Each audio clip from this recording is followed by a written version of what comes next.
from a perspective of what it actually means and how people are trying to define this, like this is going to set our people back.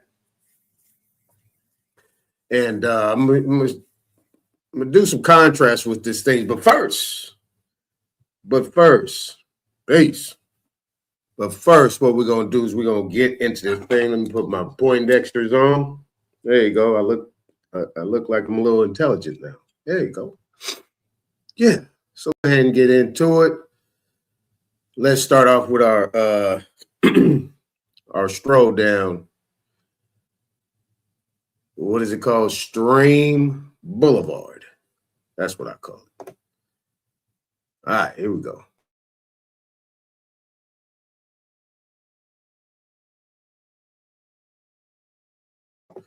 In the meantime, you guys go ahead and repost it. Hit the thumbs on it. And share it out. There we go. Let's get it up. Yeah. And we're on.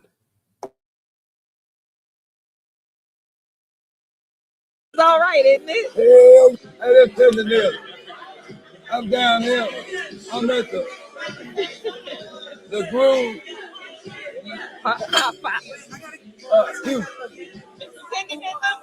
All right. It's our gumbo or collard green gumbo. Okay. Not just regular gumbos.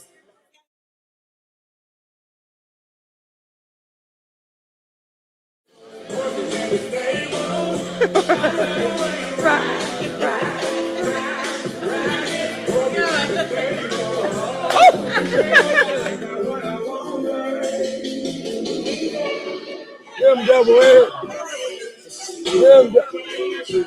Boy, look at him. You want to know that booyah there. Booyah. Them grits. Catfishing. Let me tell you something.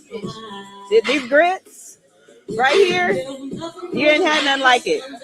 This is my seafood gravy. It has shrimp and crab, and then that's our catfish. That's a fried grit. Yeah. Have you had a fried grit before? Mr. Tendenism, have you had a fried grit before?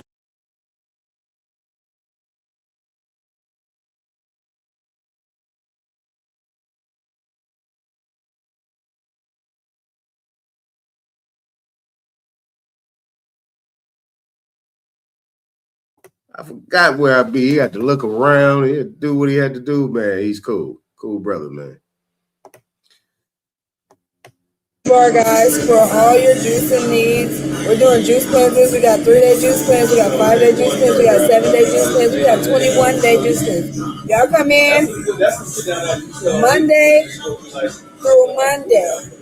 We're here 7 days a week. Come in for all your juice cleanses. We got food, we got smoothies, we got love for you. A lot of love for you. I bet you do, young lady. All right. Now, this right here, find her. Look at that. Look at that, man. Look at that. What up? What up, Tyson? What up? I had to make sure I was off the mic. Look at this, man. I mean, come on, man. Let me blow this up a little bit. This is fire. You telling me she made that? That's fire. Man, I'm about to contact her. Think I'm not? She actually do that.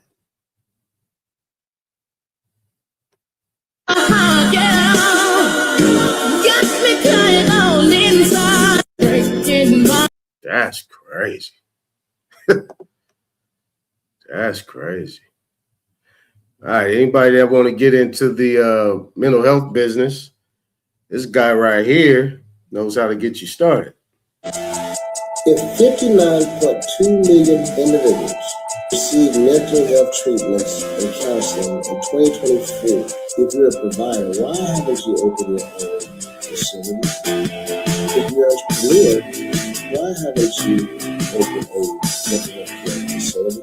And if you don't know the answer, then come to my seminars and I'll explain to you why you should have your own mental health care facility. Question of the day. If 59.2 Question of the day. Hold on, man.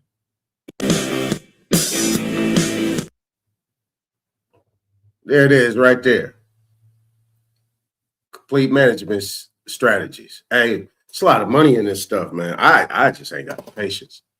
A lot of people do this, a lot of money in this, and doing a good thing. Next. Man, you know. Didn't nothing happen, just Now, it's very important that you could I take good notes from this guy, just how he handles situations. You know what I'm saying? He don't overreact. He stay cool, stay smooth. You know what I mean?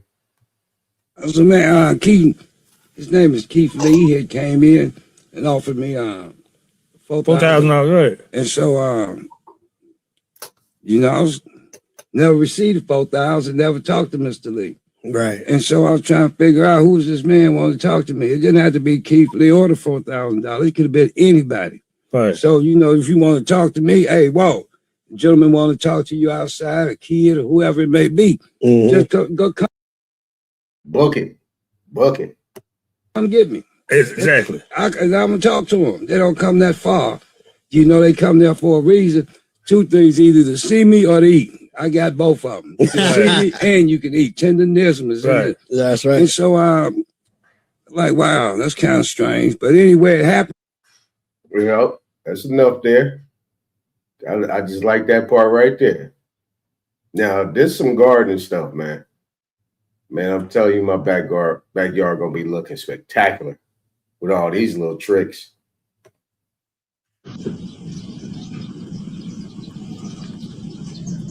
Did y'all know aloe vera could do all this stuff? It's crazy. Aloe vera. I mean, all that. Just get that shit popping. And I got to go back and find the other one where they was actually cutting a little piece off the top, the middle top of the aloe vera plant, and then just sticking cutting, like, clone it. Cut one of the branches off, stems off, boom, put it up in there, let it sit and marinate for a little bit, put it in some soil, bam. So, but they got us at the store buying all this manufactured stuff when you got whatever you need in the backyard, man.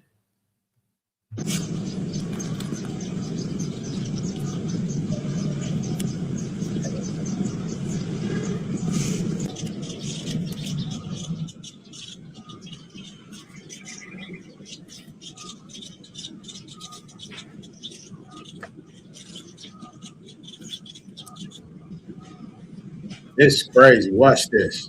This is crazy. Oh, I tell you.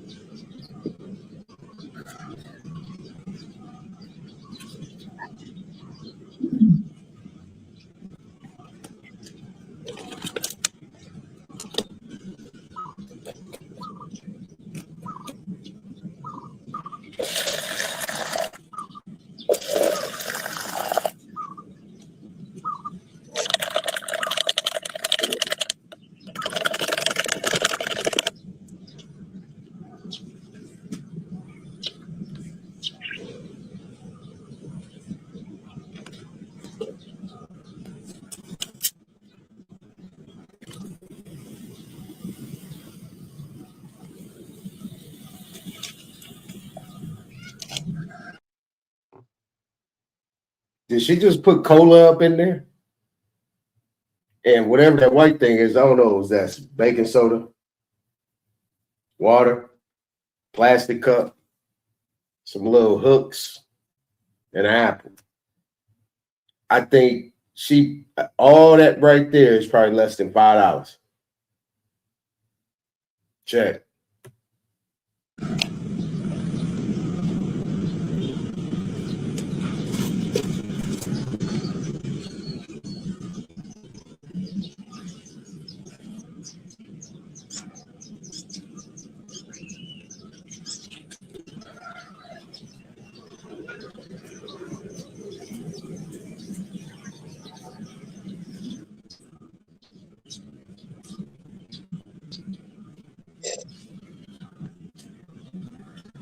Did anybody know soda could do that? I know I didn't.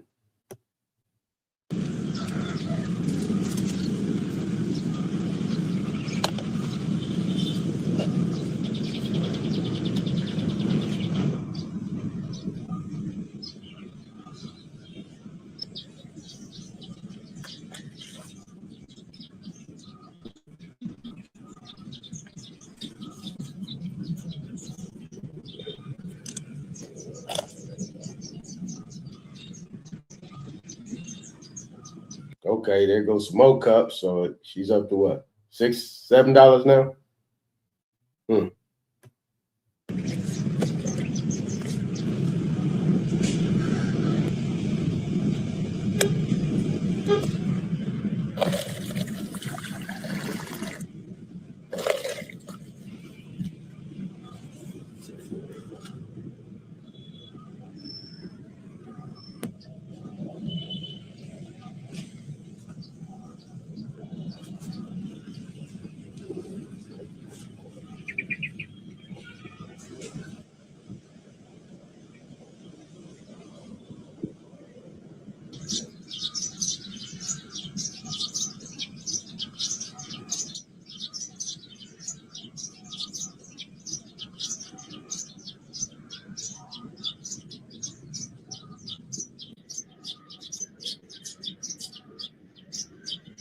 That thing ain't even touched soil or dirt yet. Yeesh.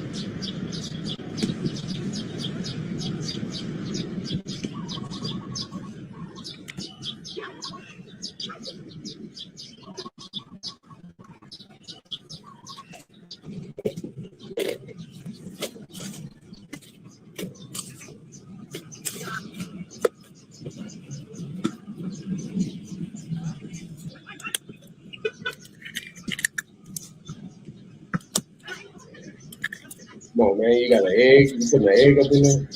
Oh. That's the only stuff.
Nice little nostalgia.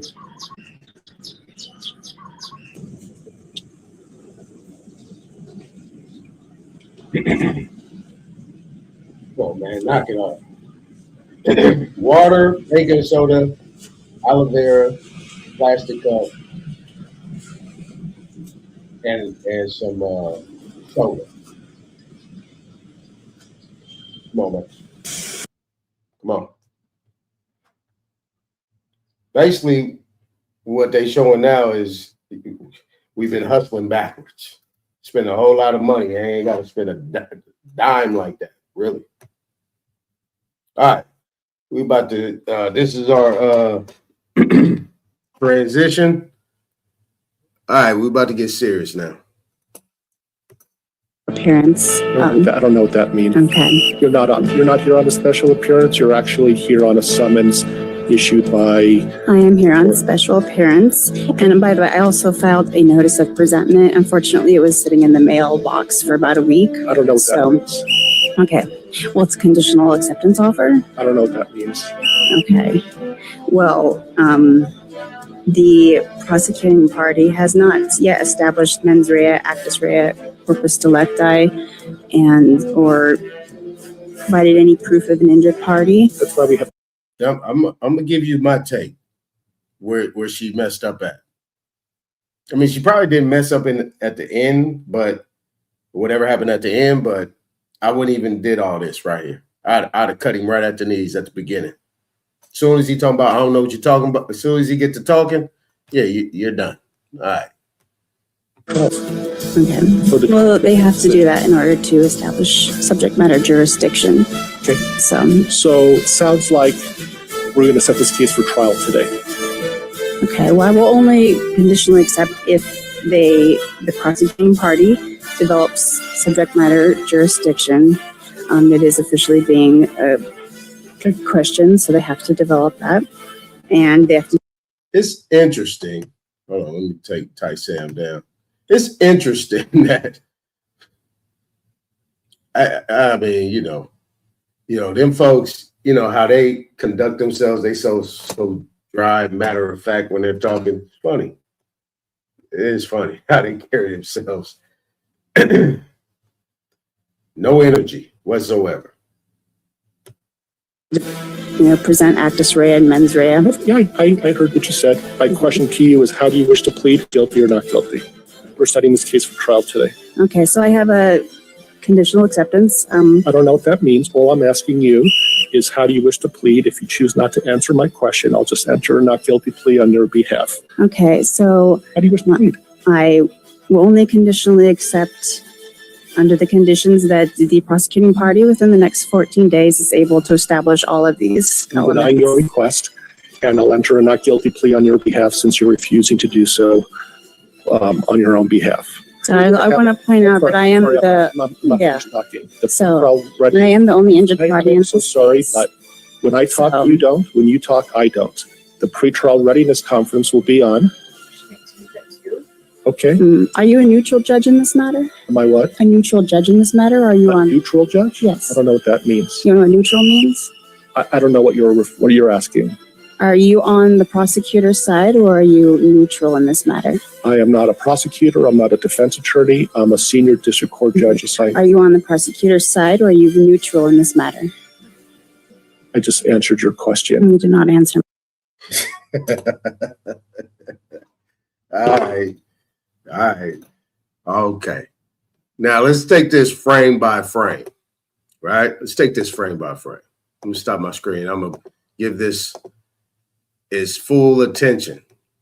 I'm going to give this its full attention. Let me share something with y'all, right? Now let's do this, right? Let me go ahead and put my Poindexters on.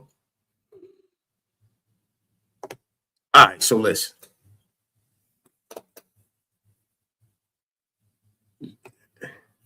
Number one, she's reading a script, right? You can tell she's reading a script. Somebody did it for her because she's stuttering. That's number one. He checks that, right?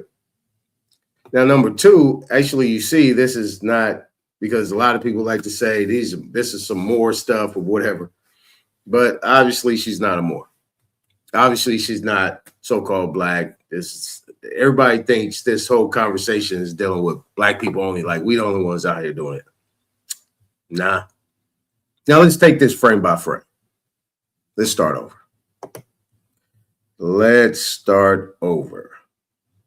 Let me tell you about this judge. Special appearance. I don't know what that means. Okay. You're not. Now, when she states, I'm here by special appearance. Let's start over again. Well, first of all, I'm here on special appearance. I don't know what that means. Okay. All right, so when you look at him, right? His nose went up and his eyes looked down. He looked up real quick, then looked down. And when he said he doesn't know what that means, then that means what? You're incompetent. Get out of here immediately. No more conversation. We need to be had. My follow-up question is, wait a minute, did I hear you correctly? You don't know what special appearance means? Did I hear you correctly? On and for the record, did you say that you don't know what special appearance means? He would have had to repeat that again. I'd have asked him again 3 times, not 3 times. Click your heel 3 times. Immediately. That's what I'm doing. No more conversation to be had. You keep conversing with this guy, you're pretty much putting yourself up under his jurisdiction on what he wants you to do and how he wants to get going. Now, for the sake of entertainment, let's keep going. You're not here on a special appearance. You're actually here on a summons issued by. So first he says he don't know what she means. Then he says that you're not here on special appearance. You're here on a summons. So I thought you didn't know what special appearance meant. He is not a judge at this point in time. Let's keep going. I am here on special appearance. And by the way, I also filed a notice of presentment. Unfortunately, it was sitting in the... A notice of presentment.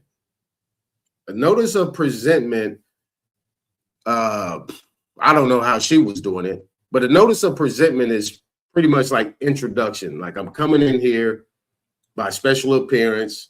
Maybe that's what she's doing. And she's trying to seek jurisdiction, cause of action, injured party. And she's going to mention that. Mens rea, actus rea. Mens rea is guilty mind or guilty of some sort. Actus rea, I really don't know. I've never heard that before. But let me not get ahead of her. mailbox for about a week. I don't know what that means. Okay. Well, it's a conditional acceptance offer. I don't know what that means. Okay. And then she says, it's been in my mailbox, and then conditional acceptance offer. I don't know what that means. I don't know what that means. I don't know what that means.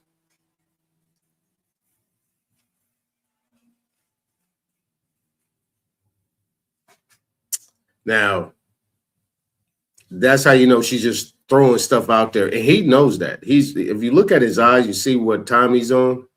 He's really on like, yeah, I got a mission. What I'm going to do, I don't care what you're talking about. This is what I'm doing.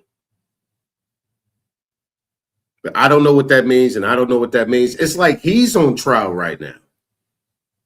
Like he's pleading the fifth. I don't know what that means. I don't know what that means. I mean, what? My guy, what? Why are you so defensive? Why are you so punchy? You out here boop, boop, punching.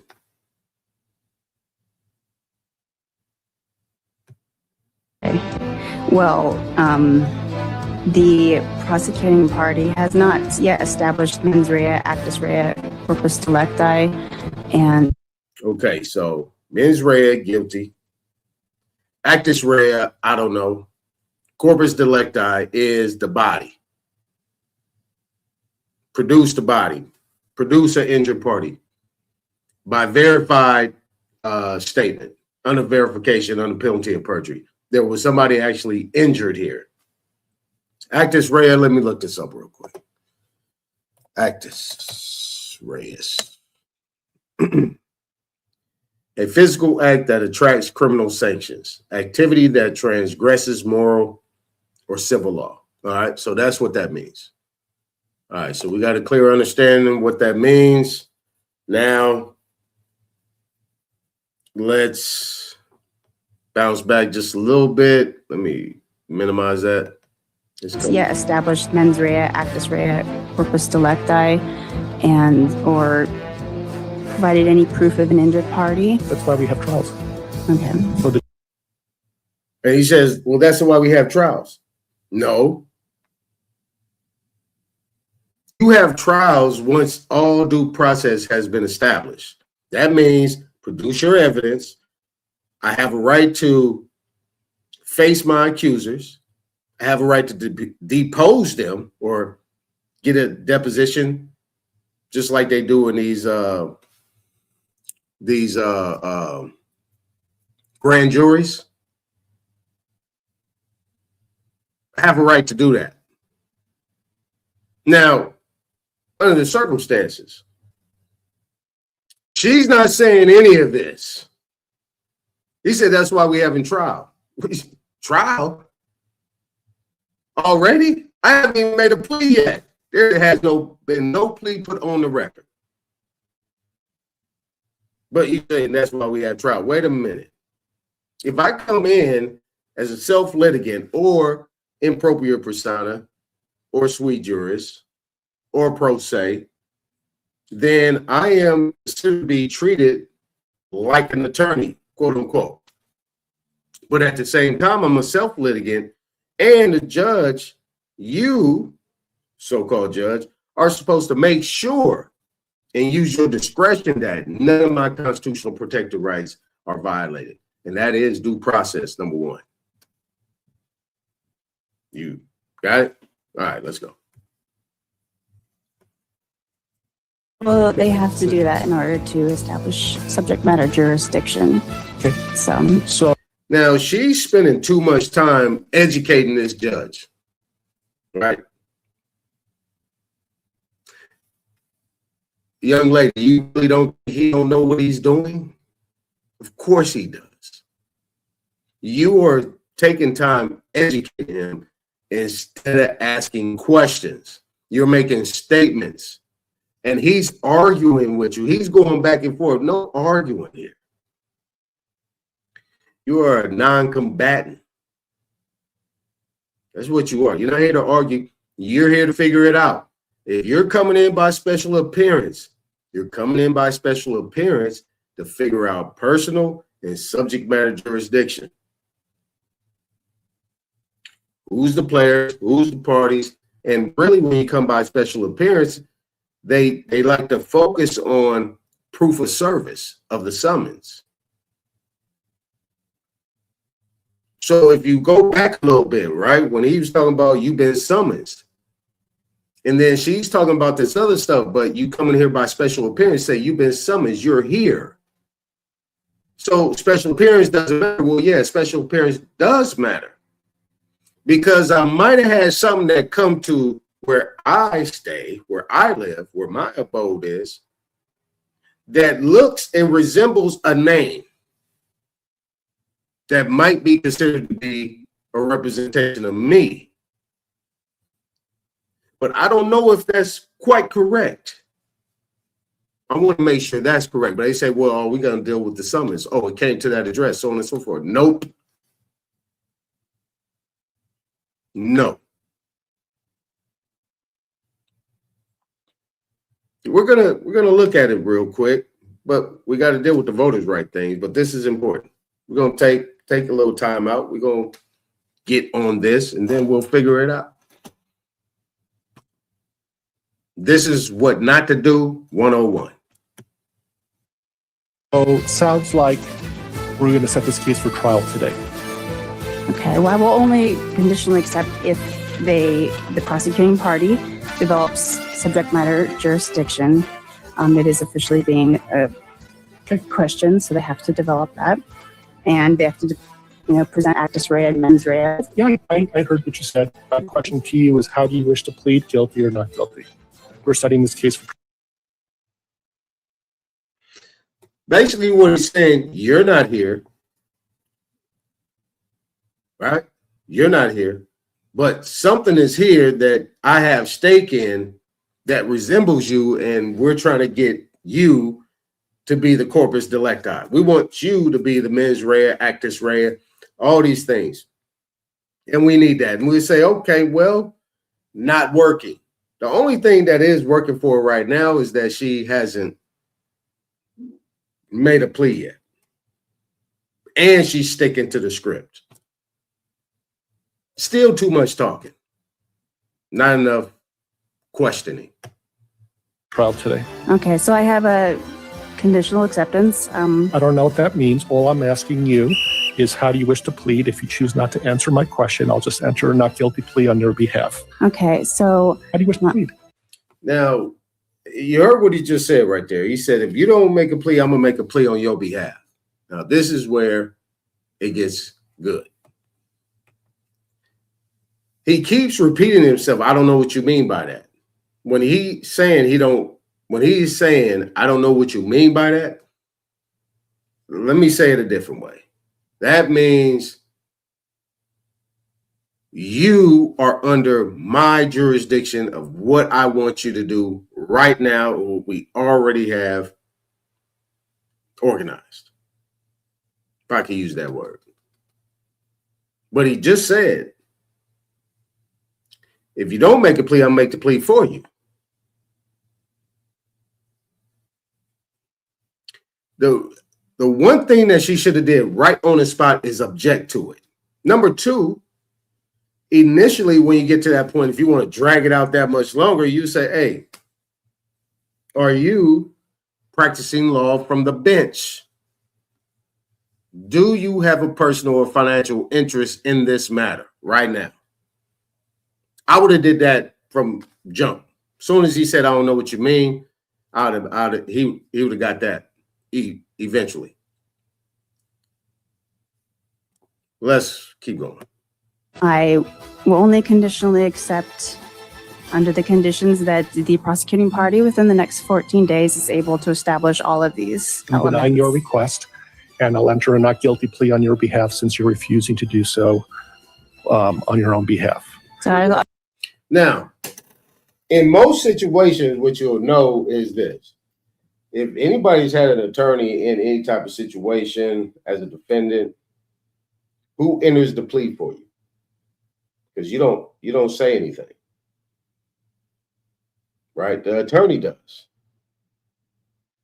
My client pleads not guilty, so on and so forth.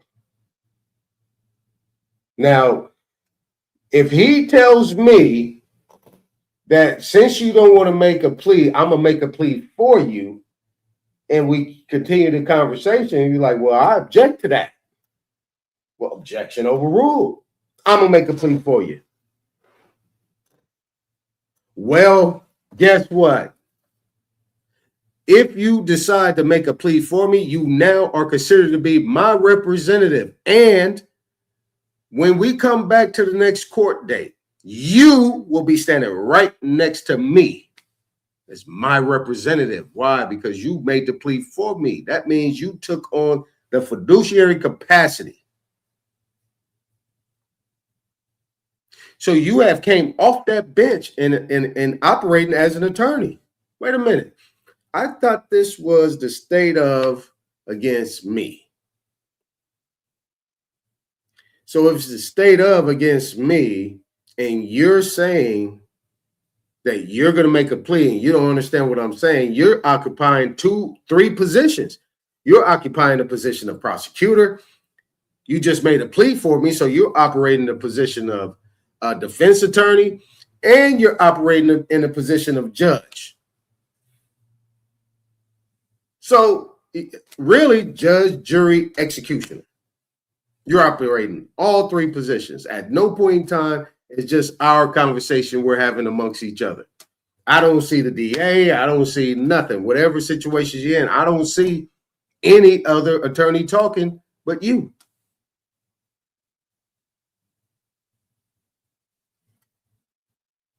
Now, under the circumstances, well, let's finish this out. Then I'll tell you. I want to point out that I am I am the only injured party. I'm so sorry, but when I talk, you don't. When you talk, I don't. The pretrial readiness conference will be on. Okay. Are you a neutral judge in this matter? Am I what? Now, You heard the clerk, whoever his clerk was, you heard her talking. He said, well, when's that's going on? She was like, yeah, this, that, the other. Well, so now we have an accomplice. We have an accomplice. We have this clerk. She's doing that. Really, she should have shut up. She shouldn't have said anything. Because then I'm going to the clerk. I'm saying, clerk, you're actually going to schedule this? You're going to schedule this. Oh, okay. You too. What's your name? Yeah, let me get that too. I'm writing that down. Thank you. A neutral. And at this point in time, his demeanor is so his demeanor is aggressive. And you look at his face and his eyes, he's looking as if he's looking at somebody that he wants to do something to.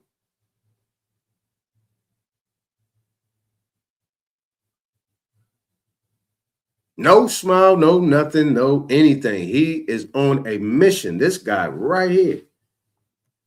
Judge in this matter, or are you on neutral judge? Yes. I don't know what that means. You know what neutral means? He don't know what neutral means.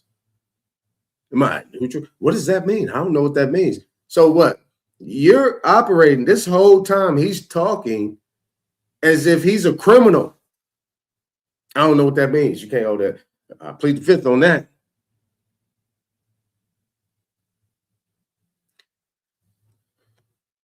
I don't know what you're asking.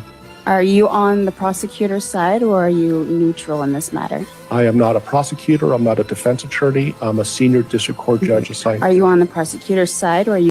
Bingo. So you're not a prosecutor. You're not none of that stuff. You are a senior. I don't know why you put senior in there, but you are a senior district judge. Okay. Slow down. Then you come back and say, okay, so what does that mean? I'm going to ask him that. What does that mean? That means, yeah, answer the question. See, once she started asking the questions, then the whole thing shifted. Now,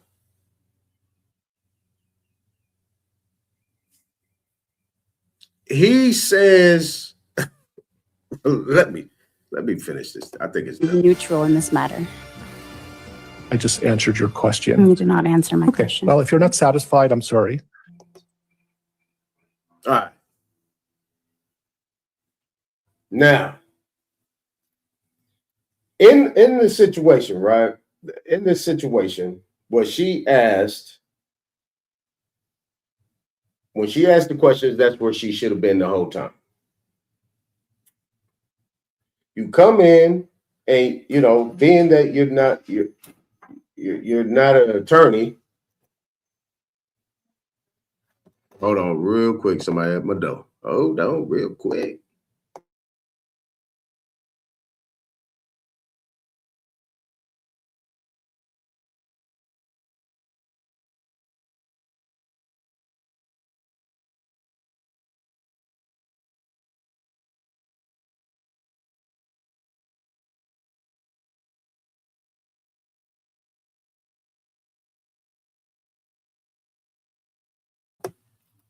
All right, so sorry about that. But look, under the circumstances here, you go back. Well, first of all, I'm here on special appearance. I don't know what that means. Okay. We stop right there. Number one, I'm here by special appearance. I don't know what that means. Number one, you cut me off. You didn't let me finish. Can I finish, please? May I finish? And then I get it off. I'm here by special appearance. I'm here to establish subject matter jurisdiction and personal jurisdiction. I would like somebody to come here and read and certify these charges on a penalty of perjury. And I need that to be an injured party. And I need to know who the real party of interest is, because I'm actually looking at the state of California versus me.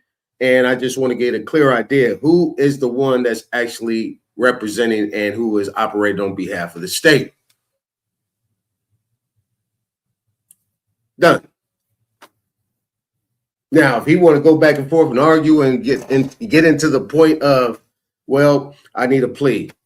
Well, this is where we got trial for. Okay, well, trial, there is no trial. It's something called due process. And I need to face my accusers. And I need all my exculpatory evidence. EXCULPATORY. And I need you to disclose the inculpatory evidence that you do have that put me in this situation. Also, I need to see all the badge numbers and all the information that you have, audio, video, whatever you might have in regards to this. I need all that information immediately before I make a plea. Well, if you don't make a plea, on your behalf. I'll make a plea on your behalf. Well, I object, Your Honor. How can you do that? Objection overruled. Well, so what are we doing? That's when I stay silent. Are you going to give me a plea? Are you going to give me a plea? I'm going to sit there and look at you. Just like this. Well, we got this. We're going to set the table, talk to the clerk. So, hey, clerk, hold on a second. Bailiff, are you paying attention? Are you taking notes? You see my due process is being violated. They want to go straight to trial. And he's going to put in the plea for me. He's operating off the bench as an attorney. That's against the law. Technically, bailiff, you should be holding this guy in contempt right now for violating his judicial canons and his moral ethics of what he should be doing. Now, I'm going to ask you again.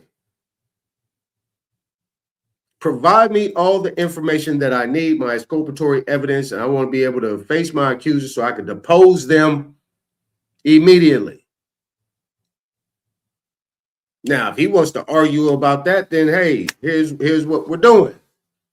Okay, well, guess what? Go on, make that plea for me. Once you do that, I said, well, if you make that plea, once you make that plea, when you setting the calendar date? Okay, you set that calendar date on this date. Guess what? When I come back, you will be representing me. No, I won't. I bet you will.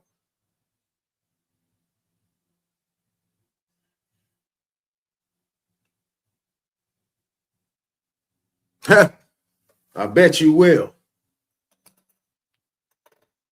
Outside, there ain't nothing else to talk about. That mens rea, actus rea, and all that. Man, I don't want to. We ain't talking about that. And if I get real greasy on it. I say, hey, look, I need you to bring me somebody from the public defender's office to come present me in my proper light and do the talking. And I will have specific, strict instructions for them to get it done. Yep, buddy. That's about as simple as that. Conversation over.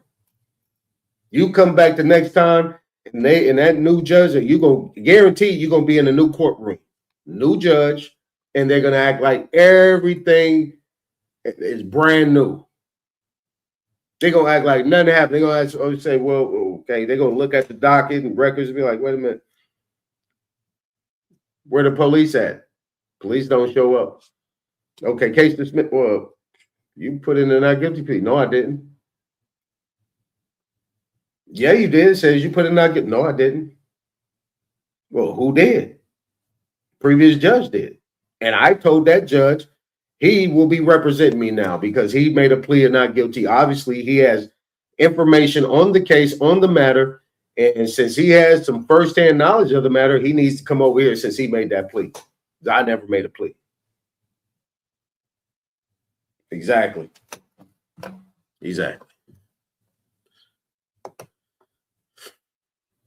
Boy, I tell you. All right, let's get on to the next one. Let's get on to the next one.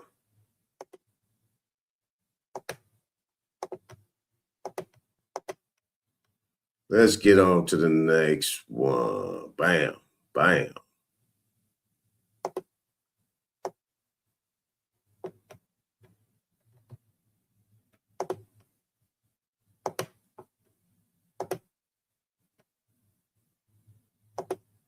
the largest buyback of U.S. Treasuries in history at $15 billion. And here's what you're going to do about it. And a lot of it is going to be conspiracy. So you need to make sure you do your own research. And I'm just about to put you on game about a bunch of dots that we're about to connect right now. Okay. But before we go in, I got to give you a little bit of history and some context. So first of all, we want to make sure that we understand that there is a distinction between the Fed buying treasuries and the U.S. Treasury buying treasuries. You may see the two and interchange them, and you see them in the headlines, but it's a big difference. The Fed, when they buy treasuries, they are controlling the money supply. This is called quantitative easing. When the U.S. Treasury buys its own bonds back, this doesn't essentially affect inflation or the money supply. They're doing it to strategically rebalance their balance sheet. Now, here's the important thing. When I started looking under the hood, because I'm like, why is the Treasury doing this now? So what I did was I went and looked up the actual CUSIPs and the securities that they're buying. If you don't know what a CUSIP is like every security has a specific ID number. And I wanted to see what the IDs are, what the coupon was. And I also wanted to see what the maturity dates were of these particular treasuries that they bought back. So Now, see, anybody that's listening that knows that rocks with me, right? Anybody that's listening that rocks with me pretty much understands. What's up, Juice? Juice, you over here, brother. Good to see you, man. Well, what? West Side. Nonetheless, you up in here. Now, a lot of people, okay, nonetheless is up in here. I know nonetheless up in here. I think Richie Rich up in here. We understand some of these things. We talk about it a lot.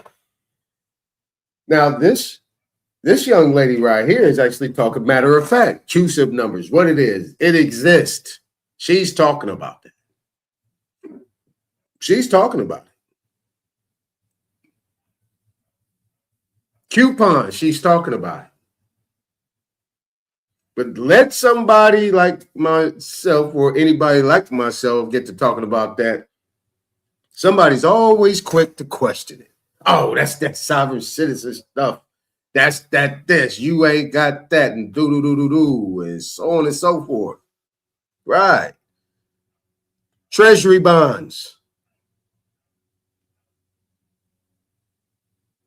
Now, what we're going to do is we're going to continue this.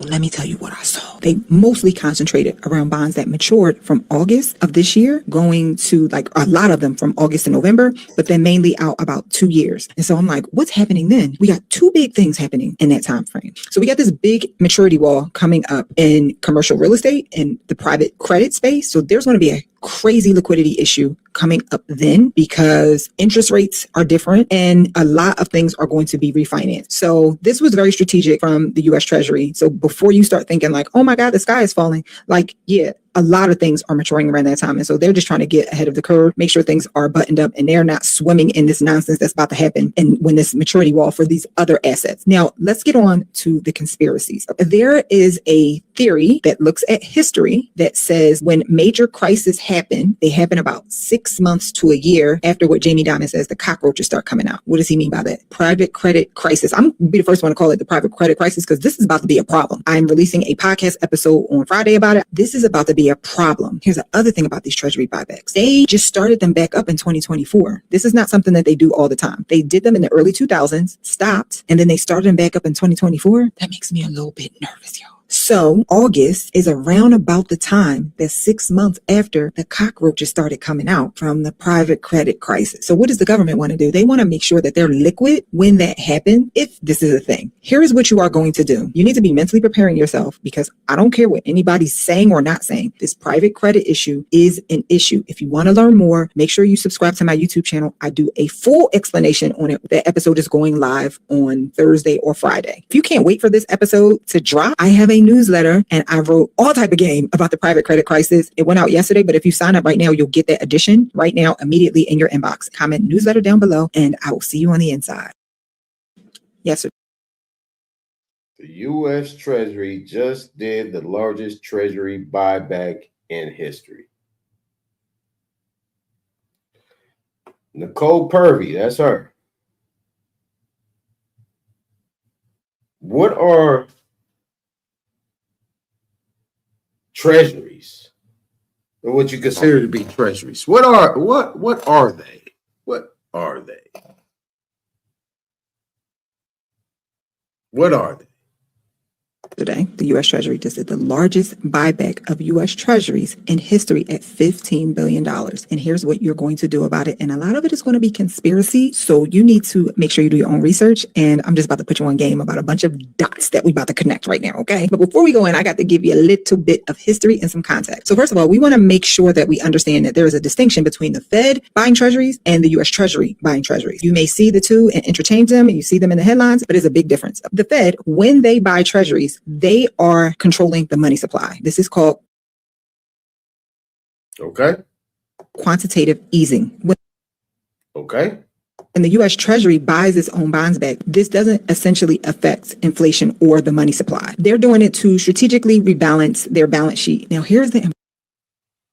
There you go.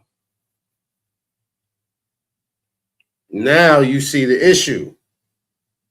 Now you see the issue with the Fed. Important thing, when I started looking under the hood, because I'm like, why is the Treasury doing this now? So what I did was I went and looked up. And now you know that there's a difference. The Fed and the Treasury or the United States government are not the same. She just made a distinction. The actual QSIPs and the securities that they're buying. If you don't know what a QSIP is like every security has a specific ID number. And We'll slow walk this one. A QSIP is an ID number. Every security has an ID number. Now, if you had a couple dollars and you want to take the time to entertain yourself and look into if there's any of these things on your name that has been securitized, I don't know. You might want to be sitting down when you get the results. I wanted to see what the IDs are, what the coupon was, and I also wanted to see bonds, coupons, what the maturity dates were. Maturity dates of these particular treasuries that they bought back. So let me... Maturity dates. You know, I talk about these mortgages, right? Doesn't a mortgage have a maturity date?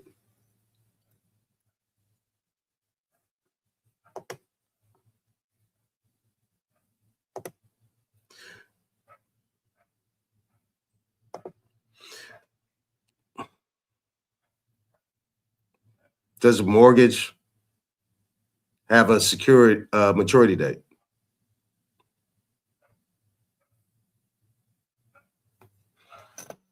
Okay. All righty then. Where is she at? Tell you what I saw. They mostly concentrated around bonds that matured from August of this year, going to like a lot of them from August to November, but then mainly out about 2 years. And so I'm like, what's happening? Yeah. Next. I found this interesting. This is kind of like a digression, but why not? From your planet that your Bible calls the morning and the evening star. I said, Venus? He said, yes, the inside of Venus. I said, how did you get here? He said, I came in a saucer craft, which is called Victor 1. I said, what is your name? He said, Commander Valiant Thor. He said, you call me Val. I said, thank you. And how long have you been here? 3.5 years. This coming March 16th of 1960. And what have you been doing here? He said, I've been conversing with the President of the United States, Dwight D. Eisenhower, and Mr. Nixon, who I met personally some years afterward, and several members of the Joint Chiefs of Staff. He said, I brought a gift for them. And this gift was in my hands, and I looked into the eyes of Mr. Eisenhower. I said, this information will do away with sickness, disease, and even death in the United States, and then you can share it with other nations. Gave it to the president. President Eisenhower received this information.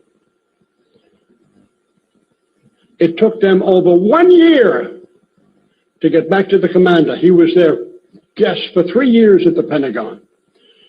And 1 year later, the president came back, met with the commander again, with this information in his hands, shaking his head. He said, "I'm sorry, we cannot accept this information because it will ruin the economy of the United States."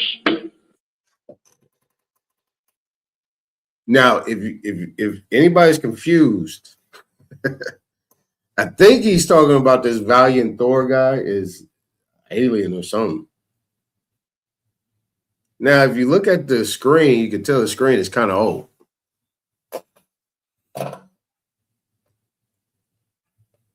Kind of old. I want to see if I'm hearing this correctly. I said, "Where are you from?" He said, "I'm from your planet that your Bible calls the morning and the evening star." I said, "Venus?" He said, "Yes, the inside of Venus." I said, "How did you get here?" He said, "I came in a saucer craft, which is called Victor 1. I said, Yeah, some alien stuff.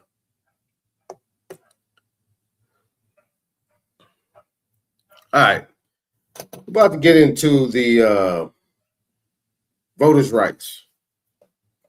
About to get into the voters' rights thing. Let me go ahead and drop the StreamYard in there. Let's get it. Let's get it. Let's get it. Let's get it. Let's get it early.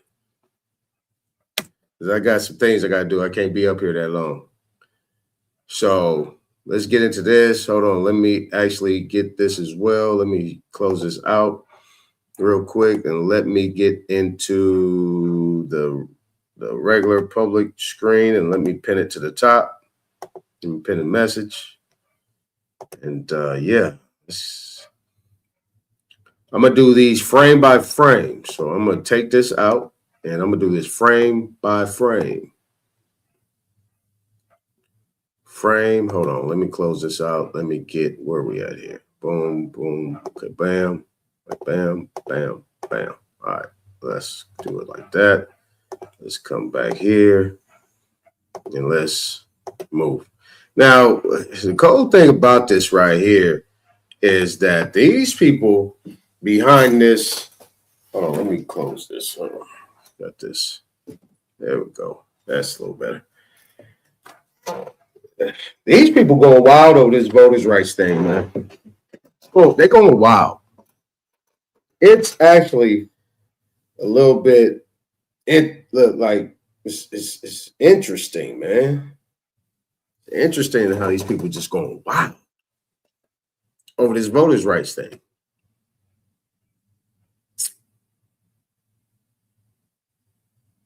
Let me close some of these things out. Let me close some of these things out real quick. And let me bring this up. Boom, boom, boom. All right. Let me close some of these things out. What I'm going to do just for a quick second. And Nadi, go ahead, brother. You got something you want to say? While I got to look for these other little clips I forgot to pull up here. No. Go ahead. Take your time. I'm cooling. All right, cool. I need to find Trump said.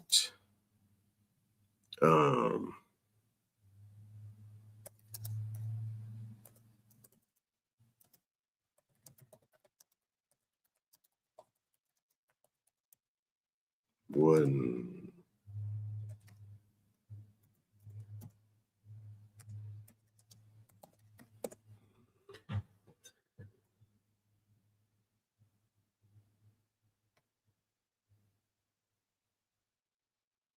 Hold on, let me mute this real quick. What's going on real quick? Let me pull this up. Man, I need to find this. Damn, I forgot to do this. Peace. What's up, y'all? Peace. Chat. Yeah, bro.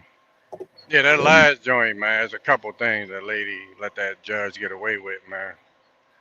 That magistrate, bro. You feel me? Mm-hmm. First of all, the charges just doesn't even exist, bro, unless they read. Gotta get them read into the record. So you know how they come out, they say charge. I'm like, all you gotta do is say, well, what charges? What are my charges? They're like, well, we gave. They try to say, well, we gave you the summons or the pay. I'm like, but I don't see no charges though. You feel me? My foot on nasty, bitch. Hello? I hear something. Can y'all hear me? Yeah, I'm getting yeah, some I'm looking. interference. All right, I'm getting some interference. So, right. So, and they say say you got the charging instruments, right, or whatever papers they sent you to summons you to court, right? Say, well, I ain't see no charges on here. See, what they want you to do is accept the charges without reading them into the record, because the record is the only thing you should be concerned with. Not no, oh, I got some papers, and actually it could say anything, because what they don't want you to do is not they don't want you to dispute any fact. They don't want you to say I don't dispute any facts. And where's the facts located? The facts are located once you start opening your mouth or whatever's on the record. If it's not on the record, guess what? The facts don't exist. So you say, well, I want you to read these. I want you to read the charges into the record. Who's going to read the charges into the record? You know what I mean? Because whoever reads them into the record is now holds responsibility for the charges. Think about it. Once you get those papers, you're now assuming the charges, and it's not even on the record. Because right now it don't exist. That's how they get you. That's why he knew that what she was saying don't mean nothing. Because if she got summons in there and she's going to assume the charges and not dispute the charges and say that she don't dispute any facts inside of the charging instrument, then those charges are going to exist once she walks out of court with no charges. So get them to read that shit into the record, because the record is the only thing you should be concerned with. If it's not on the record from the clerk, then you don't have any charges. Get the transcripts.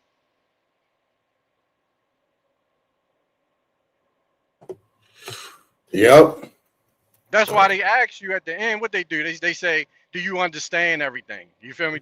Once you say Mhm. you understand, now they going you going to assume all of the charges, known or unknown. It could be anything that you don't even see. That's why, and you know that because he's pleading guilty for her.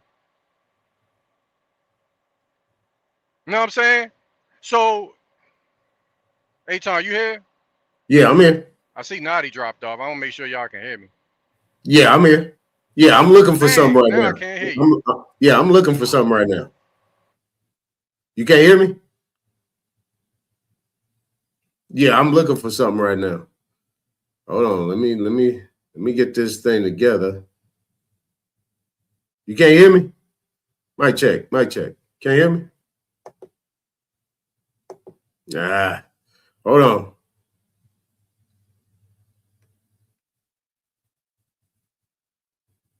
Hold on, man. I gotta mute up. I gotta.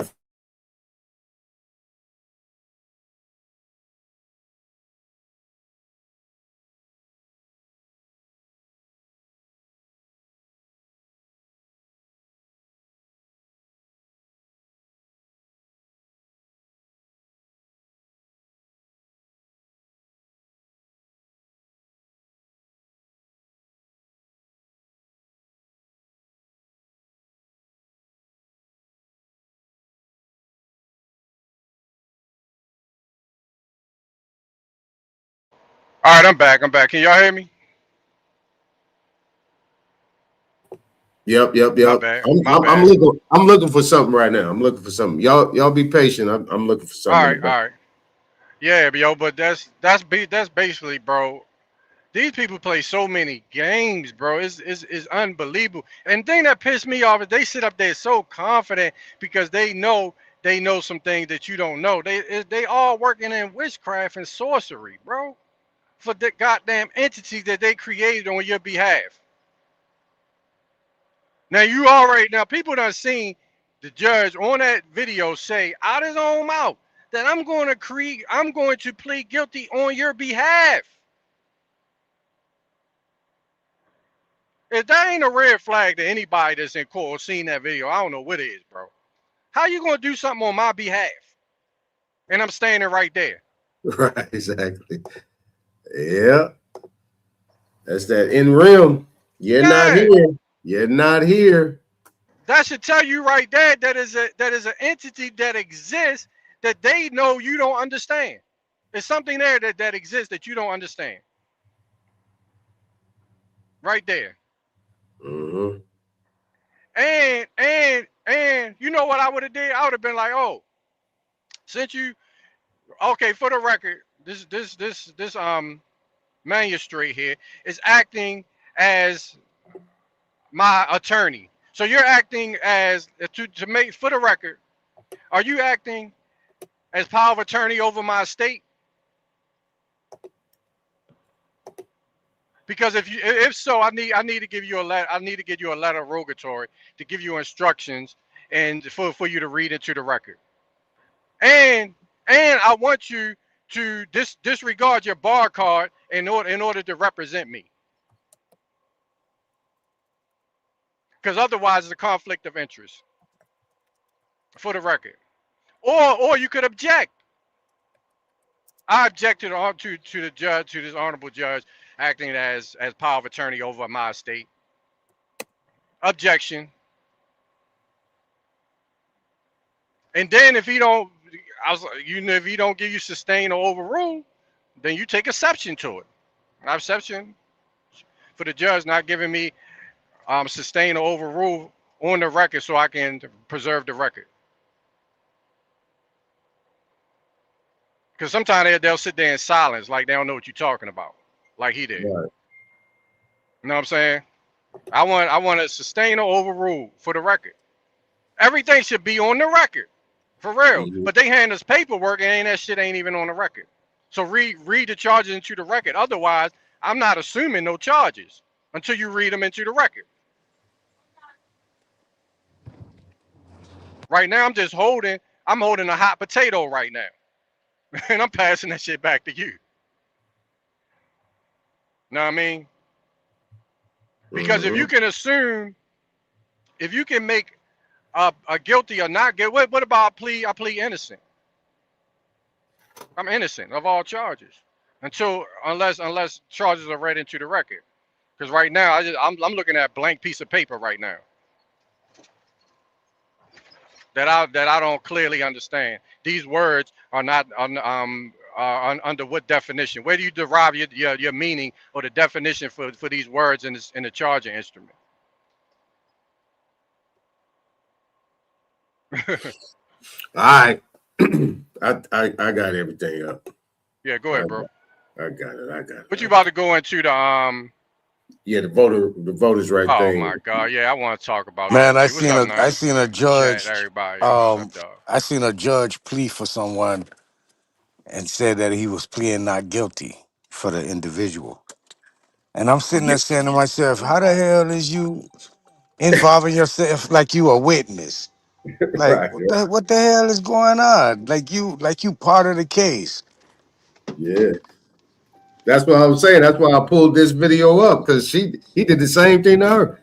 They did that happened to me one time. I'll be honest with you. That happened to me one time in Santa Monica. That happened to me. I said, oh, yeah, you got him. Got him. Yeah. But exactly. Wouldn't that be acting as trustee of the account? There you go. Yeah. Even if he assign a public defender or attorney to the case, he's acting as trustee of the account. Exactly. That's what he knows. Shit, crazy. I get away with that.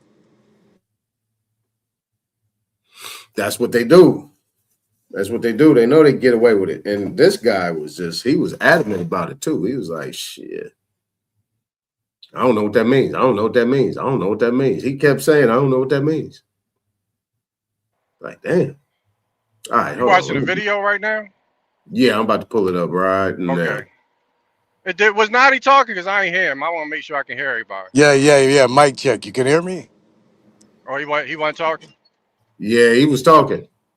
Dang, I can't even hear him. All right, let me I see drop something. off and come in again. All right, he said he gonna drop off. No, he gonna drop off. Come back. All right, I might have to do the same thing if I can't hear him next time. All But right, another thing is that's why you gotta bring in your own court reporter, Mic bro. check, mic check, You gotta hire one. I mean, they like $200-300 or whatever. mic check, But you mic gotta check. bring your own, bro, so you can get your own transcript. That way they Yeah, can't hide stuff he on the got to record drop. too. He got to drop and come on. It's not me. It's him. yeah, you still can't hear him, none. Rod's back up here. You can't hear him. Can you hear me now, Naughty? Or I can't. I still can't hear him. I don't think. It might Tell be him. me. Yeah, he Tell can him. hear you, but you can't hear Yeah, him. yeah. Tell him he got to drop. Yeah, drop. Come on back. All right, let me get this straight up. Now you just said something. I heard something at the end. Yeah, I was telling you to drop. Oh no. I you know what? As soon as you said something, I heard you. I came back. Oh, okay, perfect. We good. So All you can right, hear me now? Yeah, I can hear you. Okay. all right. Here I we can go. hear you now. We did great with the African American community so far. Remember the famous line, because I talk about crime, I talk about lack of education, talk about no jobs. And I'd say, what the hell do you have to lose, right? It's true. And they're smart and they picked up on it like you wouldn't believe. And you know what else? They didn't come out to vote for Hillary. They didn't come out. And that was the big. So thank you to the African American community. Thank you to. That wasn't it. All right, that wasn't it. All right, let's get into the ones I want. Let me go and get into these. We're going to take it frame by frame. We're going to go back to this guy. This guy. He is the guy that was so emotional. So emotional, man. He was just so emotional. Let me go ahead and just do the whole dang old screen, man. Share the entire screen. I ain't got to keep bouncing. Mic check. I can't hear nothing. You can't hear nothing? God damn. Naughty, come off the mic, see if he can hear you. Yo, mic check. You can hear me none. Nonetheless. Nah, he can't hear me. Yeah, it seems like every time you share the screen or something, it just messes things up. Yep, you got to come on back, man. All right, so let me push forward. I'm trying to keep myself calm here, Nicole. Why? Because I'm really upset. That's okay. You get tired of people playing fast and loose with your dead. Mm-hmm. And it was triggered by Obama. You know how many dead people are in the bottom of rivers in Mississippi because they tried to vote? Mm-hmm. How many dead folk, right? Folk who have wounds because of this. And here we are in this moment in the country's history, and we have to deal with this again. You see what I mean? So you think about the glorious revolution, our glorious revolution that produced the Constitution, the courts restrained it, limited. Dred Scott doesn't extend to us. You think about the Civil War, left 600,000 plus dead. Get the Reconstruction Amendments. We finally look like we're going to try to become a democracy. What do we get? The courts. Slaughterhouse cases. Reduces it. Rolls it back. And now here we are. We've only been a democracy since 1965. Barely then. 15 years later, Reagan is elected, Mobile decision happens, right? Roberts begins his career right there. And so here we are. It's exhausting. And so, yes, we have to get together. Yes, we have to mobilize. Yes, we have to organize. But these people play fast and loose with our dead. They play fast and loose with our sacrifices. They think they own freedom. They can give it to us and take it away whenever they want. And they think we're just supposed to sit here and take this, right? So first of all, I'm just going to express my rage at this. Okay. Let's go to the next one. That we just got access to these damn institutions. Good point. My dad couldn't go to Princeton. Yeah. Well, that's my son was able to benefit a little bit from a regime that allowed him to at least to be considered, right? I consider myself, if to call me an affirmative action hire or a diversity hire doesn't bother me. It says more about you than it says about me. Why am I a diversity hire? Because damn it, if you didn't have the criteria, you wouldn't even think about me. That says more about you than about me, right? And so here we are in a moment. Now he know damn well everybody was eating off that diversity equity. Everybody, what just a so-called black, but everybody was eating off that, man. Hey, get out of here. Once again, where the nation thought it could actually, we thought we were engaged in a racial reckoning, and damn it, we're doing it again. We're betraying it, turning our backs on it again in the context of the end of Reconstruction. I just got to say this really quick. In the context of the end of Reconstruction, between 1868 and the turn of the 20th century, 55,000 black people were killed. Hey, y'all, keep that in your mind. 1868, keep that in your mind. Y'all know y'all shit, so that's where I want to go with this. Let's go to more crying. Thank you, Mr. Speaker. But I'm not thankful to be here. I never thought in my lifetime that I'll be standing in a body surrounded by my colleagues who are going to erase the vote of my city and black people in Memphis. My constituents are angry right now. And just 48 hours after this Supreme Court decision, you all decided that you're going to slice black voters in Memphis. I need you to know this will be one of the most racist actions taken in the history of modern history of this legislature that you are participating in this week. Intentionally breaking state law to take my community's vote is downright disgusting and offensive. My grandmother, who's sitting watching me right now, still alive to this day, lived with a moment where she could not vote. And I remember the smile on her face when her grandbaby got elected and made history.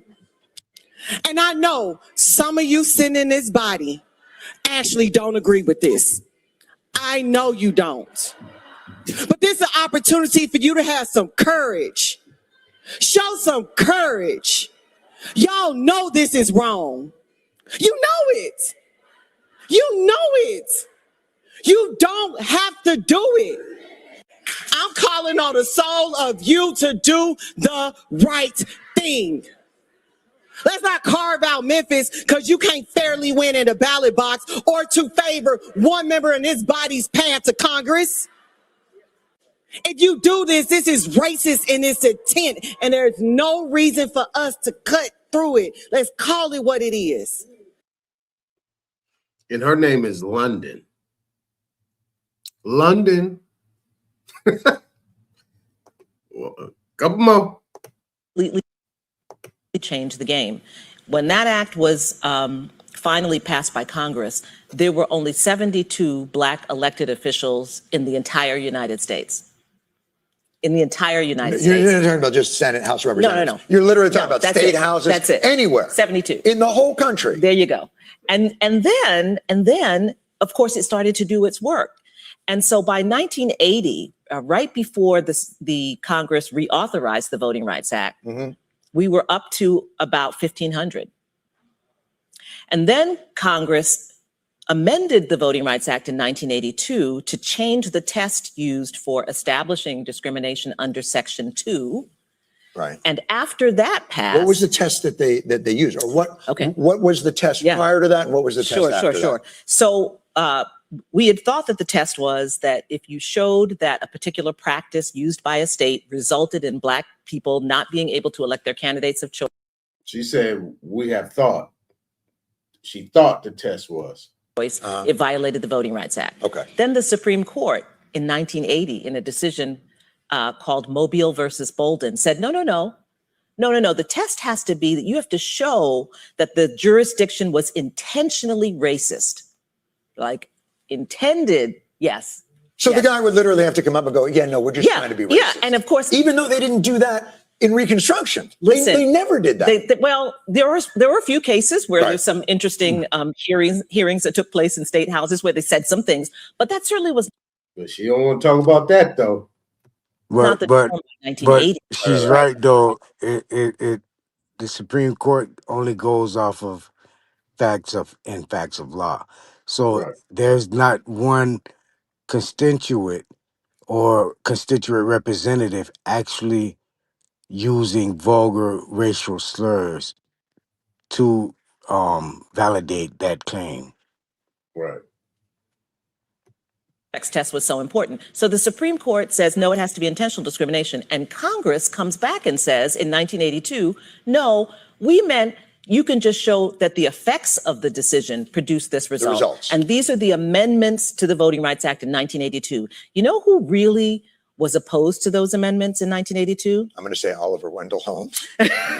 No, a very bright young lawyer who worked in the Department of Justice, first as a special aide to, it's not going well, as a special aide to the Attorney General and then to the Solicitor General. And he was the point person on trying to convince Congress not to pass these amendments that would address the Supreme Court's decision in Mobile versus Bolden. And that young attorney, his name was John Roberts. Yeah. Did somebody say something? Oh, all right. I got a couple more.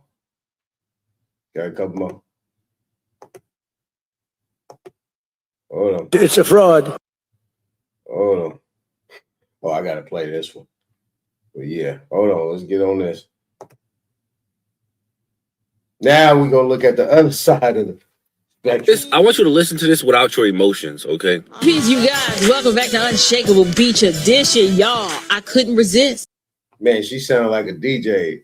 She came straight out like a DJ. Ready to. It's the last day of the month, and you were looking at one happy Negro. Why am I so happy, y'all? Let me explain. Y'all, the Supreme Court just did Black folks in America everywhere a favor. Why do you say that, April? Why do you say that? I mean, I see the blacks everywhere are crashing out because of this recent Supreme Court decision. Let me explain to you why the Supreme Court just did us a favor. First of all, I'm going to just say this, and I know it's going to make a whole lot of people mad, but y'all know I don't care. It is time, y'all. The Supreme Court, they didn't say this, but this is how I interpret what the Supreme Court just did. The Supreme Court was like, look at here. We didn't gave you melanated-minded Marxist Negroes control over these majority Black districts, and we've allowed y'all to have these Black districts based on race for a very long time. And all y'all have managed to do is keep the Blacks at the bottom. Nothing is better. All this Black representation have gotten them nowhere. So we about to get rid of all of the race-based gerrymandering, and we about to put the white folks back in charge. Y'all have had your chance to prove that Black representation was going to improve the conditions of your communities, but everywhere y'all rule, everywhere you rule, we're at the bottom.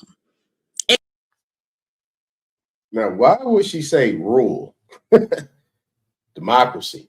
Economically, there's been very little improvement. Academically, there's been absolutely no improvement. Culturally, politically, socially, effectively, having race-based gerrymandering, all it has done is turn the Black community into a solidly blue, democratic, Marxist-minded, communist-thinking voting bloc that votes for Democrats under the guise of Black representation.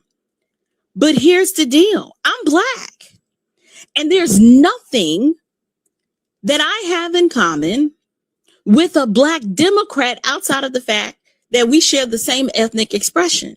So the Supreme Court basically said, look, we get it.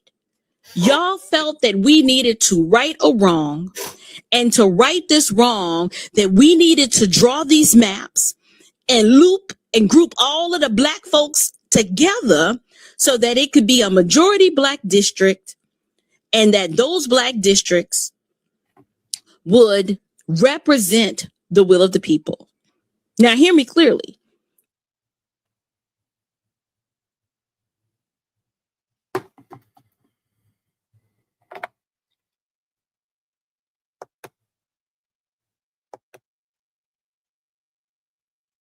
Now this is coming from somebody that says she Black. But what this guy says, though, y'all, I mean, this is what's getting me real quick. Who's right? Who's wrong? Who's in the ballpark? Who has made any point that can stick? Me myself, I can kind of roll with this last one here, because I'll tell you, I've never voted ever.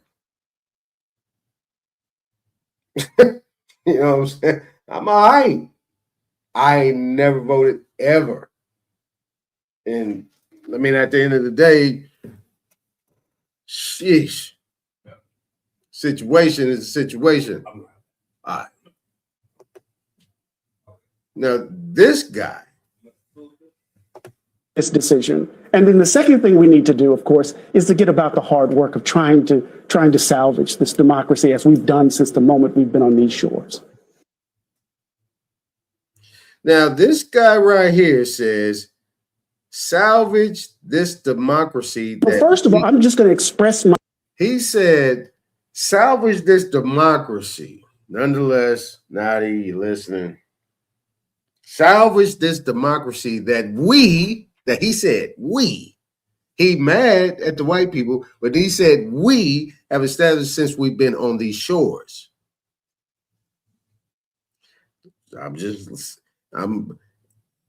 You're in my mind right now. This is how I listen to stuff. What do you mean by we? Hold on. I rage at this decision. And then the second thing we need to do, of course, is to get about the hard work of trying to salvage this democracy as we've done since the moment we've been on these shores. Wait a minute. I thought you were a descendant of a slave, a West African slave. I thought you was a slave, bruh. You ain't had no damn call or no influence or no participation in no democracy or nothing like that on these shores, bruh. You came off a boat and you got thrown off the boat onto the sand and you got a name, Toby.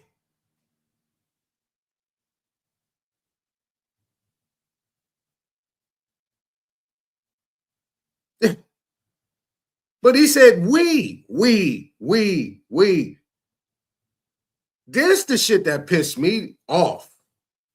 You really think that you're going to sit here and double talk and talk over people's head, but you sitting there talking to two rednecks that's having a conversation. They sitting there looking at you like, what? Then you come over here with this same shit and this fine ass sister sitting here nodding. If you didn't have the criteria, you wouldn't even think about it. Like she knows. Like that made sense to her.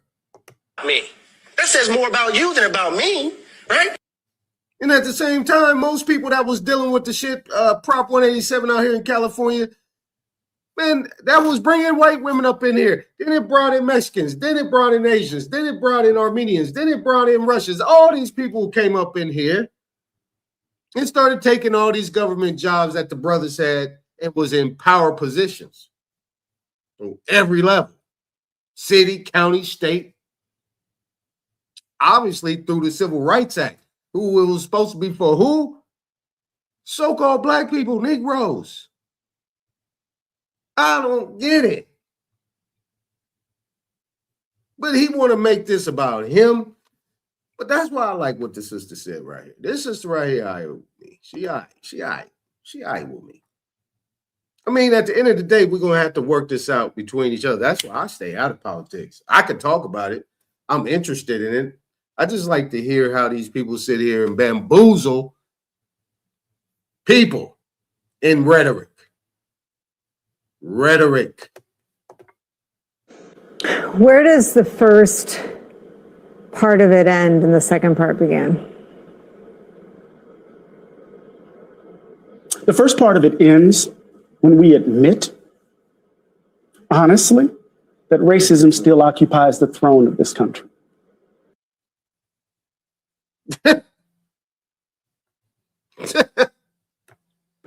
There's nothing about our current days that should lead us to believe that we are in a post-racial world. There's nothing about our days.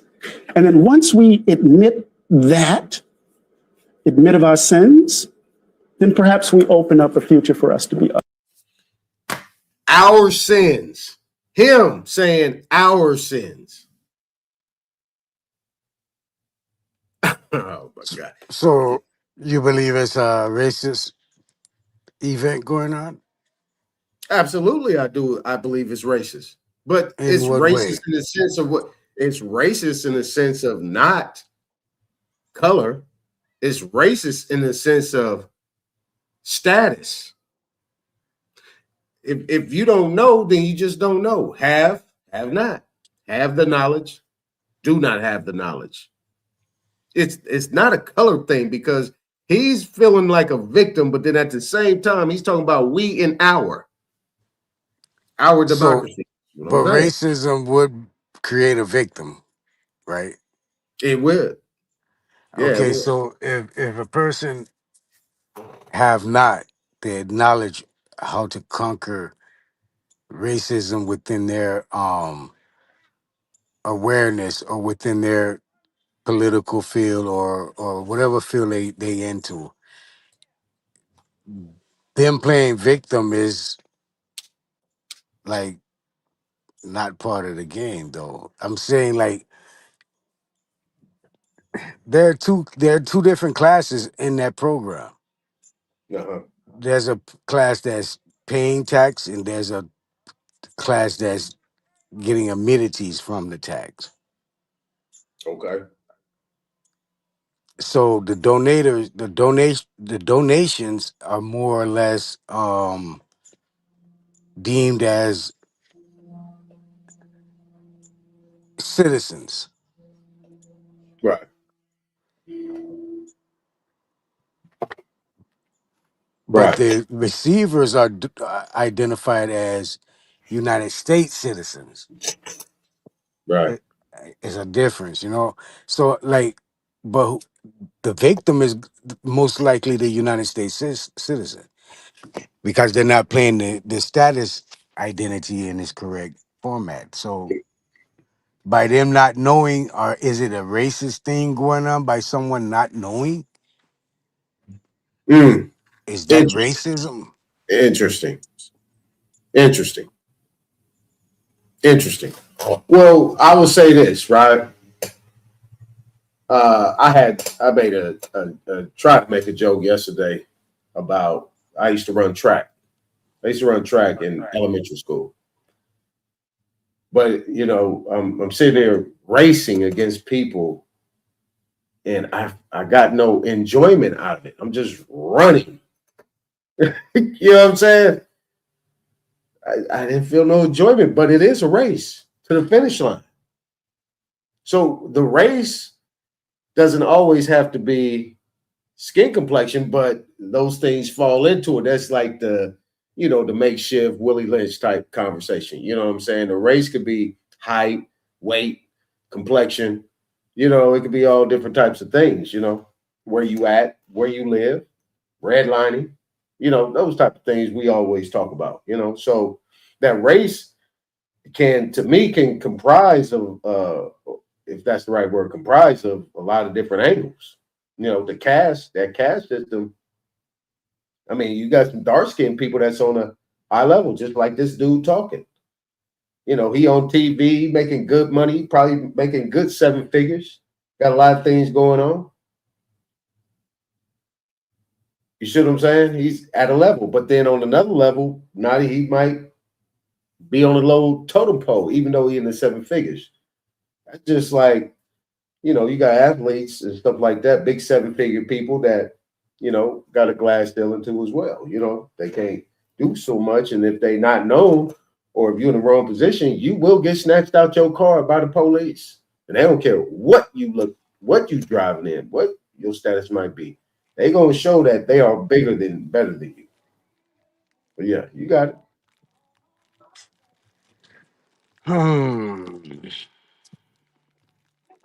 I'm gonna say this again.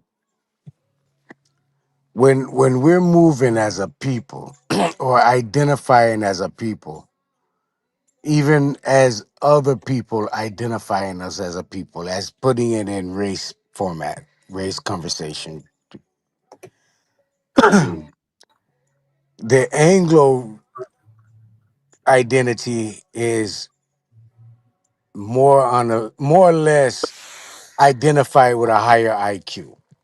We can't um we can't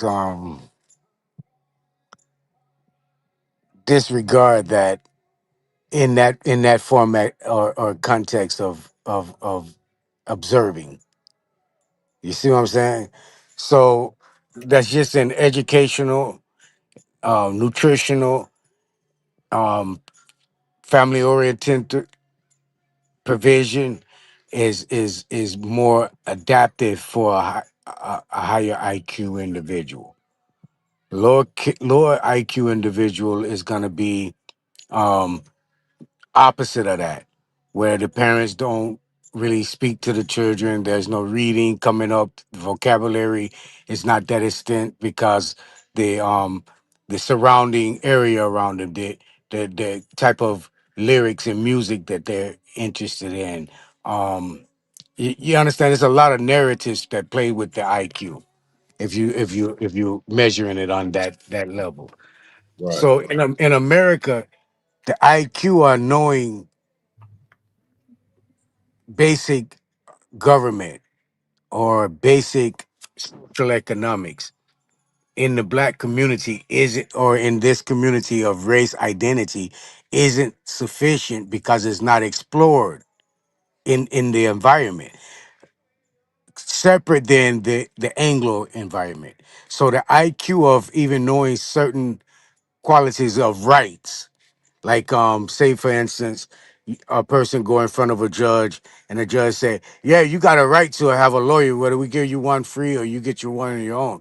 A person adequate that as something as acceptable or a plus, right? But as far as the individual that's knowing their self and self-governing, they automatically know that that's a negative attraction for someone else to represent and don't know the vitality of an individual's representation. You check what I'm saying? So you have more of a diversity and overstanding or comprehension in certain levels of dealing business and dealing in government or dealing in any type of civil event because the community is more or less hands-on with a family oriented fight inside the house and get that shit over with type of attitude where others use a different source of remedy, right? The Chinese, the Asian, they all Hispanics basically, they all use this format was on a legalese system format of way when we don't in so many terms.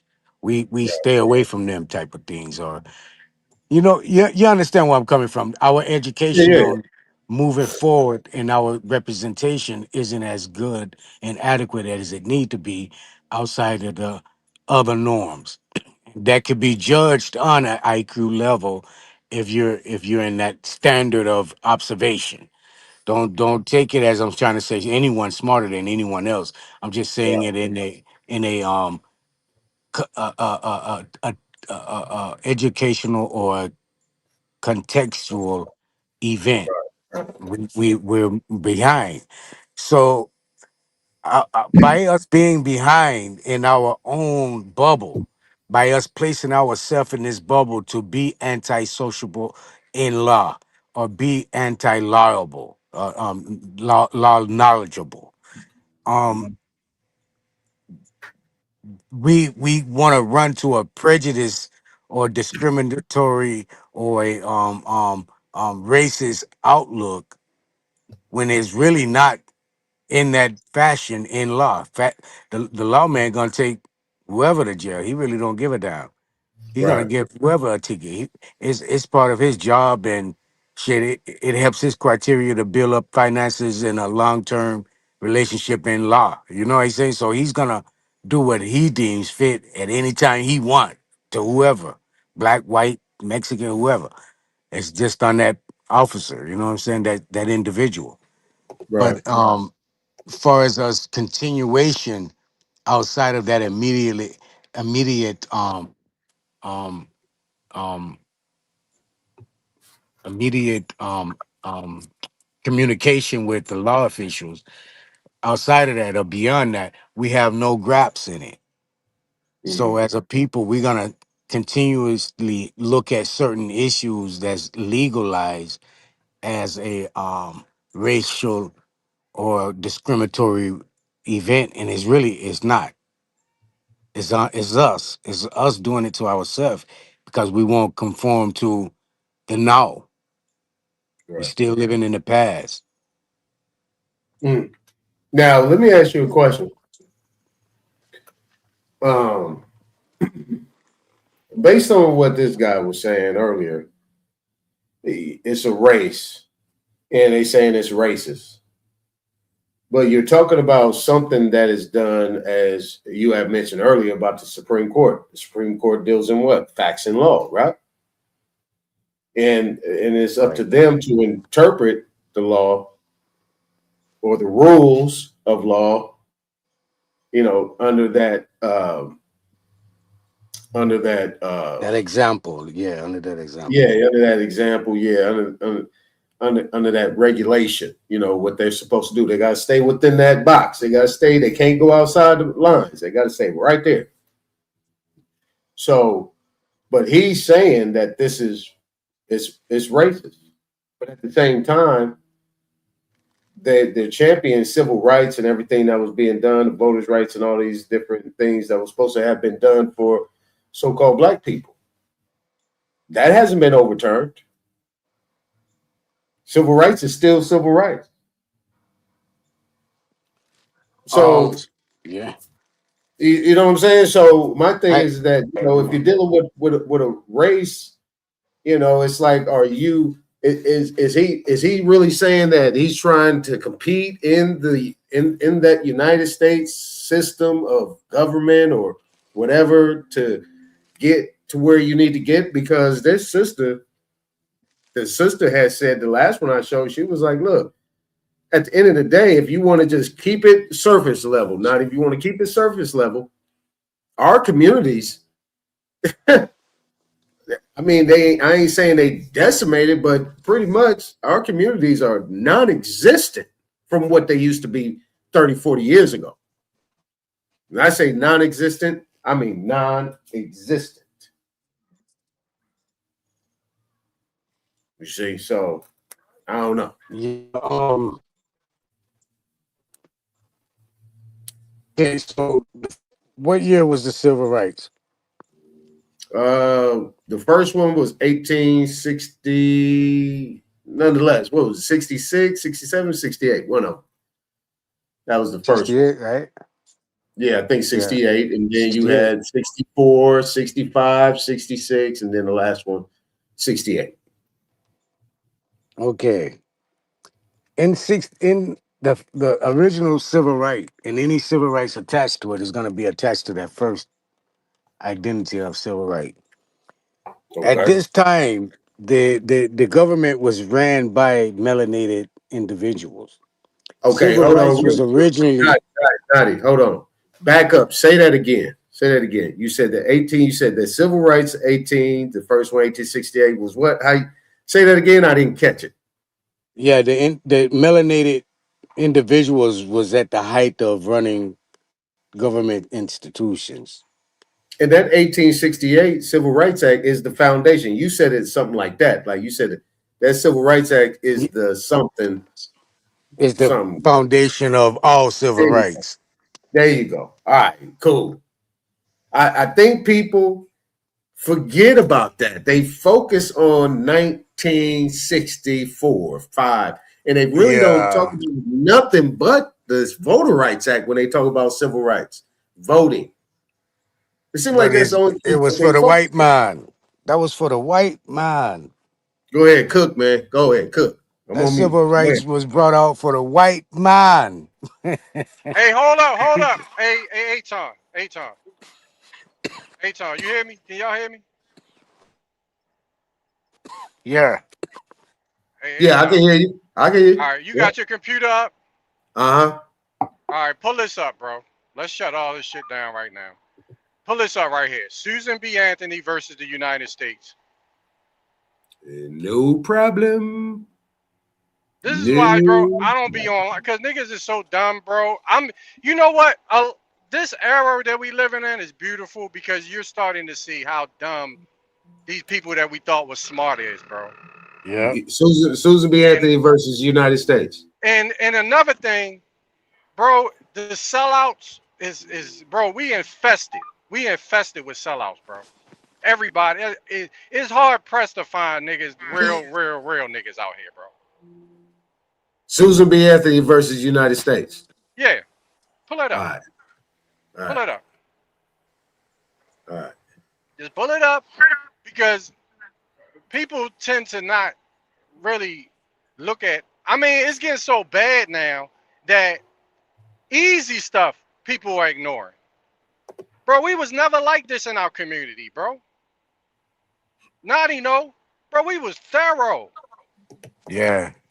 You feel me? Thorough, Very bro. thorough. Bro, we had, bro, detailed. We had everything pinpointed. And I'm seeing easy stuff. And I'm seeing our people. Well, I'm not gonna put this on everybody because I don't know some of these other people that got these big channels. But bro, I'm looking at them like, are y'all letting the mainstream get away with this? Oh, I get it. Everybody's monetized now. Everybody trying to make money. They ain't trying to make no noise no more. That's what's going on, bro. It's up. It's up. It's up. I got it. It's right I'm there. driving right now. All you gotta do is read the first joints on this shit, bro. You feel me? This going back everything Naughty said just now. And this is not no secret person. This is Susan B. Anthony versus the United States. Supposed to be on that silver dollar. Yeah. Yeah, she on money. Yeah, go ahead, bro. Go ahead. She on money. So this is United States versus Anthony. It says 11 Blatch, 205, this. Okay, Circuit Court, Northern District, New York, June 18, 1873. Constitutional Amendment, right? Vote, women, qualifications of voters in New York, Law 14th, wait a minute. Constitutional Law, 14th Amendment, right to vote, women, qualifications of voters in New York. A female voted at an election in the state of New York for a representative in the Congress of the United States. Under the Constitution and laws of the state of New York, none but males were authorized to vote for members of the most numerous branch of the state legislature. She possessed the qualifications entitling a person to vote at such election, except that she was not a male. She was indicted under Section 19 of the Act of May 31st, 1870, 16 Stat 144, for knowingly voting at such election without having a lawful right to vote. On the trial, it was contrived in defense that as she had all the qualifications required for electors or representatives in Congress by Article 1, subsection 2, subdivision 1 of the Constitution of the United States, namely the qualifications requisite for electors of the most numerous branch of the state legislature, except that of being a male. The restriction of voting to males by the Constitution and laws of New York was paid as a violation of the 14th Amendment of the Constitution of the United States, which provides that no state shall make or enforce any law which shall abridge the privileges or immunities of citizens of the United States, held that such restriction was not void. Now, let me go to number 2. Say, citing State versus Howard Company. The 13th, 14th, and 15th Amendments of the Constitution of the United States considered. The 14th Amendment defines and declares who shall he, it says he, but I think who shall be citizens of the United States, and protects only such rights as are rights belong to persons as citizens of the United States, and not rights belong to persons as citizens of a state. The rights of citizens of a state defined. The right or privilege of voting is one arising under the Constitution of the state and not under the Constitution of the United States. 6, it is no defense to such indictment that the defendant believed she had a right to vote and voted in reliance on that belief. Number 7, the defendant knowing that she was a female and that the Constitution of New York prohibited her from voting. And having voted, the court refused to submit to the jury the question whether she intended by voting to violate the statute, or in any other question to direct the jury to find a verdict of guilty, and denied a request by the defendant's counsel that the jury be polled. On the trial of an indictment, the court has the power, and it is its duty to direct a verdict of guilty whenever the facts constituting guilt are undisputed. Is that good enough? Yeah, bro. That's good. You feel me? That's good right there. You know what I mean? This ain't no. This Susan B. Anthony. They put her on a coin, and all these sellouts out here is going to talk about voting rights for black people. All right, okay, because I'm done, bro. I'm done. Wow. Yeah. You feel me? Yeah, I feel you. Naughty, you want to go a bit more? You want to go a little bit more extensive? You know what I'm saying? Because nonetheless, say, hold up. Let's drop this in. Okay, here's your reference. Here's your primary source that nonetheless just gave. So you can't say, nah, that's bull, because the first Civil Rights Act was 1868. This was 1873, 5 years later. Mic check. Yep, you got it. Mic check. Go ahead. Check. We can hear you. We can hear you. Go ahead, Nod. We can hear you. Yo. He can't hear us. Oh, he can't hear us. Damn. Bro. Hold on. Let me see if I can remove him and bring him right back. Can you hear us now? Oh, shit. He went back up. Bye. Nah, bro, but this what I'm saying is like, and this is what I get. I mean, bro, this is not scholar research, bro. This is American. This is like history. This is like, bro, on the money. She's on a dollar bill. The silver dollar. Matter of fact, to get on the subway in Baltimore, you get the Susan B. Anthony dollars, bro. Say that again. All right, to catch the subway in Baltimore, you use coins. So you put in a little tray and it gives you silver dollars, Susan B. Anthony silver dollars. Okay. So this is not no goddamn mystery person, bro. Right.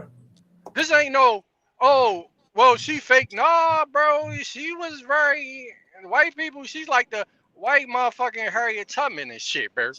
Pretty much. Yeah. Mic check, Noddy. Yeah, mic check. Yeah, go ahead, Noddy. All right, so none dropped the primary source. Now, do you want to continue and keep slashing this thing through? Let's go, man. Oh, nah, I mean, I'll have to, shit. I put in some, you put in some, he put in some. We can move forward. No, man, this is new to me. Y'all showed me something. This is kind of new. This is not really my lane. Hey, Noddy, we go right for the jugular, bro. We don't be playing no games, bro. You feel me? It's everything dead when we walk out of the room. Yeah, like, nigga. No witnesses. Nigga, we leaving all dead bodies. I don't be arguing, bro. You feel me? Yeah, ain't no reason to. Ain't no reason to, bro. Ain't no reason to. Yeah, nigga, throw a whole grenade in your shit, nigga. It's over with. Fuck you talking uh, about, bro? What any no, of all these people? They see that's what I'm at. They think about people dumb. I think they think we dumb out here, bro. They insult our intelligence, Aton. You feel me? look how that statement what Aton just read, right? Shows the separation from the state from Right. the U.S. Off rip Exactly. shows Off a rip. separation. It shows And that y'all these see, states are yeah. nations. Y'all see how they been lying to us, bro. You feel me? And they still not mentioning her. Yeah, that's what I'm saying. That's why I say y'all keep going. I want y'all to point that out. Yeah, that's what I'm saying. These states are nations, right? Yeah. They say it in that joint.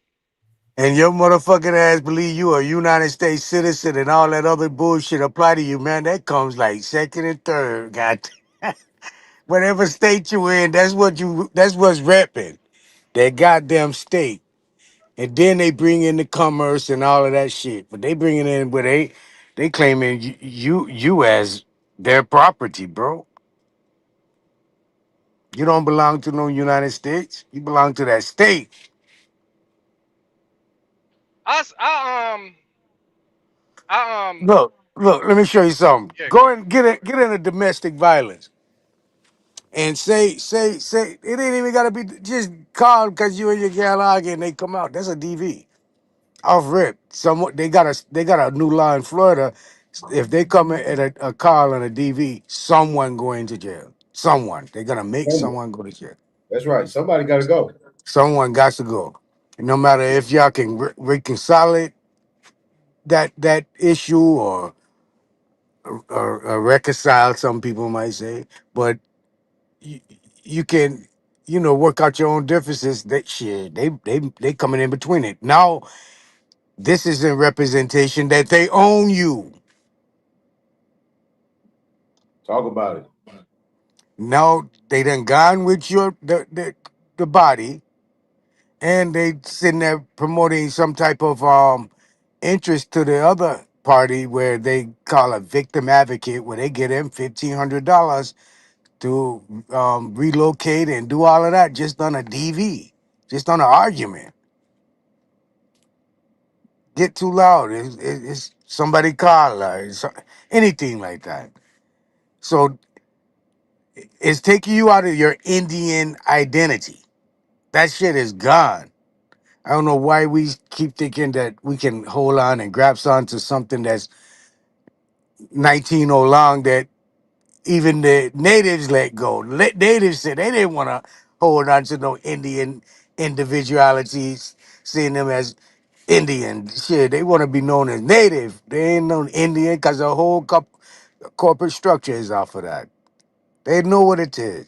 But we want to hold on to these words and these titles and black and I understand the culture behind the identity because West Indian, I that's all I know, right? But at the same time, this is an incorporated identity that's under some type of legalese structure that I don't want to be affiliated to. I know the name. The name itself is entangled.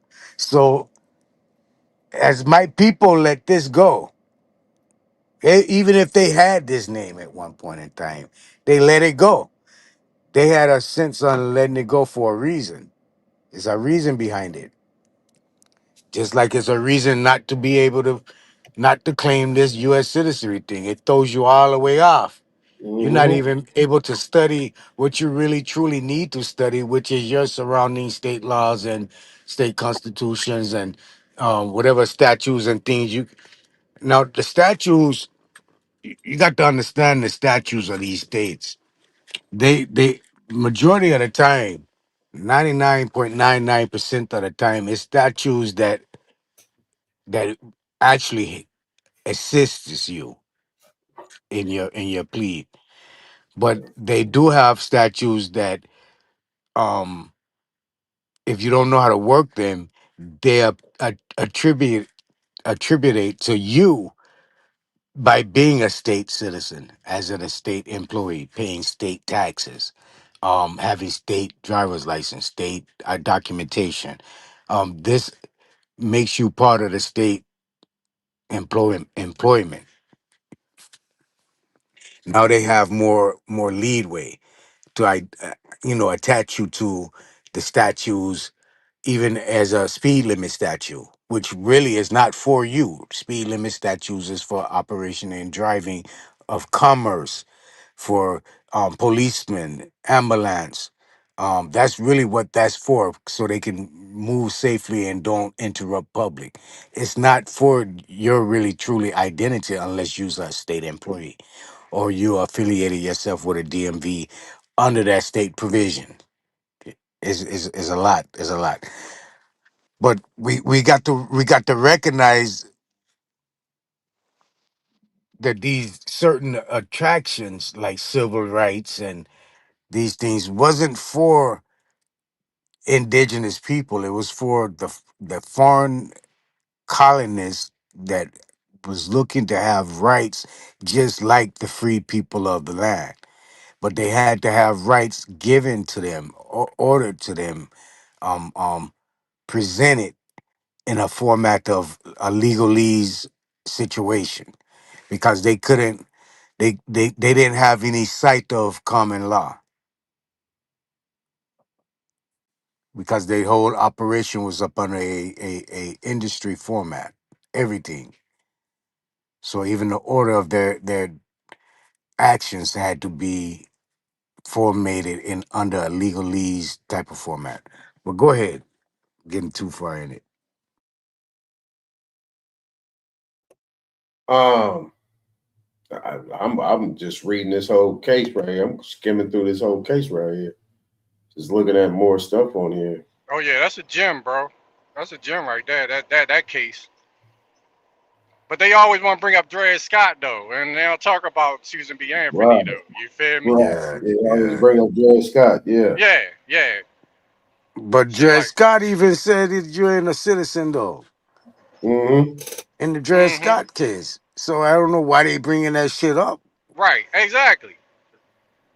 Like, man, if y'all don't bring up Susan B. You know what? I forgot, bro. You know how, nigga, you got so much information, you be forgetting about certain shit. And I was like, just came, I was like, wait a minute. Let's bring up Susan B. Anthony versus the United States on them real quick. Why the fuck ain't nobody talking about that? Right. And you got this nigga over here throwing a goddamn hissy fit. For real. About some shit that don't even apply to us. Don't even apply to us. Don't even Right. apply. I'll be damned. That's how you know they sellouts, bro. Remember I was saying a couple days ago, like, yo, when you know the truth and you know law, nigga, you gonna see the sellouts, bro, clear as day. Yeah. You feel me? Because you're gonna be like, you can't be in this position and not mentioning the Susan B. Anthony versus United States, bro. That's right. Like, what the That's fuck? right. And you supposed to be a part of the Black Caucus. Right. The one thing you supposed to know, like the back of your hand, is the Civil Rights Act. Thank you. The first action of it. So they don't even know. They don't even know. Right, bro, because they dummying us down, bro. They wanted to dummy down, nigga. The indoctrination. Y'all see it firsthand right there. There's You plenty trying where to that tell a came nigga. from, too. There's plenty where that came from. That's a small percentage Yeah. that they not mentioning purposely. You can do a whole documentary on these motherfucking white people, bro. It'll blow motherfucking all the other shit about us out the water. Sounds About like a plan. Sounds like a plan. Yeah, Sounds bro. like a plan. Oh, nigga, I got movies and everything that ain't nobody got with the motherfucker. The white people roots. I got the white people roots movie, bro. No bullshit. No bullshit. I got the white people roots movie. It came out before Roots. I got it. I recorded it. I got a copy of it. Where they was getting whipped. From their own people. From their own people, bro. And little niggas, you know what I mean, where their estate got taken and he's sitting there all quiet. Yeah, nigga. Yo, I'm telling you, bro, this shit is ridiculous, bro. It's ridiculous how they doing this, man. It's just sellout. It's all sellouts, bro. That's the only explanation I got. And this motherfucker, that's the only explanation that needs to be said. I mean, this dude is sitting over here on 2 separate occasions in them 2 videos I showed. He's crying to white people. Right. Hey, get out of here, dude. What are you doing? Yeah, bro. That's why I'm like, bro. That's why they don't want to face us, bro, like a man, because they know we gonna smack the shit out of them. The ones that know. That's why they try to lock up all the men, bro, that know the truth. That's all they were doing.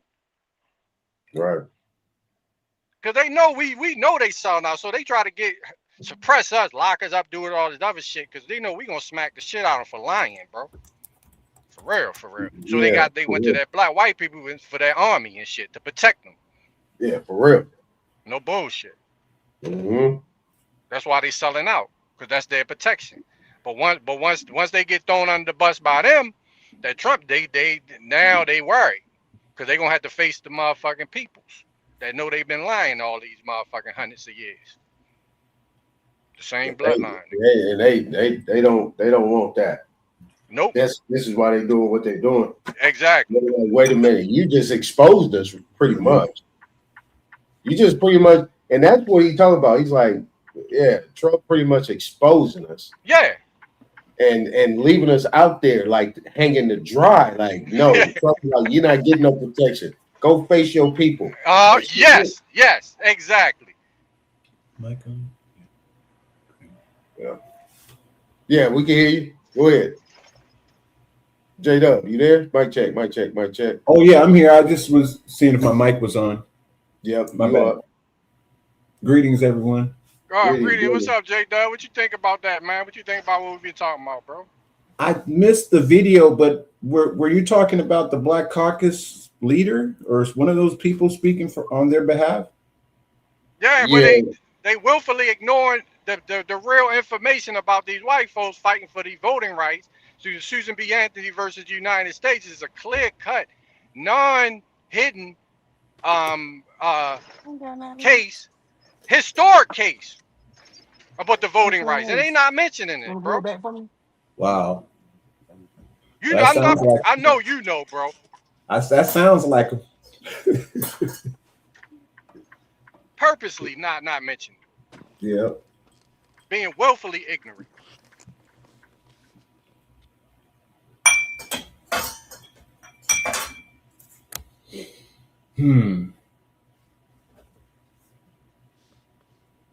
Yeah, so what's the topic today?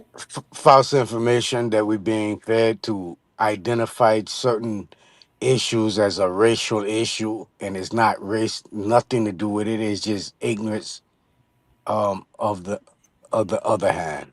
On the other hand, put it that way. That's the topic.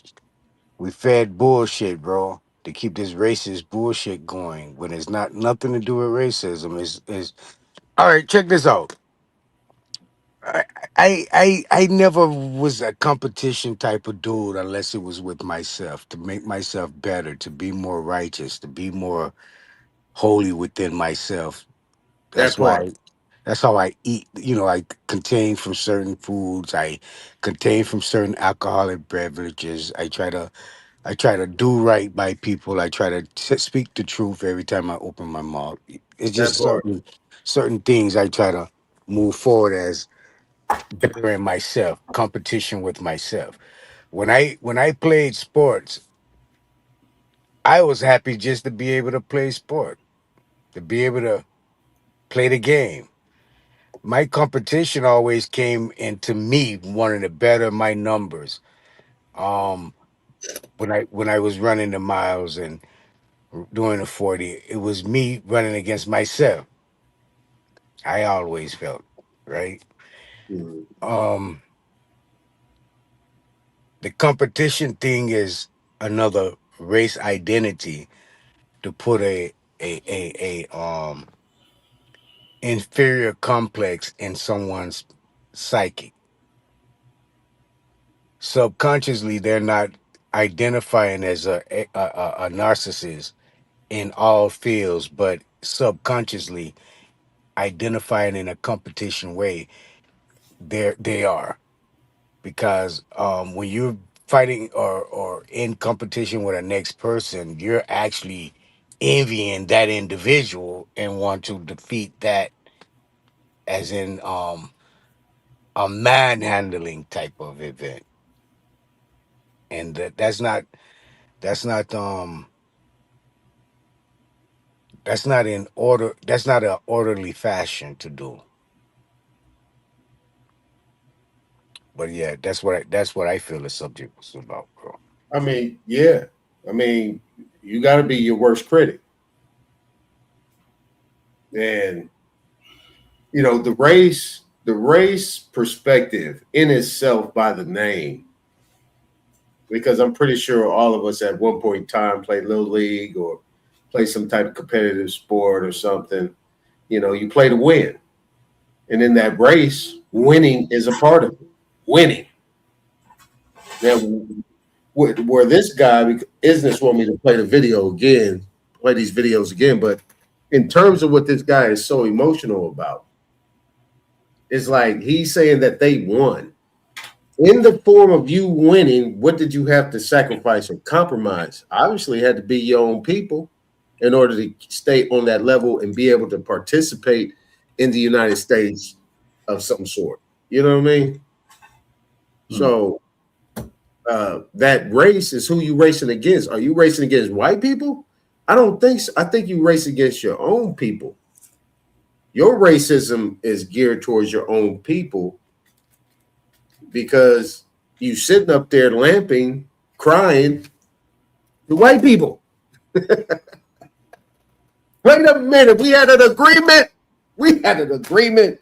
Y'all was supposed to, and as long as we were supposed to, and this guy's just coming over here just messing up the whole cha-cha.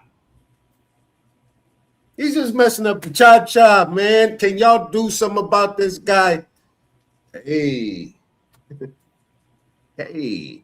Let me play this again for yeah, Jay doesn't see it either. Let's play this again. Let me hold on. Nope. Yep. Boy. Yeah, hey man, y'all knocking it out the park, man. I didn't bust my dome on that one, y'all do right there. Let's start here. We just got access to these damn institutions. Good point. My dad couldn't go to Princeton. Well, that's my son was able to benefit a little bit from a regime that allowed him to at least to be considered, right? I consider myself, if to call me an affirmative action hire or a diversity hire doesn't bother me. It says more about you than it says about me. Why am I a diversity hire? Because damn it, if you didn't have the criteria, you wouldn't even think about me. That says more about you than about me, right? And so here we are in a moment, once again, where the nation thought it could actually, we thought we were engaged in a racial reckoning, and damn it, we're doing it again. We're betraying it, turning our backs on it again in the context of the end of the Reconstruction. I just got to say this really quick. In the context of the end. You see how he pushed his lips together? He was like, no, I ain't supposed to be talking about Reconstruction. He's like, no, you're supposed to be talking about Reconstruction. Like, that's key. He runs back to that. Of Reconstruction between 1868 and the turn of the 20th century, 55,000 black people were killed. 55,000 black people were killed. Hey man, she found a mug though. I ain't gonna even hold you. But nevertheless, let's get to the next one. I'm trying to keep myself calm here, Nicole. Why? Because I'm really. That right there is classic. She said, why? Nigga, get on the couch and kick your feet up or something like that. Talk to your psychotherapist. Upset. That's okay. You get tired of people. That's okay. This is crazy. Playing fast and loose with your dead. And it was triggered by Obama. You know how many dead people are in the bottom of rivers in Mississippi because they tried to vote? How many dead folk, right? Folk who have wounds because of this.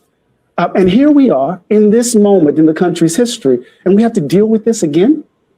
You see what I mean? So when you think about the glorious revolution, our glorious revolution that produced the Constitution, the courts restrained it, limited, Dred Scott, doesn't extend to us. You think about the Civil War, left 600,000 plus dead. Get the Reconstruction Amendments. We finally look like we're going to try to become a democracy. What do we get? The courts. Slaughterhouse cases. Reduces it. Rolls it back. And now here we are. We've only been a democracy since 1965. I'm going to pause that one. Nadi. J-Dub, nonetheless. He said we were a democracy until 1965. Can somebody say that I'm tripping because of what I'm hearing right now? I say, wait a minute. Didn't we do this? If he's speaking as the melanated people taking on the identity of Democrats, he's right. The 60s is when that came around. Okay, well, damn it. Well, this is paused right here. Y'all got to help me out with this. Just don't matter of factly say that.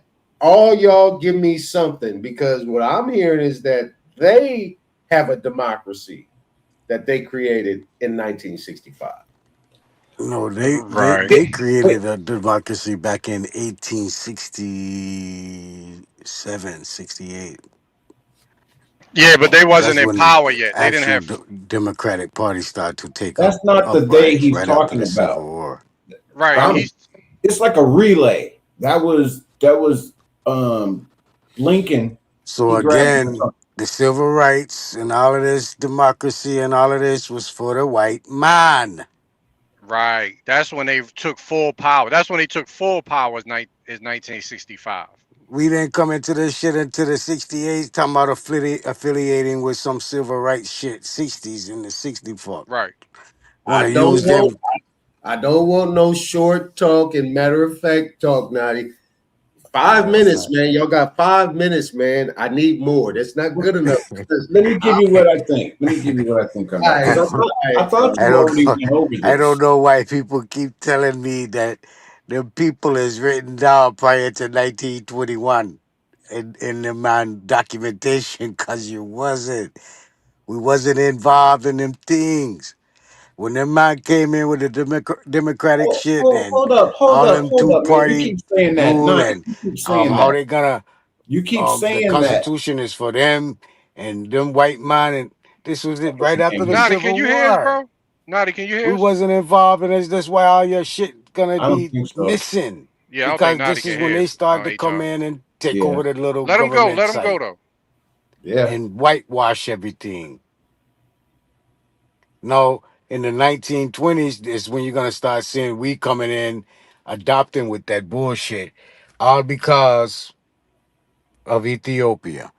No matter how you like it or what you don't like about Africa or Ethiopia belonged to we at one time. Because I do have Massively. to. The I whole have to say land, something. before it was even called Africa, it was called Ethiopia. We had Coach, named can it you hear Ethiopia. us? We was running that land. But by way of the Burbage. Coach. The Berbers were our people. We was dealing with the Berbers. Okay. The Ottomans took on a mask. Yeah, the Ottomans took on a mask and tried to do a secret oath contract with the United States back in when they talking about their treaty of peace and friendship. That was some Ottoman shit because they was taking on the rule of Catholicism. Right. Hold on. Time out. None of your business. What's going on? Hey, look. Let Nadi finish. You done? Go ahead. No, because you can't hear nobody. I just want you to go. They can hear you, but you can't hear nobody. Let me come out. Let me drop and come forward. No, then. go ahead and land your plane because everybody can hear you. Just land your plane. Just go ahead and finish. It's landed. It's landed. Okay, yeah. All right. I'm gonna Can go I out. say something? Can I say J-Dub, you had a rebuttal. Well, I just want to talk about the What about 1920. me? None of your business. I know, but J-Dub had a straight response. Give J-Dub like a minute, and then go ahead. I just it won't be that Hey, long. I J just want. Dub. Hi, how are Hey, you? sis, can you hear me? Wonderful. Great, great. None of your Glad to business. see Can you you hear back me? today. Yeah, I can hear you. I can hear you. Thank you. Glad to All be right, good. back How in you doing? class. All right. How are you Well, I was all? just going to say real quick We good. that just the 19. Well, Huh? go ahead. Okay, with the 1920 thing, I go back to there's two Americas, whatever you want to call them, prior to 1920, where it was separate. We had our own thing, whether it was inside of this so-called U.S. or it wasn't inside of this U.S. per se, not enfranchised fully, but we had our own thing, our own banks, all that stuff. The oil wells were owned by the American Indian, because you have these companies, the Creek Oil Company in the 1800s, late 1800s, they were pumping oil. The American Creek Gas Company, I might be missing the name of, but Creek is in the name, and they've been pumping gas since 1860s, 1850s. Oil. So they gave out rights, leasing rights. So all this makes sense if there's a trust in place. That it sounds like they got their democracy going when they kind of like confederated together as foreigners to change the real authentic organic law that we had, and organizations that we had, and industries that we had. They were the richest people in the world right here in America before the 1800s was over. They were already the richest. That's why that war went down and Civil War went down. So I'm just saying that it's not that simple to keep lumping us in, saying that there was no recordation of any of our activities prior, when we had the largest probate court system in the world out of the Oklahoma Territory. In the early 1901, it was established by then, and there was no. I mean, this was before the Oklahoma State organized. So there's a big lump of information missing with that American Indian story being obscured by all these different people trying to come steal.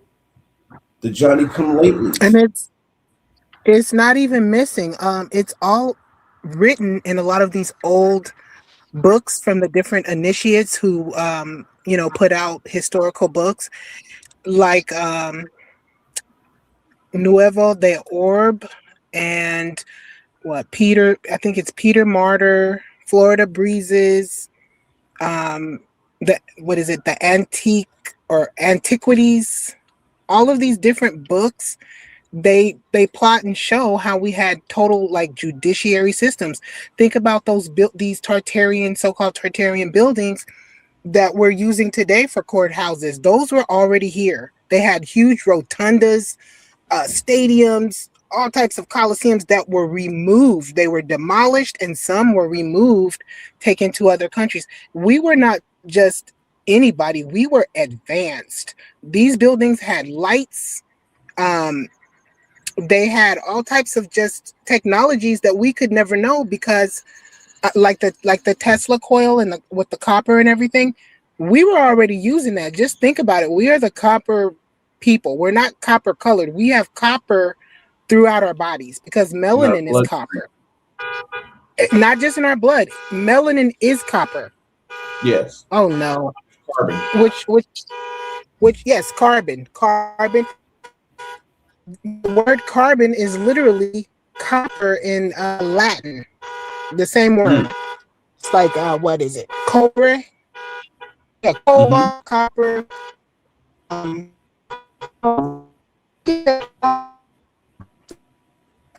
You're going out. I can't hear you. I was going to say all those things are literally. Can you hear me now? Yes. Okay. All those things, all those elements are literally different forms of carbon.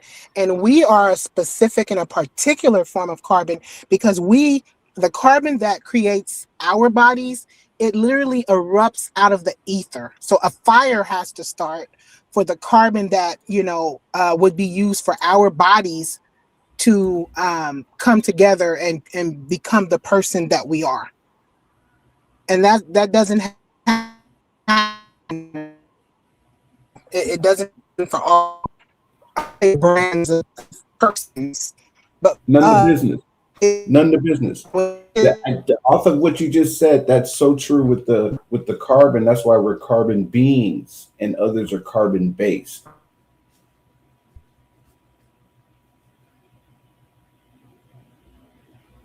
I don't know if you were. I just threw that out there. I can't. No, hear you're you. right.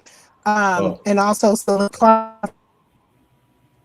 Can you guys hear her, or is it just me that she's breaking up? Is that just me? Yeah, she's breaking up, but location. Whenever I'm at a mall, they seem to have some kind of problem with the She dropped out. No, she didn't. Yeah, she dropped out. So I land my claim. I was just stating that. I like how she was starting to get into the Tartarian, the buildings. I've always said these buildings aren't no 200 years old, 100 years old. There's so much evidence that some of these buildings are palaces. They don't, like, for instance, the Brooklyn Bridge. You may have seen this, but that Brooklyn Bridge, I just saw a brother give a complete demonstration on. There's a Bifrost going across that bad boy. And all that shit in between the actual arches is new shit that they added to get paved roads there. But it was on when she's talking about ether, that's the Space Force that they're talking about, that Trump saying he brought back into place. That's the Buffalo Soldiers domain again, because of the ether that's in our blood. They're talking about that whole period of the time when they had the knights. Those knights weren't wearing all that fucking armor. I saw this brother give a demonstration about how there's no way you can go to battle. You know how tired you get when you would play boxing as a youngster. You might have boxed maybe amateur, but I haven't. So I just remember how tired I get after a couple swings with the homies. Be wanting to fall out. And you telling me you swinging? Yeah, all that armor is for them. It's not for us, because our bones are enriched by the sun in such a way that we have the hardest bones. And when I say us and our, I mean all Aboriginals, not just the Indians. I'm saying about that armor, but wait, I'm sorry. No. I wasn't saying no. The armor was conducting the ether. You didn't let me finish. So what this gentleman was showing was that the armor wasn't for fighting. It wasn't for fighting at all. It was using the electromagnetism, pulling the ether. They were controlling the ether, like the Tesla coil. All this stuff was all connected. You had electromagnetic.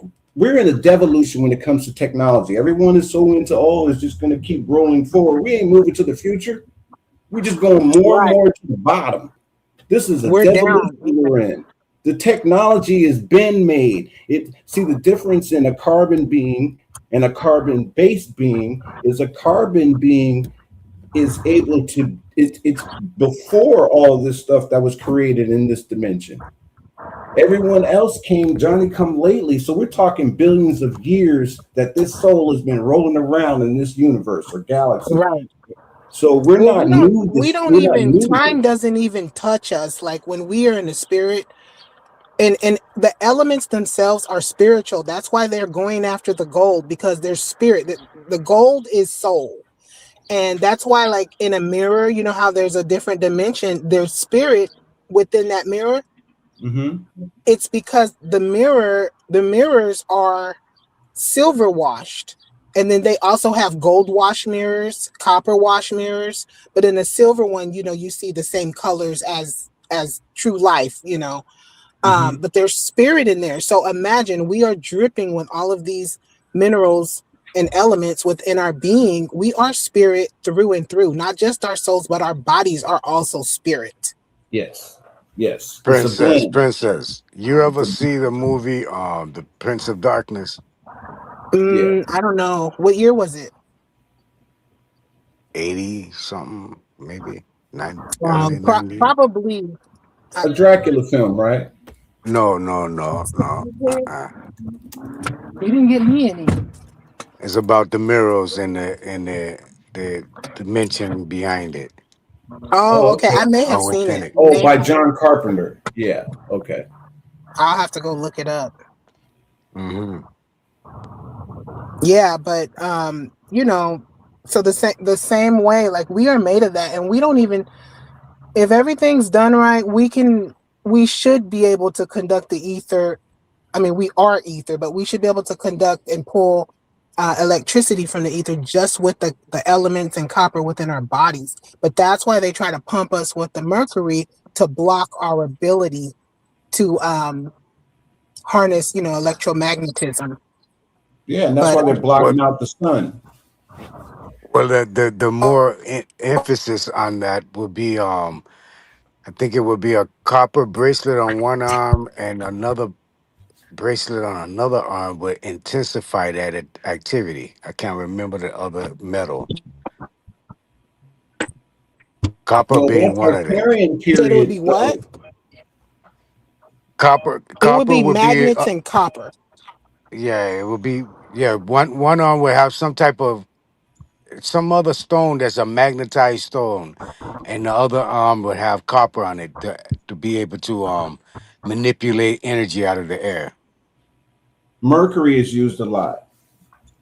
Mercury as well.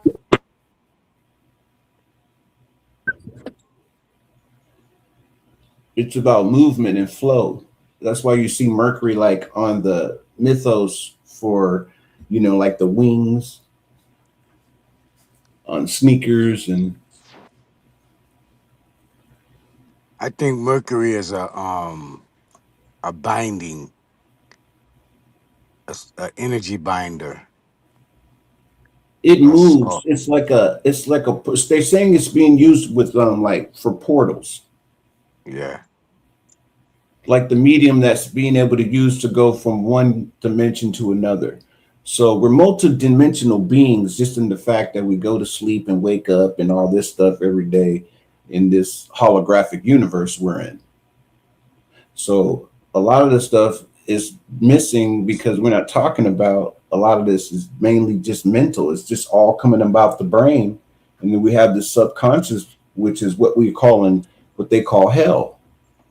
So it's what he was talking about being sent to the exchequer or the king's dungeon. It's like being trapped in your mind, like letting the ego run amok. The soul is trapped, encased in this body. This is the prison. So a lot of the stuff we're talking about, as I sent Brother Aton some research I had done, just looking at how the court system was mocking what's called the Osirian rites or the Osirian council, where basically it's supposedly the ancient Kemetic resurrection mythos.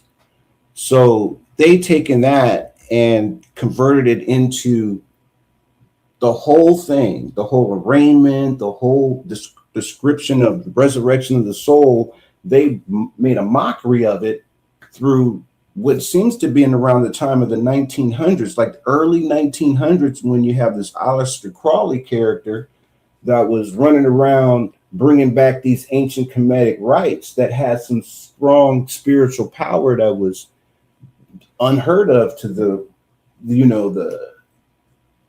pale skin at that time. So they were using the occult sciences to develop a control over people. And that's what this court system is. It's a mockery of ancient.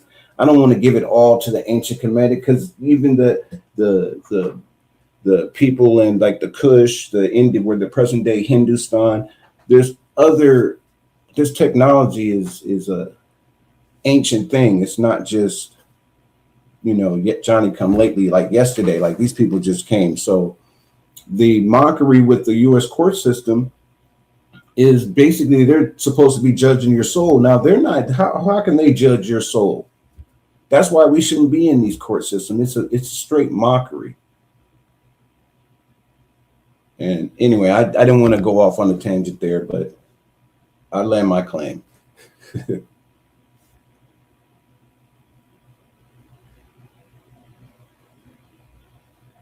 Uh-oh.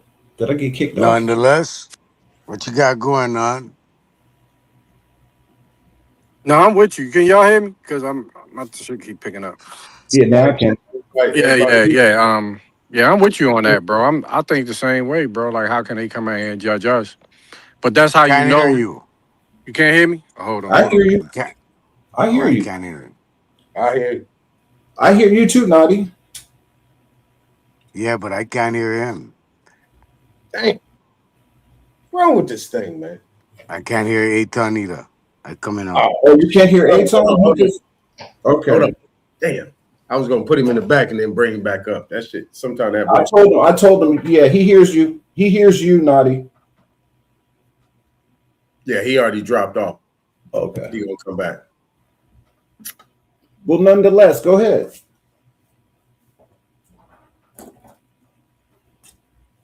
I guess he dropped off too. Nah. Can y'all hear me now? Hold on. Yeah, I hear you. Mic check. All right, hold on. Let me switch up real quick. You hear me, Naughty? Yeah. Yes. All right, cool.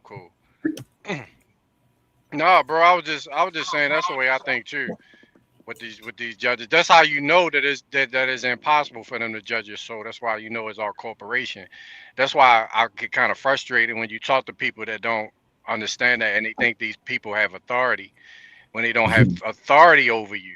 You know what I mean? Because that's one of the first books that I read about our people and how we kind of look down upon people that looked at other people with authority. Explainer of Liberty is the book, but I got the actual book, but yeah, bro, it's a real interesting read because it goes real deep into our thinking and how we moved here and how we was moving, on the land and how we didn't, listen to outsiders like that.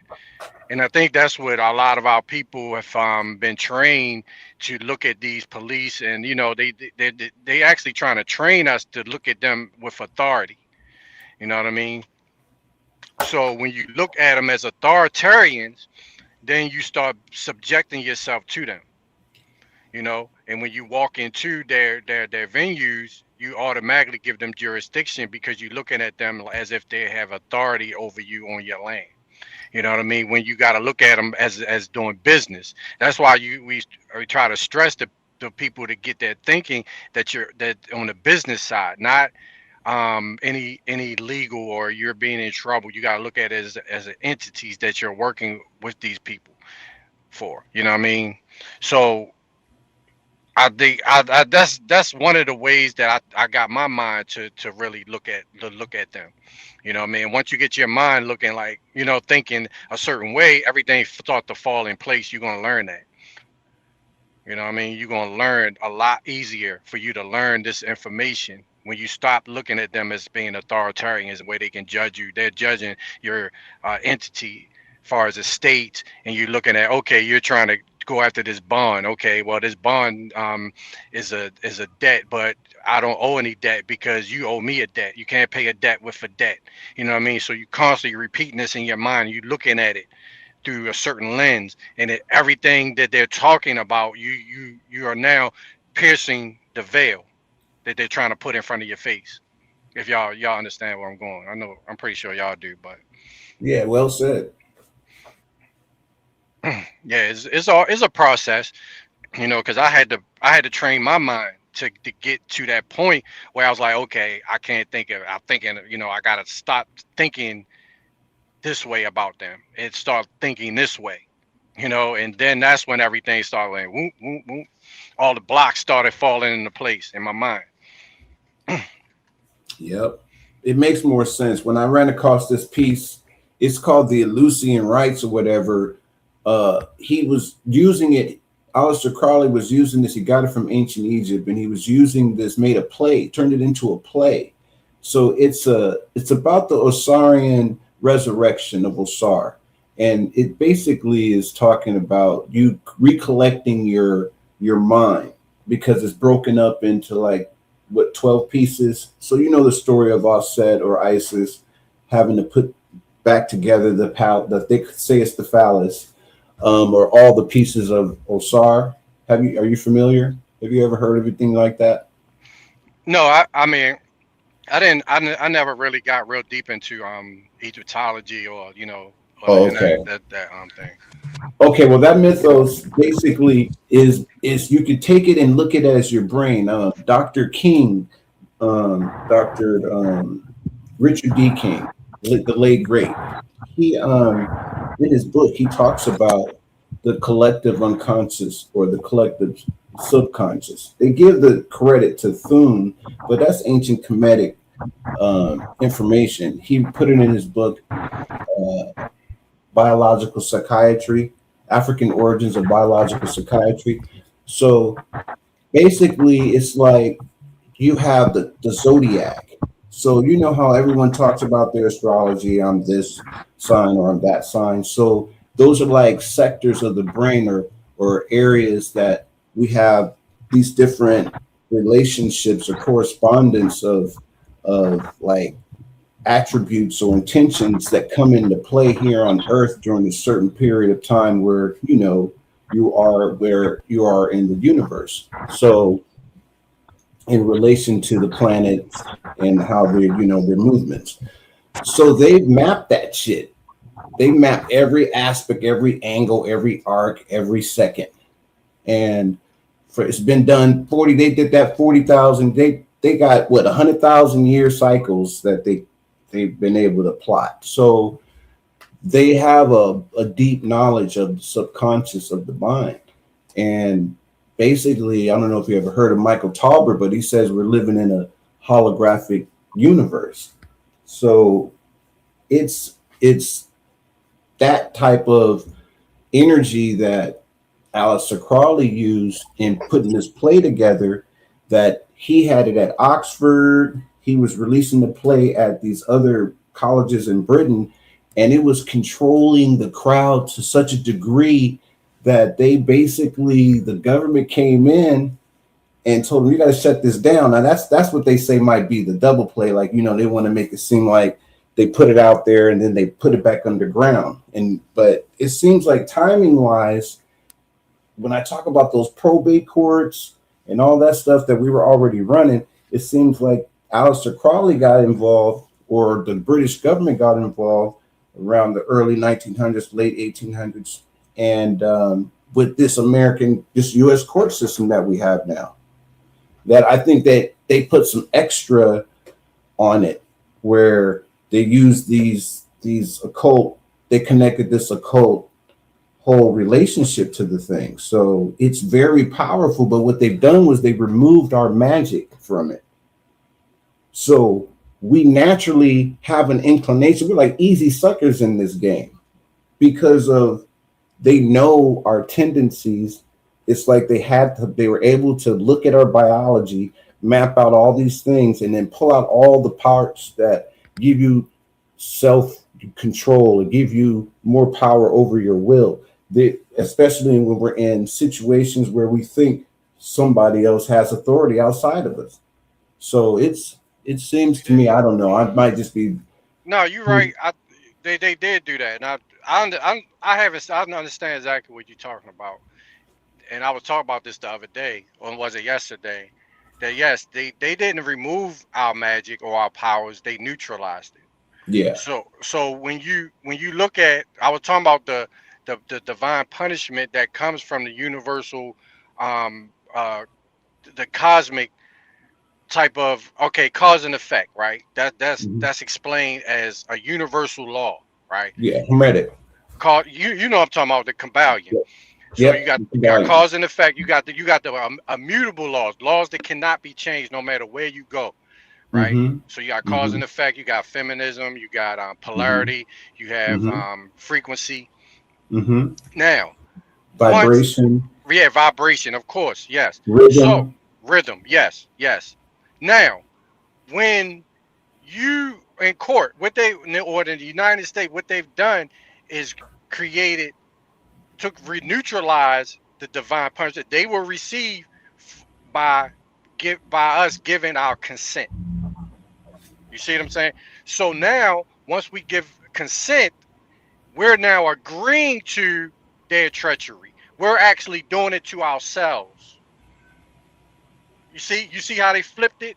Whereas though that's why I said they neutralize our not the magic, but they neutralize it. They found out that they can neutralize us that way by getting our consent, even if what they're doing is wrong.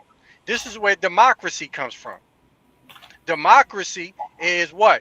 Majority rules. Even if you don't need all the people to agree, you just need 50 more majority of them. 51% can rule over the 49%. Mm. You know what I mean? Because you have more power, even if it's only a small percentage, 2%. They can still neutralize us. You see how the 50, once you get into 50% range, you now neutralize 50-50. Mm-hmm. That's what you see how that's what democracy is. It's to neutralize the ones who are that disagrees with the treachery. Mm. That's true. I meant when I said that they remove. I mean that they removed the magic in the mockery. So they created a mockery of a spiritual system which was supposed to resurrect your soul, so you would sin. So you're looking at the body as a prison house, like it's a what do you want to call it? Like it's a prison house, shit. And you have to match, but you have that seed, you have that Christ seed within you to be able to rise above. Not everyone has that Christ seed. There's that carbon base, there's that carbon being that has that seed. The carbon base don't have it. So there's this science that is a spiritual science that they took that was ancient, and they removed the magic from it. And then they created what they could. They still wanted to, it's like a rat trap. So now they covered all the exits so they could keep you channeled like cattle to the slaughter. It works. It's going 365 days a year, every day across the country. Mm-hmm.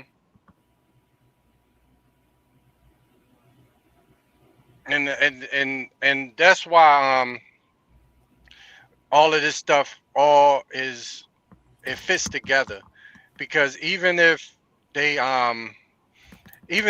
things are getting better, they will create more confusion, or they will people on our own bloodline. I ain't gonna say our own bloodline, because God knows who these people are, but people that look like us, I'm just gonna say it like that.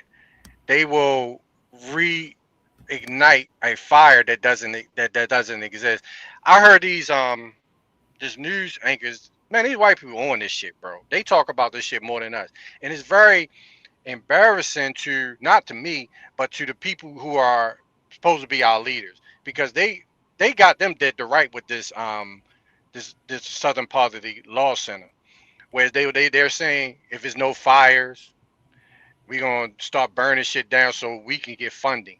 You know what I mean? So if there's no racism, right? Or these white people are not showing themselves to being racist, they'll create or they'll fund these sleeper cells to go cause a racist act. You know what I mean? So they can have power. Exactly. You know what I'm saying? Exactly. And you know, they so cocky in the fact that they don't care what these white boys say, these white folks say about them, because they know that they already got us gaslit. I'm talking about us as a collective whole gaslit, that they not to be don't listen to them anyway, because they are the white supremacists. Mm-hmm. Yeah, bro. That was a I didn't want to go back, but that was an answer I want to a follow up I wanted to have with Nati when he was talking about the racism part. So I just wanted to keep that out there, but I didn't want to break the flow on this. But I wanted to share something like they have mapped this U.S. court system has mapped this sacred Osirian mystery system in such a way that the arrest and arraignment it's compared to your soul willingly forcefully descends into this world, which they call the underworld or the Amenta or Hades, to face trial and transformation. So that's some real shit there. You're talking about your soul. That's the highest thing on the planet. If there's any sin, is to retard someone's soul, to their soul from ascending. That would be a sin. Right. And they know that. Yeah. And they know that when they come in there. All the acting and the movements, like how even the one we seeing where this dude is acting against that white girl. Mm-hmm. How they deal with us up in there. Hey, gentlemen, I gotta make a phone call. Trying to vibrate at a level and move around and shake in order to capture you and bring you in. And then they got it. Now I'm glad you brought that up. Right? Hey, I'm listening. I gotta make a phone call, so I'm gonna hop off. But All right, okay, for sure. All right. All right. So look, it's good that you mentioned that. Right. You remember when Biden and Kamala was running to be president and vice president against Trump. Mm-hmm. Do you remember what their motto was? When they were running against Trump? Yeah. They kept saying anything against what Trump was doing. They was no, what their motto. Their motto. Man, they didn't really have one. She was like, you can go ahead. I'm sorry. Their motto was, "We're fighting for the soul of America." You remember that? Yeah. Wow. Yep. Now, when you reach a place, right? You can actually take those words. I mean, how I looked at it, I said, why do they keep saying that? We know what is and who is the soul of America. Right? Mm-hmm. We got soul. Mm-hmm. You know, and we got the soul train. You know what I mean? That was something that was really just that I would say that was kind of like a revelation. I was like, I'll be damned. I said, they keep saying this. We're fighting for the soul of America. We're fighting. I said, damn, well, maybe you got a point there. Based on what you're saying. You know what I'm saying, JW? You know, because that people think, and I really be saying, I said, man, every election is in order to do something or participate in something or be subject to soul of America, us. And really who they're talking to, they're not selling white people. They got their mind made up. They know who they are on one end. They are trying to figure out how we can remix them to get us involved in any atmosphere of politics and shit that they got going on. Even Trump is a part of that. Without us, they can't do nothing. At least Trump was kind of like, shit, I was kind of cool they didn't vote. You know what I'm saying? We don't need their vote. I was trying to find that clip. I couldn't find it. It was like, we really don't need a black vote. We win it. Like he said, we kind of wish they didn't vote. Now that's saying, yeah, that's pretty powerful right there. That's pretty powerful. Yeah, that's like, pretty powerful. Because that's pretty much saying he knows what's up. Yeah, that's pretty much saying that they really not really a party. You know, they really don't need to vote. I mean, they pretty much got everything that they need. But we got this dude that was sitting over here crying. This guy on the screen that was crying, and keeping us in a position, not keeping us in a position like that, but keeping us in a position by not expressing and really debating or talking about the rights or whatever that has been violated, or that equal opportunity, that equal protection. You know what I'm saying? It's interesting. Well, I find I would really like to know that gentleman's ethnicity, because there's like Nadi's saying, they keep playing the race card. Look at look at his last name. Can you view the screen? Yeah, hold on. Let me clear my screen out. My bad. His last I see the screen. His last name is Glade. Glade. Glade? A-U-D-E. Wait. Spell it again. Glaude. It's on the screen. I got it blown up right now. Glaude. Okay. Yeah, Glaude. That's not. I've never. Is that a? I don't know. Is that an American name? Man, I'm thinking that's a Huguenot right there. Okay. And I'm thinking that's the French Huguenot. Okay. So that's. I'm just saying, for someone to say that's when their democracy started was in 1965. I don't get that. I mean, I do get it, but that's not a fourth generation grandma from here thinking, unless he sold out like you were saying, and he just continuing to turn in, because it's like he did a deal with the other foreigners to create this so-called democracy that the Democrats keep saying that we are. They keep saying our democracy. They don't say as much. They slide it in there though. I mean, you look at it. I mean, I understand.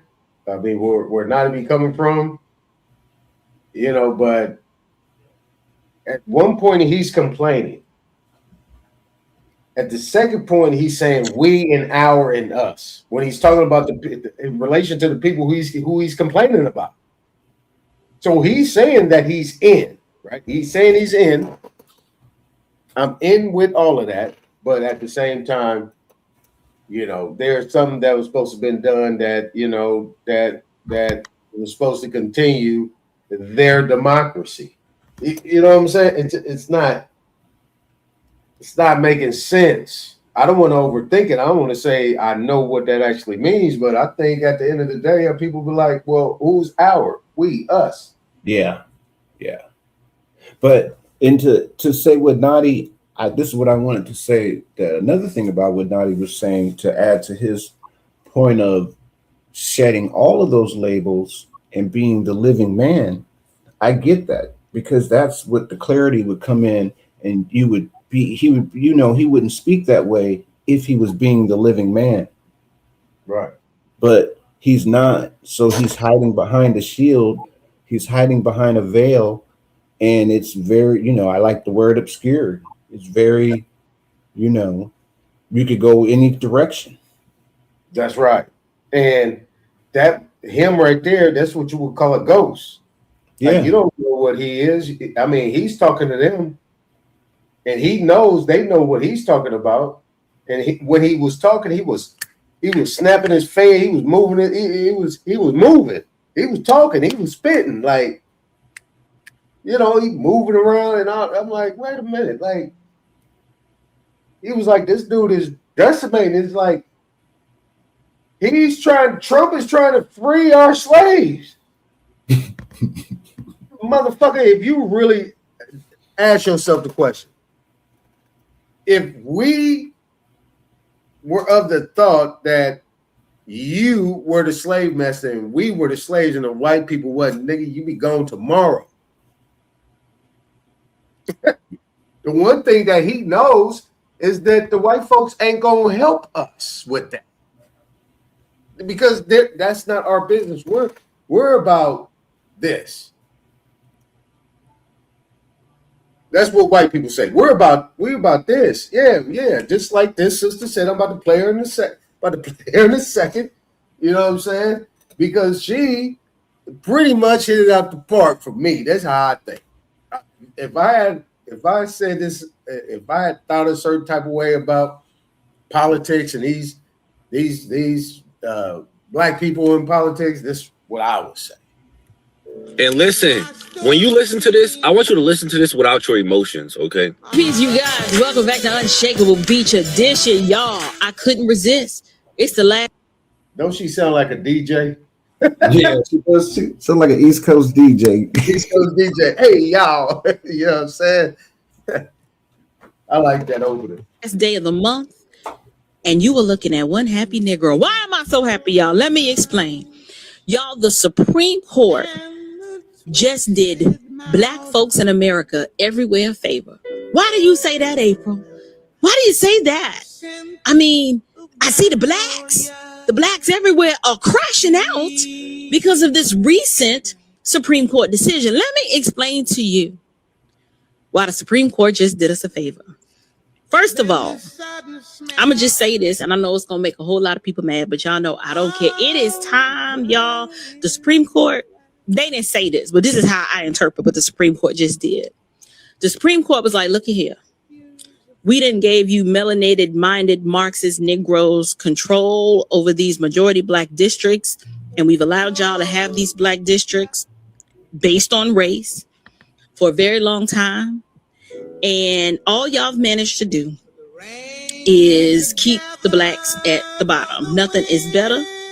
All this black representation have gotten them nowhere. So we about to get rid of all of the race-based gerrymandering, and we about to put the white folks back in charge. Y'all have had your chance to prove that black representation was going to improve the conditions of your communities, but everywhere y'all rule, everywhere you rule, we're at the bottom. Economically, there's been very little improvement. Academically, there's been absolutely no improvement. Culturally, politically, socially, effectively, having race-based gerrymandering, all it has done is turn the black community into a solidly blue, democratic, Marxist-minded, communist-thinking voting bloc that votes for Democrats under the guise of black representation. But here's the deal. I'm black, and there's nothing that I have in common with a black Democrat outside of the fact that we share the same ethnic expression. So the Supreme Court basically said, look, we get it. Y'all felt that we needed to right a wrong, and to right this wrong, that we needed to draw these maps and loop and group all of the black folks together so that it could be a majority black district, and that those black districts would represent the will of the people. Now, hear me clearly. Hey, man. That right there is church. That was man. the play. That's church right there. That's tabernacle. Church, tabernacle, song. Hey, man, can I get a witness? Wow. Yeah. All of that. I mean, you wouldn't expect somebody like that, because she said, I'm black.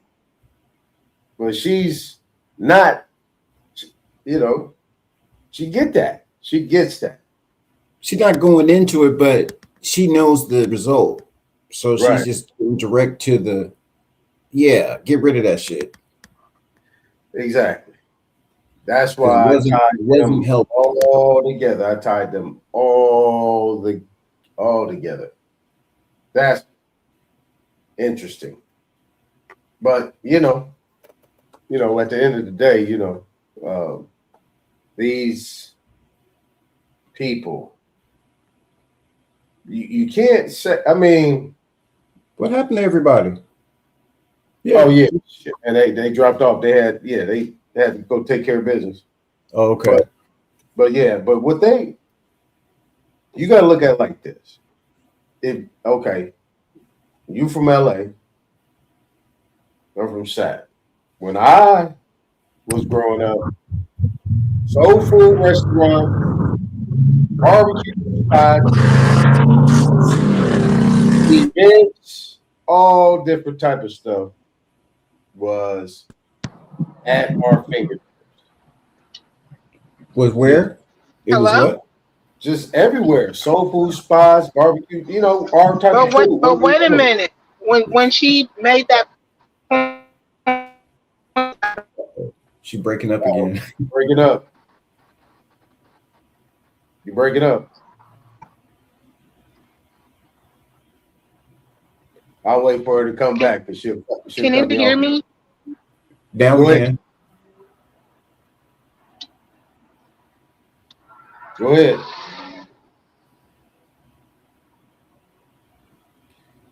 Can you hear me? Yeah.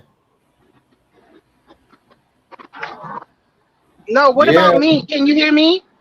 Yeah. Now can you? Yeah. Yeah. All right. So what she came in hot. But yes, in our communities, I mean, it was barbecue joints, soul food spots, our type of hamburger. I mean, where we went by food, it wasn't nothing but, it wasn't, you might have one McDonald's or something like that. You had pizza joints, so on and so forth, at that point. Yeah, we can hear you. Oh, she dropped off. Oh. No, she's back. Can you hear us? I can hear you. I can hear you now. Yeah, I hear. Cool. Yeah, but there was places where we bought from our own people. I'm telling you, I remember these places. Man, come on. It was owned by brothers and sisters, families, and next thing you know, Koreans is buying it up. Then after the Koreans, from the liquor to the gasoline, to the dentist, to the doctor. Yeah. Who else do we have? Yeah. Anything. Then we did use that border though. I'm down south. Yeah, I mean, of course, yeah. The border, I mean, there was people in. I ain't gonna lie. But they had to go. They had to go back on the weekend. Yeah, I'm just talking about in regards to business ownership, like liquor stores. We had a community. Yeah, you had your churches, you had your liquor stores, your corner stores, gas stations, grocery stores, your butchers, your bread, your joints. I mean, come on, man. That shit was. We talking about the only thing they let us keep were the hair salons and barbershops. You ain't lying. I'm sorry. That's so true. Yeah. But I wanted to ask a question. I wanted to ask a question, Aton. I don't know if I'm out of line. I mean, if I'm wrong or what, but the fact, like, I caught a hold to what she said about, the only thing she has in common with all these other so-called quote unquote black voters is that she's also black. And right. I know that we're not black. But my question is, isn't that racist for them to even go around talking about the black vote, the Hispanic vote? Like, they're supposed to be unbiased and fair and impartial, right? Like, how do they get off with that and nobody's saying anything? All right, good question. Because this is supposed to be about the United States of America, and everybody is American. Right. Race American should not be an issue. But this is where you get into politics. This is where you get into political parties and ideology. This is a lot of people don't understand about, and I'm glad you mentioned this because I'm going to talk about politics. I'm going to talk about these parties because it's their ideology. This is where the race comes in. They're racing to the finish line in order to do one thing or the other to gain the advantage or be in power of the people. And have people to be in control of the ideology at that time. That's all it's about. That's all it's about. Well, I'm glad that's a good question. You know what I'm saying? Yeah, and I mean that's been going on since time immemorial. Like as long as I can remember, I'm always hearing about the black vote, the Asian vote. Right. I remember when the Asians That's didn't democracy, participate. though. That is democracy at its finest. Communism, socialism, democracy at its finest. That's what it is. None the business. Do you remember when you guys are from up north? You probably have an Asian community up there, and I remember them not being in politics when they were getting their numbers together. They were like, "No, we don't." They weren't involved in the local politics at all. Right. Not until they learned English and start opening their businesses and became Republicans. Then all of a sudden it just changed overnight. Yeah. Once they got up to speed and they got enough American Indian adjacency to where they could get, catch up to speed with us, because that's what they're all here for, to rub up against us and become people like, because they're very alien and stagnant where they come from. So when they get here, now they got style, they got on some jeans with the rips, and they're ready to vote. Be sophisticated, huh? Civilized. Right, exactly. Well, not civil. Well, yeah, civil. Okay, there we go. Civilized. See, we're not civilized. We're advanced, because a civilized is we're less than civil.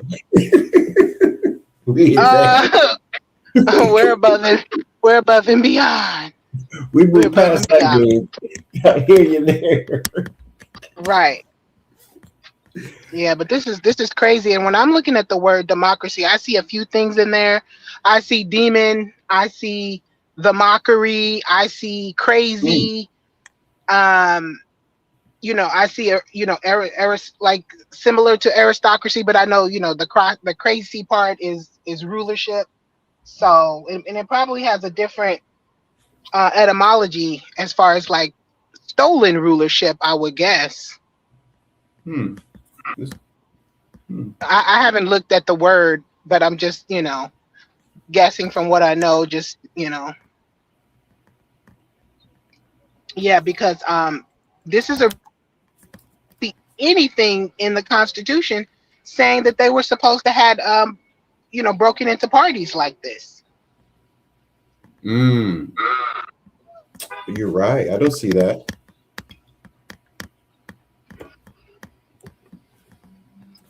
So just another play. And last night I was up all night between the book of Isaiah and what's that? Oh, that book by Thomas Paine, the so-called founding or whatever father he was supposed to be.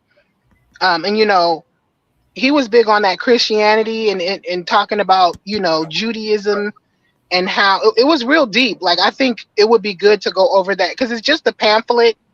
So I could go over it again and pull out all the timestamps that are of importance, but he's literally saying things like, it proves that they were nothing. They were trying to jump in like double dutch. They were waiting for their chance to jump in. He's admitting to that we already had something going on here, and that we were a problem. But then I'm sitting here thinking how they came here to fight a people who were not even the true owners of the land, and they came here to fight them for land that they didn't really own, and it was only them and us here. So the question is, boom, we got you. It's obvious those primitive hunter-gatherers who, barely know their butt from a hole in the ground were not over here fighting you.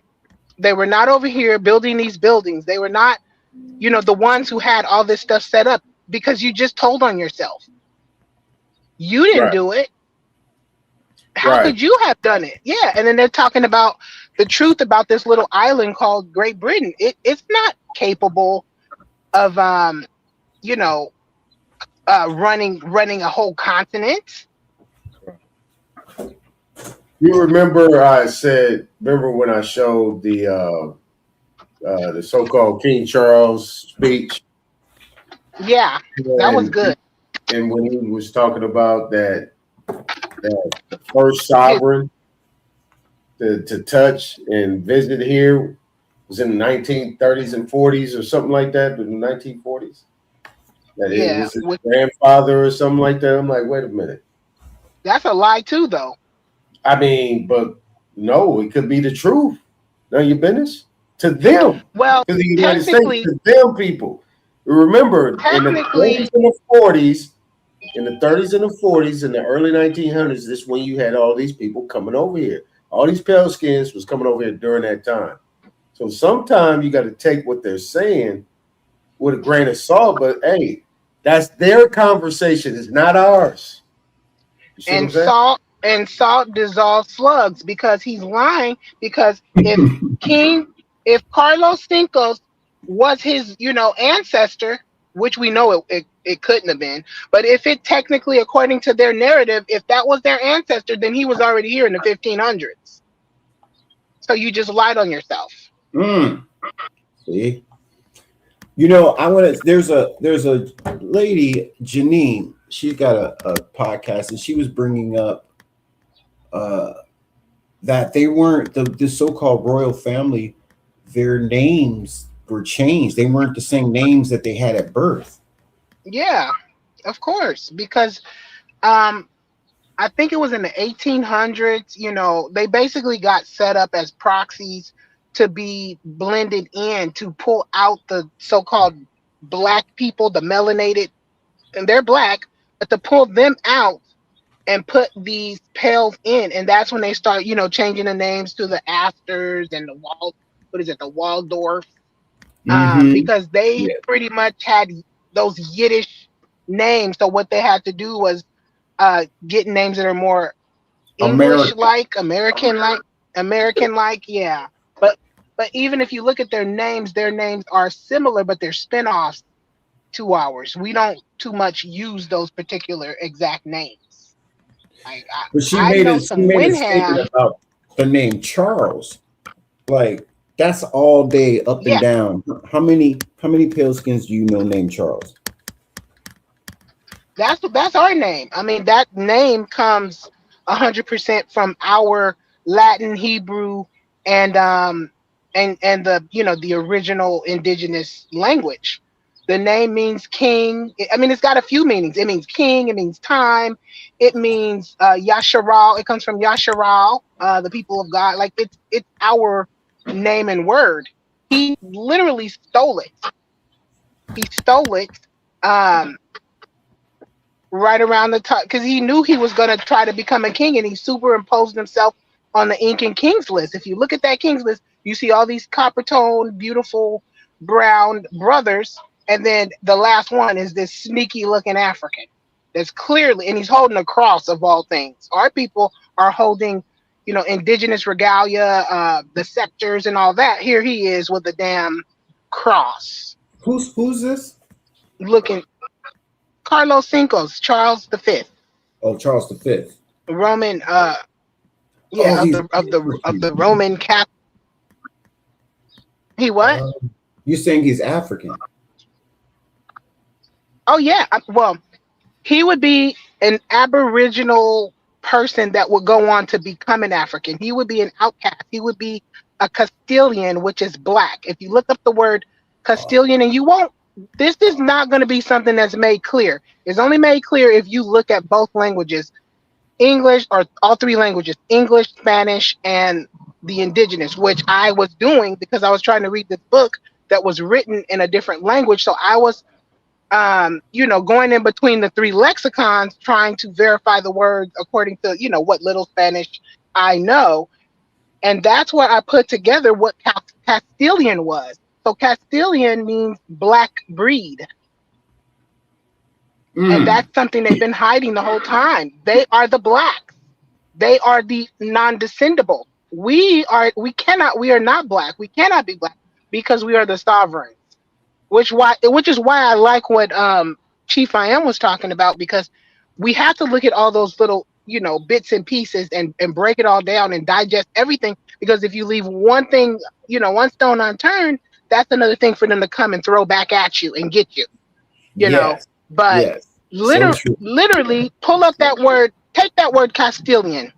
Cast, look that up. That means breed, right? So then when you take the alien, and when I'm looking in this book, that's how I figured it out, because the way they had it spelled, prior to 1500, it was all the spellings were different, and this is why they changed it. But we know from Spanish that the double L is what? Y. Okay, so the way they had it, Castellano, Castellana, right?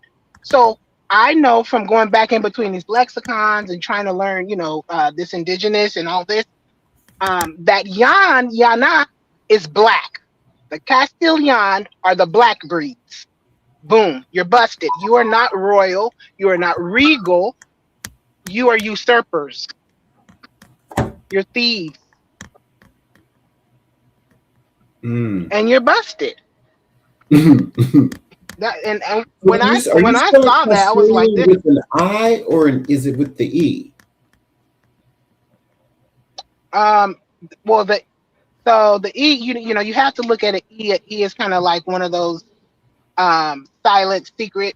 I'm not using it. I'm using the I'm putting an A or an O at the end. That's why. Okay. Yeah.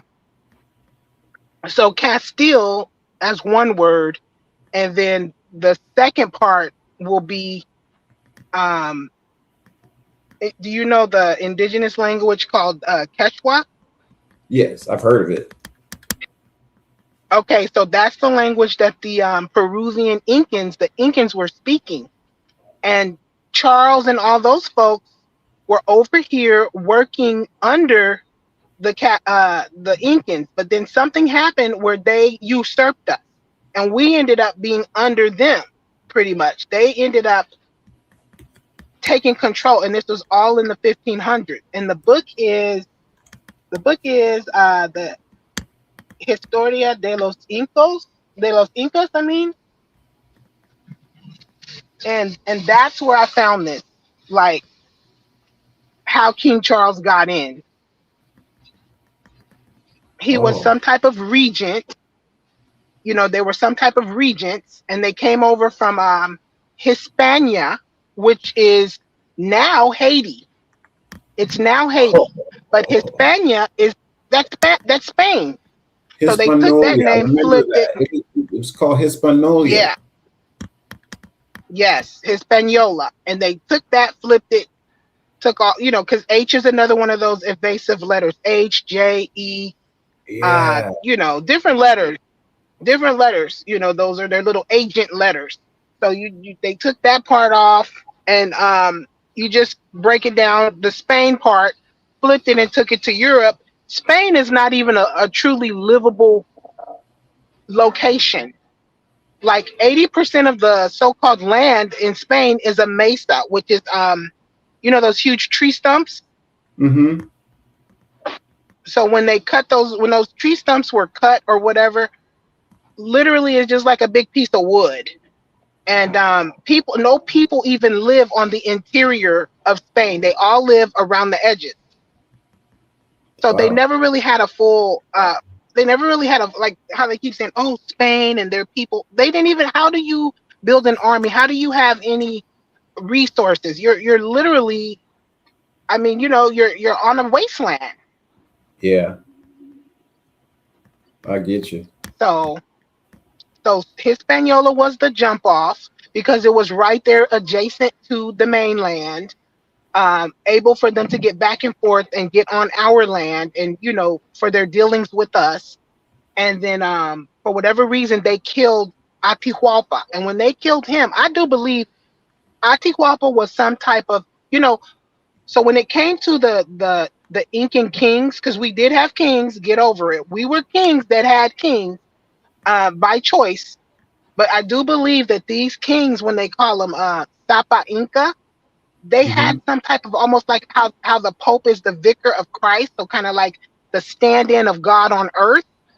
He had some type of powers connected to him because once they took him out, all of that power and control was, not all of it, but enough of it was usurped to where, we started getting attacked, and that's why we had to leave Mexico, and because that's where all this was going down, is in Mexico, Brazil, all those places. And that's where they were working for us, and somehow, they start murking, the kings. And that's what, if you read these old ancient stories, that's what it's all about. It's about our people trying to do whatever they were trying to do and trusting their so-called brother. So it kind of goes with the Bible, like Esau and Jacob. There's a story that was pulled from the Bible. I believe it's in Jasher, an apocryphal book, where basically Noah's in the Adam and Eve, the book of Adam and Eve, where Adam and Eve was basically telling Esau, or no, Cain, love your brother, be there for your brother. And he told his parents before they died, yeah, I'll love him, I'll be there for him. And then as soon as they died, he was like, I'm gonna kill him. I'm killing him. That sounds like sounds like The Godfather. Yeah, and that's what we're going through. These people who we saw as brethren, no, they're not us, but we still, loved them and respected them as brethren. They were jealous because they weren't us. They didn't have that birthright. With that birthright came, supernatural power. Like he said, the magic is the magi, and that same word linguistically is the N word, which is Inca. Magic. So when they say Inca Maya is magic. It's all the same word. Yes. And that was you talking about it, and you're right. Yeah. It is a type of magic because we were given all these gifts and abilities to do. Like, you'll see these other people that are skin folk, but they don't have the same athletic prowess. Yeah. Like, how come all these other people who are obvious skin folk, how come they can't do what our guys can do on that basketball or football field? How come they can't win in battle, like basic fighting and stuff like that? Because we were given that. And once again, back to the Bible, like it or not, in Leviticus, it's saying whoever the God is, he's gonna give us the power to take out 1,000 men by ourselves. Yeah. So just think about it. All this wonderful gifts, and then we get this beautiful land that's a resource that's constantly replenishing and has all this surplus. We're literally feeding the world from our land, and just this beautiful life. Who wouldn't be jealous? They're jealous. Yeah. And the sad part is we loved on them. It's priceless. You said what? I said when you're non-deportable, it's priceless. Oh yeah, yeah. I mean, you can't put a number on it. That's why it's kind of hard to look at reparations, putting a number on a figure where not just the value of the fact that you're non-deportable, but then you got injuries from losing. That's like saying you want reparations. That's like saying, give me a lollipop when I own the whole store. You just made yourself an all-day sucker. Always, I like when he was segueing into the justice part that needs to be meted out. I think that's what I'm not going to be speaking for my brother Aton, but I think that's what he was trying to get across to Isness yesterday, was maybe that there's some justice first in that treason that needs to be handled. Right. And they they may not be able to pay no bills because they might be done for. So we just writing ourselves. Right. Hold on real quick. Hey, Goose, N2Q. Hit the panel. You said, hold on, what do you put up here? I guess he responded to you, none of your business. I guess he said, look up the greenhouses of Almeria, Spain, roughly 30,000 over 40,000 hectares, approximately 74,000 area, 100,000 acres. So he's saying that Spain, he's saying what you're saying about them being wastelands. He said that's false. You want to? Okay, that's his. I mean, I have never been to Spain. I'm just going by some, archaeological information, some geological information that I just happened to come across, which showed the land and showed that it was, it was not something that is productive. So regardless of how many hectares and how much distance, it's just a huge forest that's no good. It's not providing you what you need, and it's not growing the types of trees that are going to make you a navy, because you're not growing any acacia wood or mahogany or any types of wood that's going to be waterproof or water resistant like we've got. Mm-hmm. So say what you will. Yeah, they got all this land. Nobody's using it because it's not usable. It's no good. Otherwise, why would they be coming here? Why are you here? Why'd your people come here? Stealing our names on our land, stealing. Yeah, right. Well, a lot of times those mesas do have water, but for whatever reason they don't. Mm. A lot of times those mesas, those trees have water sources, because it's the water mesa under the mesa, or water table under the mesa or within it. And for whatever reason, it's just a big, dry, not dry, but it's not providing you what you need to feed your people or to build a navy. You had to come here and steal gold and resources. And it's talked about in all these books. Yeah. All right, hold on. I mean, hold on real quick.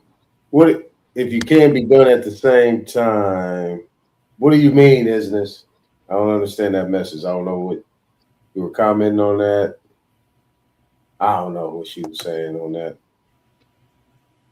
Yeah, she said, but our current Black caucus is foreigners. I don't know what she meant by if you can't be done at the same time. I don't know. But no, we ain't going 9 hours like we did yesterday. That's out of here. Let's take a quick. Yeah.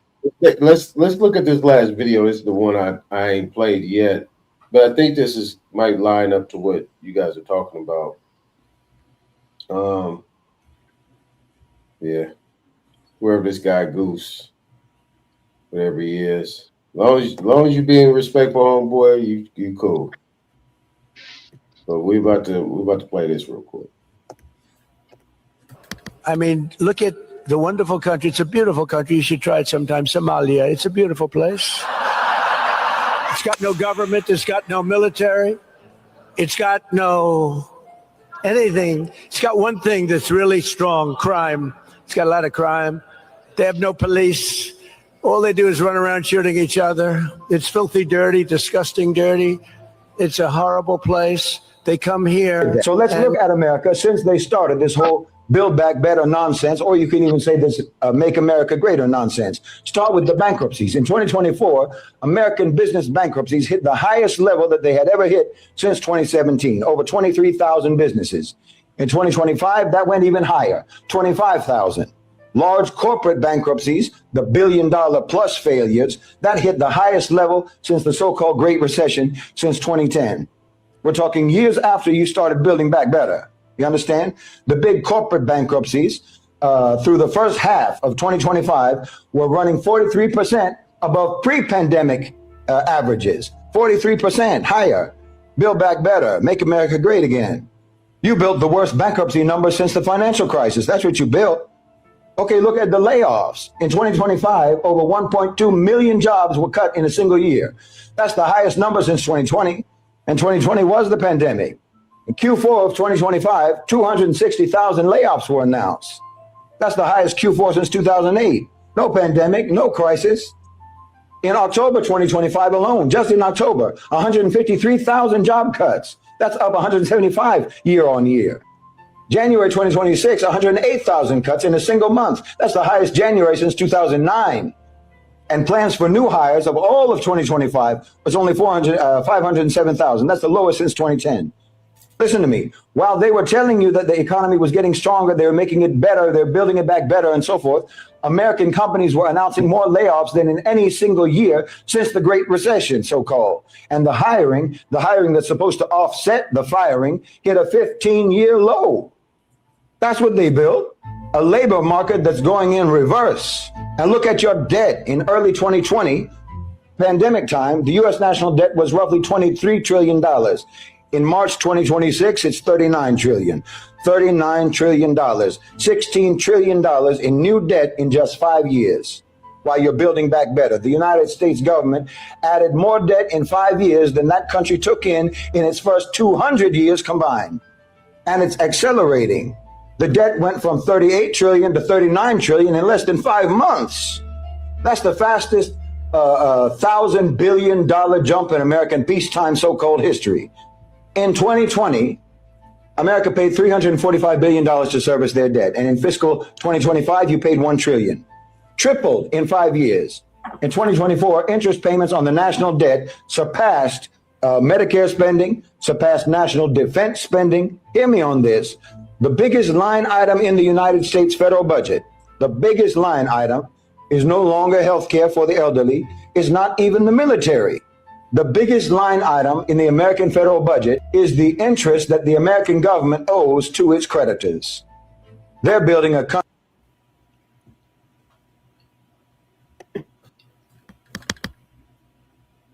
Heard that? Yep. All right, bookmark it.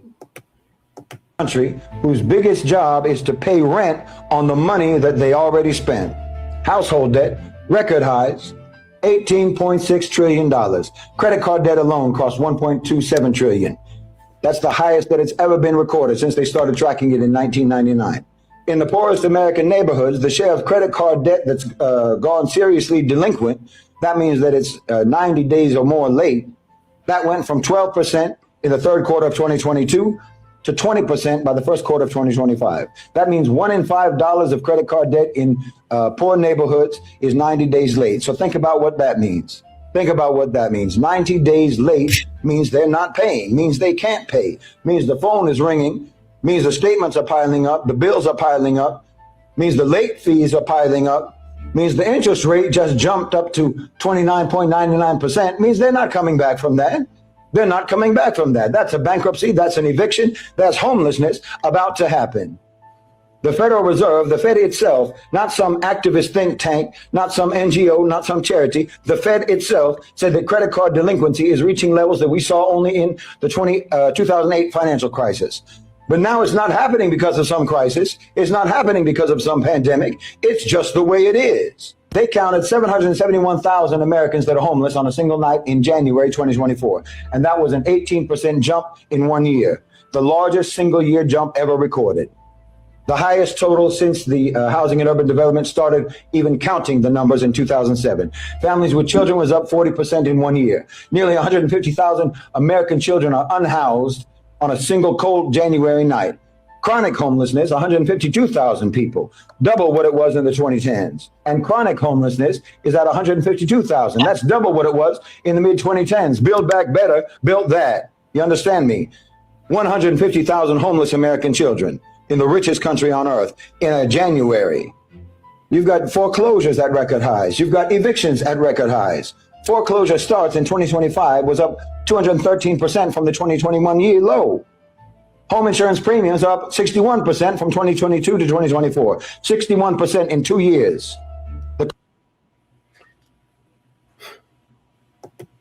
You got to look at it from this perspective, right? Yeah. This guy is not reading. No. There's a lot of people that, this is what I'm saying. This is how you know somebody knows what they're doing. Knows what they're saying, know what they're talking about, and put in the work. Is because you don't have to read notes. You don't have to go back and do a quick search. You can actually do that because this is what you do for a living. Now, under the circumstances, right, you have this whole thing where people are talking about, and this goes back to that guy that was talking, that was crying to the white person. This goes back to the sister that said she was black, but still talking against him. And then on top of that, you have the other lady, and then you have the other man, and all these people. Under the circumstances, that what he's talking about is an issue. It's a major issue that is supposed to be the greatest country in the world, the leader in the free world, and all these different things that they say. But we have the most homelessness, most of all the foreclosure, all the things that he's talking about, debt, all these things outright. And then on top of that, the United States owes $40 trillion to the creditors. Who are the creditors? The people that pay taxes. We are the creditors. The Indian. The people that pay taxes. It's our money. Well, the taxpayers are the tributaries. They have to pay the creditors. So no. What I'm saying is this. You think I'm including other people? I'm not. All right. So that's not the conversation. The other conversation is don't exhaust yourself on who the true American is. Don't exhaust yourself on that, because that is a moot point right now. It's moot. It's the republic. But it's a moot point. What the point is who does the United States of America owe in that debt? These white folks, we know that these are indentured servants, and they're here under indenturedness as peons, as well as Chinese, Japanese, Armenians, Russians, East Hindus. All these people are indentured servants as United States citizens, taxable. They are. But the taxes that the United States and the Treasury is collecting, who are they collecting that tax for to be paid? That's the question. None of your business. There you go. Now you got it. You can't. This is our problem. By happenstance and by accident, we actually put ourselves in a conversation with them people. We are not them people. I'm telling you, we're not them. That's what I wanted to say. Yeah, we're not them. He keeps saying this debt. Like, I don't claim that ain't my debt. It ain't our debt at all. Everything is free. So you can pull the plug on that debt payment, except trespass on our brother and our sister. We can't do that. You can't trespass on your brother and your sister. What you can do is understand the concept. Who are the taxes being collected for? Who are they collecting it from, and for who? Where is that money going? Obviously, ain't going nowhere. They've been stealing taxpayer money. The taxpayer money is supposed to go back to the principal. Who is the principal? There we go. Practicality. What's up, business? Hey, peace, y'all. Peace, everybody. Peace to the panel. Peace, Aton. Go ahead, you guys. Go ahead. Okay. Go ahead. So you're right that these taxes are supposed to be paid towards the principal, but that's not what's happening. So meanwhile, the debt is growing and growing and growing. So they're taking all of that money and they're building up their own home countries. And that's why you saw with with that USA aid or whatever. I mean, if you look at even from when you're a kid, you look at Russia, you look at Vietnam, you look at all these different places, they're all built up. That's that money. That's that tax money, our tax money. And I'm saying our because, like you said yesterday, we have to pay taxes as well, right? But the pot, the initial pot, the lender, as you guys just mentioned, is us. We're the ones who are lending the money out, but we're not in charge of the bank. We're not working at the bank anymore. So the money is continuously being lent out, lent out, lent out, lent out. They're just happy, happy go lucky. They're making out with billions, gazillions of dollars. They got their yachts, they got their boats. These people have came up. Meanwhile, we're sitting here really just holding the bag, and we're not realizing that the bank is yours, right? And they telling you can't come in the bank because you're not an employee, but you're the owner of it. But that's all I have to say.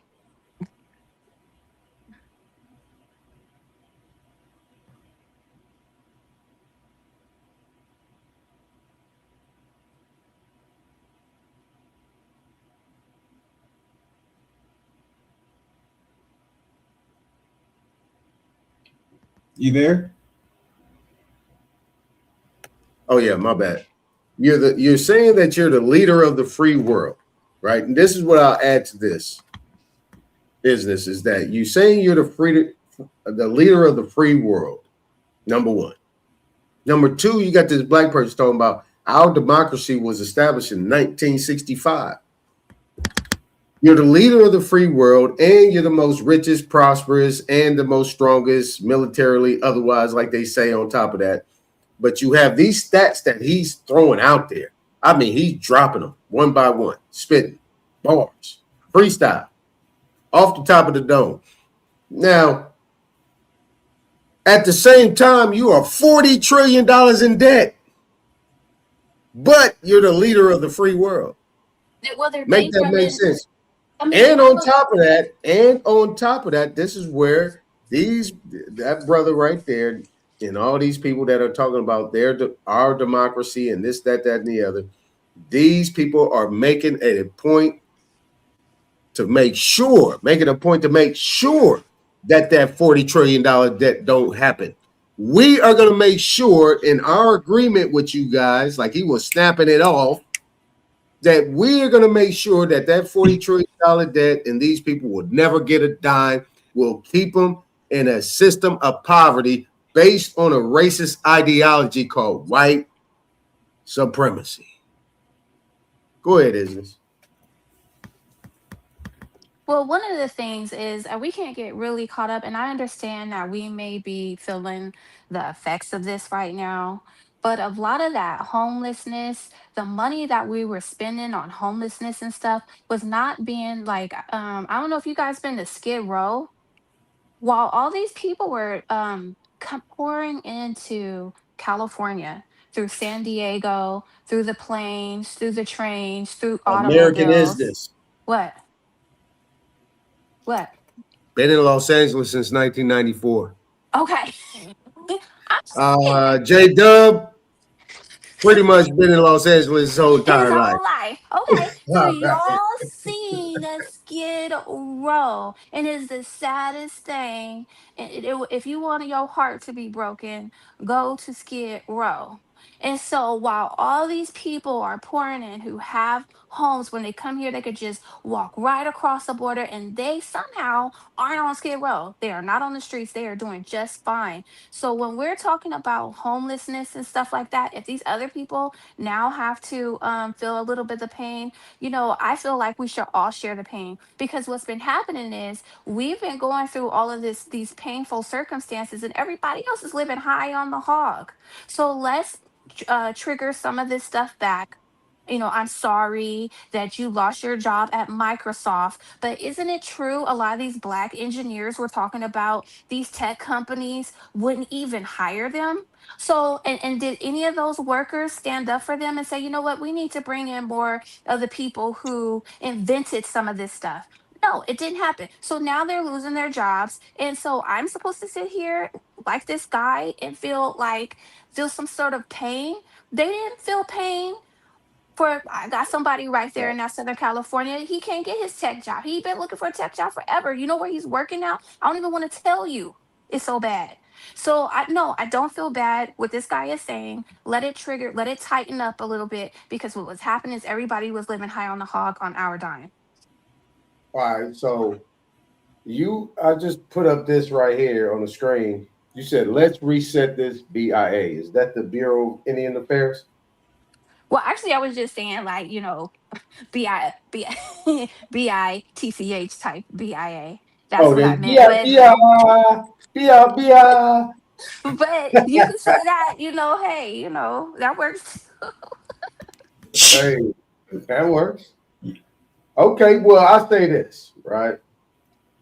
And the reason why I listen to people like this is because of the avenue, right? If somebody want to talk politics and policy to me, I'm gonna throw these stats at you, right? Regardless of everything that's been going on all this time throughout all these years, we have prospered. I don't care what nobody said. We've been pretty good, pretty high. I think over the last 20 years, right after 9/11 in the Patriot Act, it's like they kept remixing this shit. You know what I'm saying, JW? It's like they kept changing shit around a little bit, and I think based on what I've been hearing lately and everything that we've been talking about and more of my research, everything is a focus on us. When I say us, so-called, what you would consider to be so-called Black people, African Americans, American Indians, indigenous people, you know what I'm saying? Niggas, Negroes, colored people. I think everything that they do is focused on us. That's just where I've been in my research at this point in time, because now you have an influx of millions of people. I mean, millions of people just in California alone that just came across this border free and clear. A1 credit, getting good money, business, everything set up to go. See, that's it's a problem. It's a problem to me, and it was where it got to the point where before we was able to maintain and control our neighborhoods and protect ourselves, but even then we can't do it anymore. You know what I'm saying? We can't even do it anymore. We can't, because they got it so spread out, and our communities now are pretty much liquidated. You know what I'm saying? It's like, a reading rainbow. It's a rainbow. You know. I think I appreciate you sharing this, gentleman, because I'm kind of like I was leaning more towards, you judge a book by the cover sometimes. I couldn't tell where he was from, and I would look at his titles, and I just don't like to hit these titles because, sometimes you just get tired of the deep dive you go in. So, but make a long story short, well, first off, his voice is, he's straight from America. Oh, yeah. But when he don't have any hair on his head, I'm still I don't know who, but that voice sounds like it's like one of my old school teachers.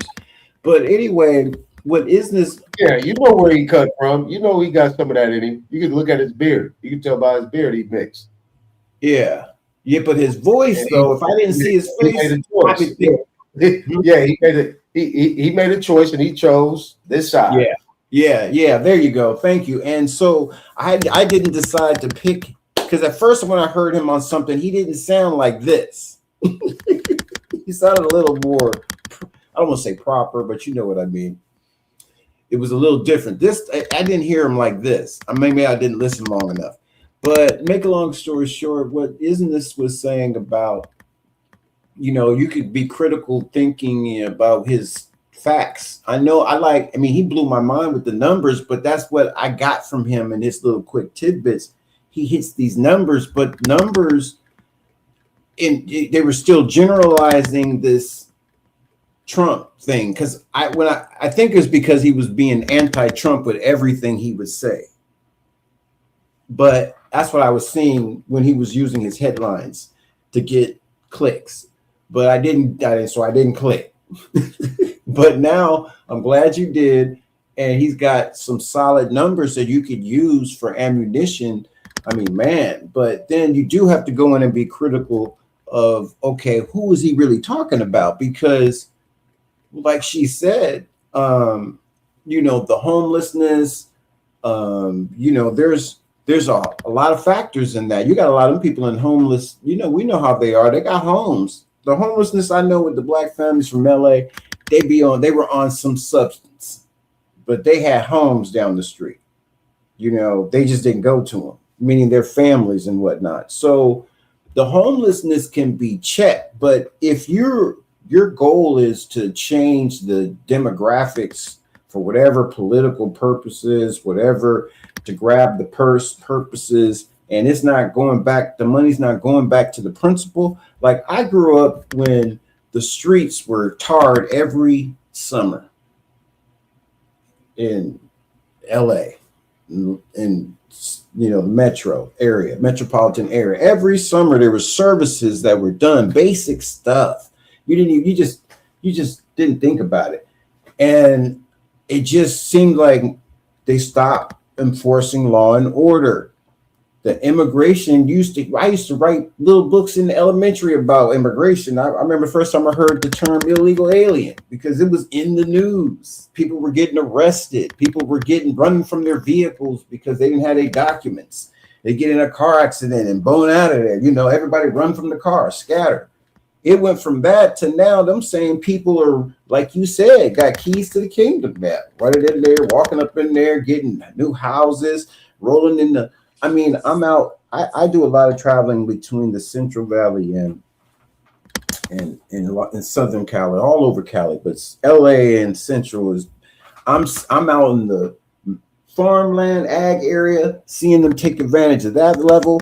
I'm watching them roll up in the Pasadena area, and lady don't speak very any English. Got a Cadillac Escalade. A group of kids she's taken to Medi-Cal services. So I was in the healthcare industry with doing community clinics. So I saw the theft, because I would always say, man, we could get all these motherfuckers if we would enforce the damn law, because people just running their medical, they don't give a damn if the IDs match or whatnot. All these things, it just was lawlessness going on with the business in Los Angeles that it's just irritating. So I can get real passionate about it because it's cost a lot. I mean, I see the holes and how much it's affected us. For instance, the Community Redevelopment Agency of Los Angeles, they gave the Guggenheim organization $55 million and gave all of South Los Angeles like 30. Right. So things like that, where immigrants were coming off the airplane with Medicare services and already hooked up, don't speak the language. Everybody got their own little community, little Armenia, little this, little that. It's like, what the fuck is going on? So it's real. LA is a real just prime example of the intrusion, the invading. I want to add to what you're saying, and then I just want to peek in real quick.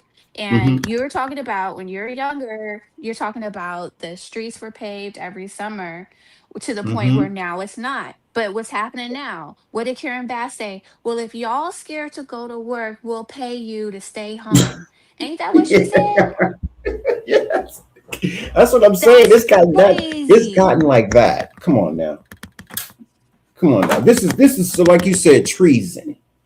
That's treason. Cost of keeping a roof over your head is crushing anyone who owns their home.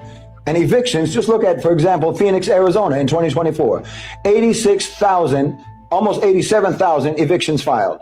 That's an eviction every 6 minutes. Every 6 minutes of every hour of every day of every week of every month of the entire year. A Phoenix landlord was filing court paperwork to kick a family out on the street every 6 minutes. 9 out of 35 American cities have eviction rates above 10%. That's one filing for every 10 renting households every year. That's what they built. That's making America great again, a country where millions upon millions of people are being put out on the street by court order. I told you they can make you homeless anytime they want. Look at the retail sector. They're dismantling your economy. Look at the retail sector. In 2024, 7,327 stores closed. That's up 58% from the year before. 2025, an estimated 15,000 stores closed. That's double the previous year. Walgreens, 1,200 stores over 3 years were closed. Macy's, 150. CVS, 586 in 2024 alone. Rite Aid, 408. Family Dollar, 700. Party City, every single store. Big Lots bankrupt. Joann liquidated. Foot Locker sold off. These aren't just store closures. These are pharmacy deserts you're creating. There are now entire neighborhoods where your grandma can't fulfill her prescription anymore. These are whole malls that are dying. These are abandoned big box buildings with broken lights rotting in the sun. Build Back Better, Make America Great Again, built a country, made a country where the local pharmacy is boarded up and the next nearest one is 30 miles down the highway. You need to understand what I'm telling you. This is exactly what they mean by Build Back Better. This is what they mean. It's not a mistake, because this is what they think is better, because it's better for them. They never meant Build Back Better as in better for you. They're not building anything for you. It's a fraud. I mean, look at the wonderful. Hey, can you pause it? Oh, hey, Coach. Yeah, that so was the end of it right there.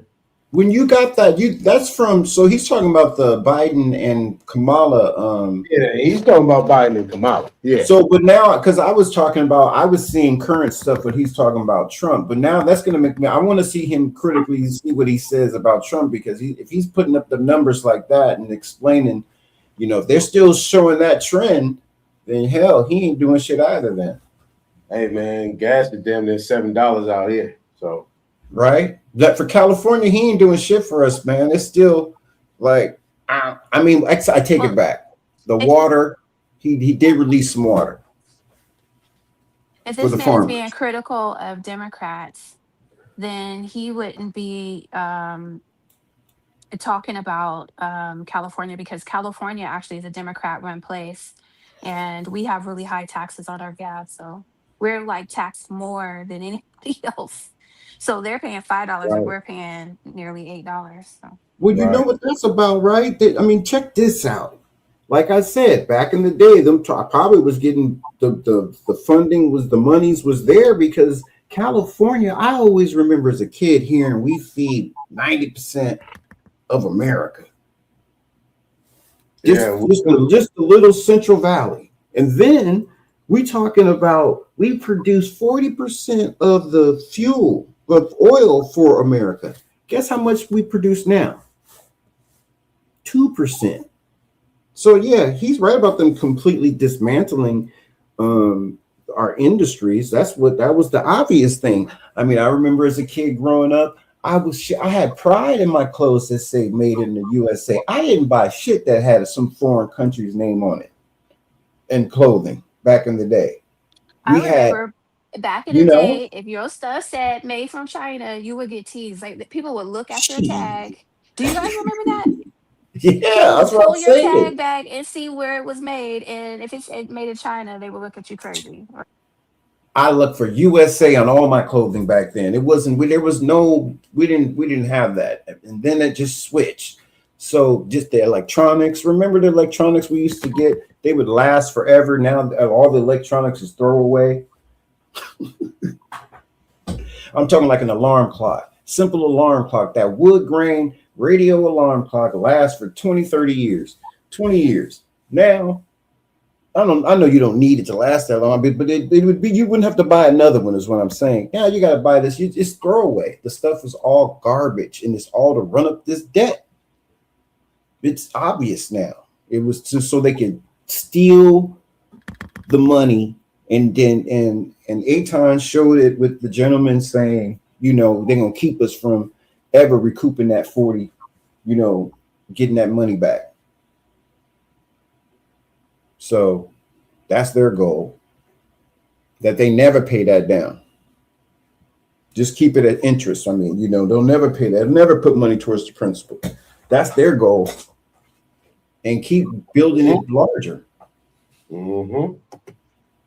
Mm-hmm. So Trump, so we got to see the numbers. I wish we could see the numbers. Like I keep hearing them throw them numbers out. That's why I got to look at this gentleman and see his stuff. You're making me gonna go listen to him today. Go look at a couple videos, see what he's been saying about Trump. Because if he's talking them same kind of numbers, then shit. Like he ain't doing nothing but just entertaining. He's more entertaining. Mm. And he's catching, flipping. Yep, indeed. So I got work on that.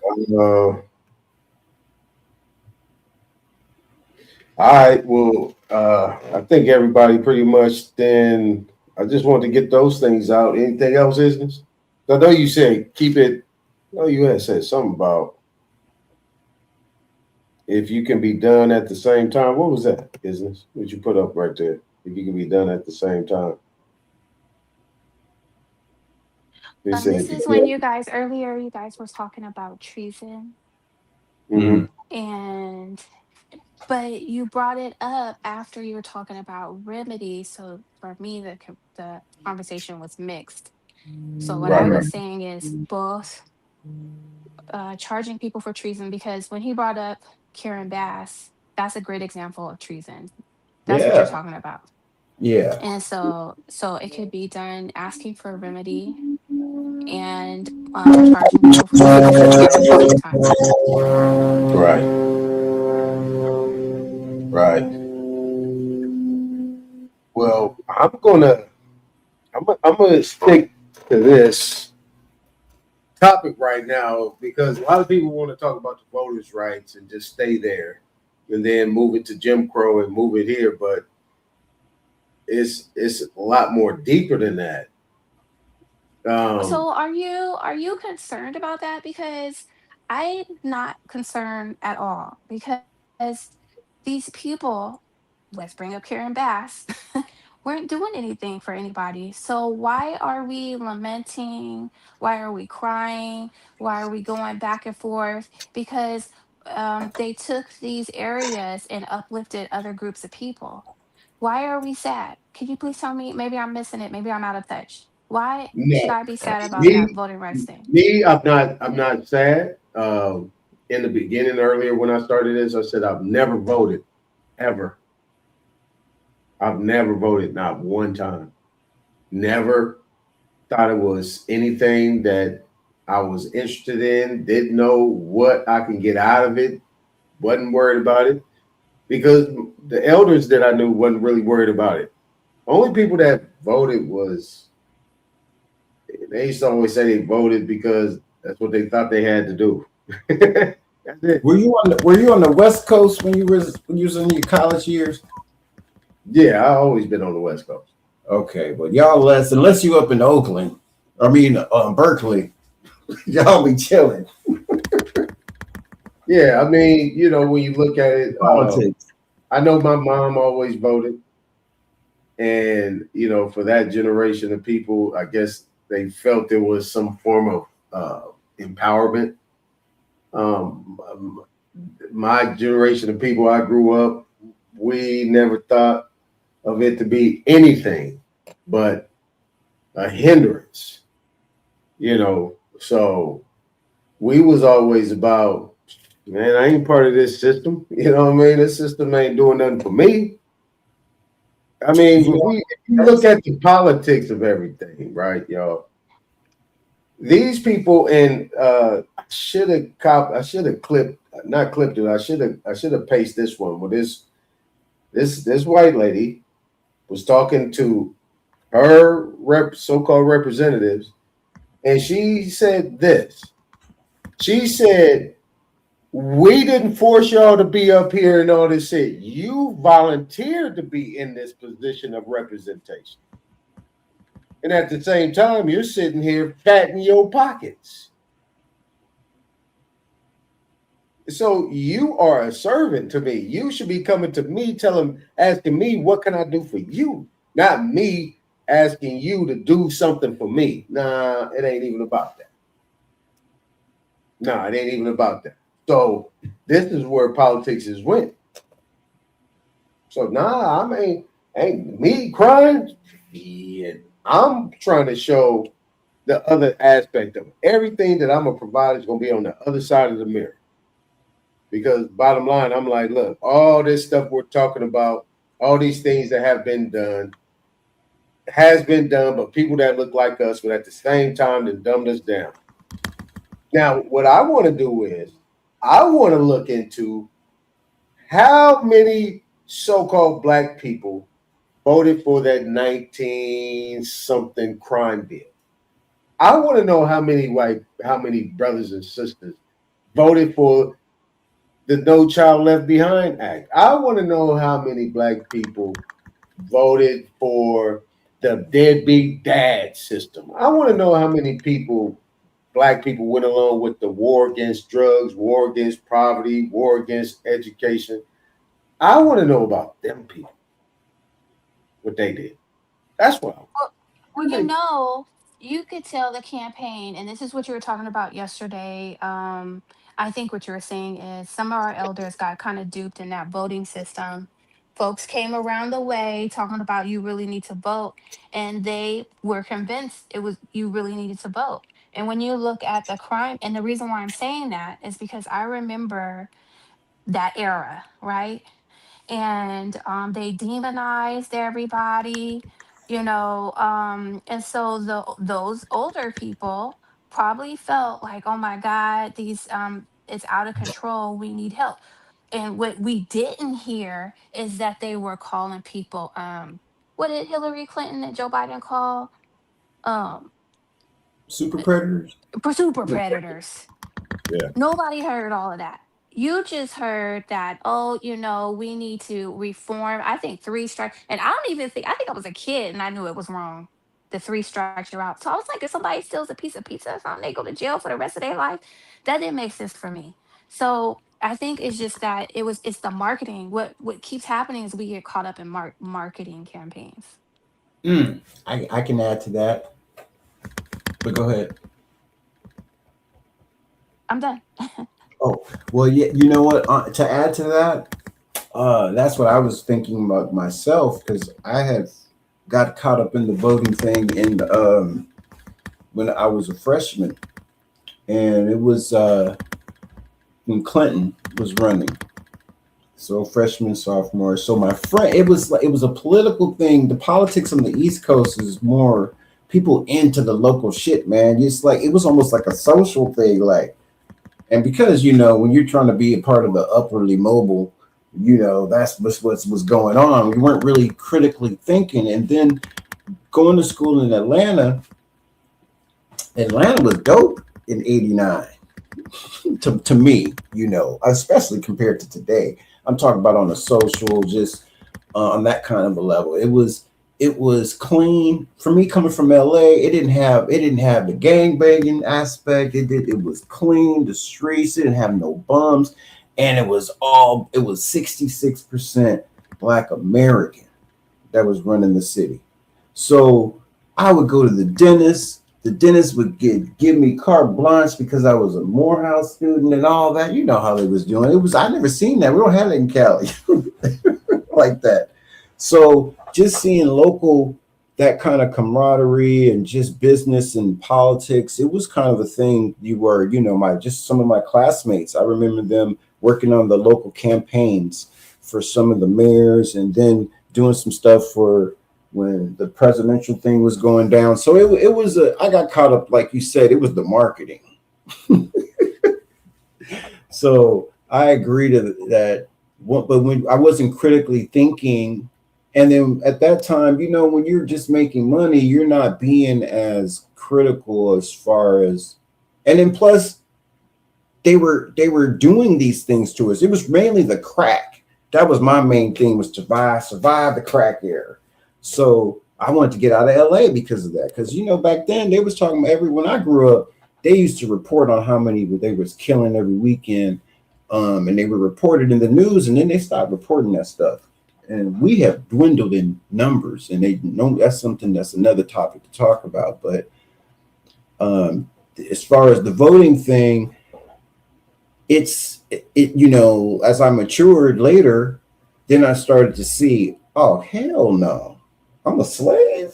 It was like total different. It was a wake up call, like what these documents mean, what these instruments mean.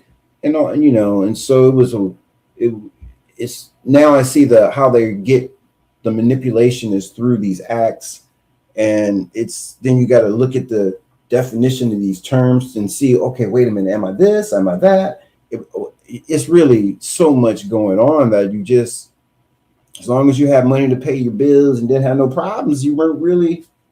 That wasn't I wasn't a part of that system. In that, I didn't see myself a part of that system in that fashion.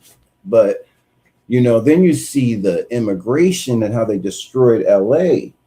And then it's like, oh hell no. My grandmother was on it, but I just thought she was being, you know how we are.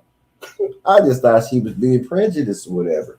But she was talking the truth of what was happening, and it's just, and then my cousins that grew up in the house, I would say the same thing. These are my grandmother's grandchildren. And then when they moved on the block, see, when I lived on the 61st, I grew up on 61st and Broadway. When I lived on 61st, we had one Spanish speaking family, and they weren't even from south of the border. They were from Puerto Rico. That was it. There were no Mexicans on my block. There were no people from south of the border on my block or around the corner. So there weren't any. They later started to trickle in was the Jamaicans, but I only knew they were in the neighborhood because they used to they would be partying at the club because I lived right next to the liquor store. They had Jamaicans in LA. Yeah.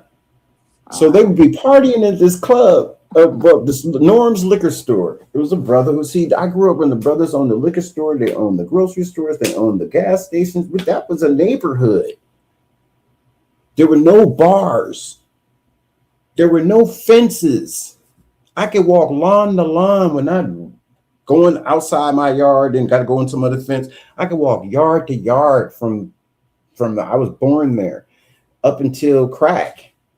Hit like till 13, then boom, overnight. Now there were other drugs. You always hearing about, people losing their life because they was doing some drug, got in a car accident, something like that. But it wasn't the crack thing where it was like just people turning into monsters. So yeah, the voting stuff, that's real. It's just so it's real issue that this immigration, I call it foreign, illegal, criminal immigrant invasion. And that's my claim. So all this stuff works and supports that.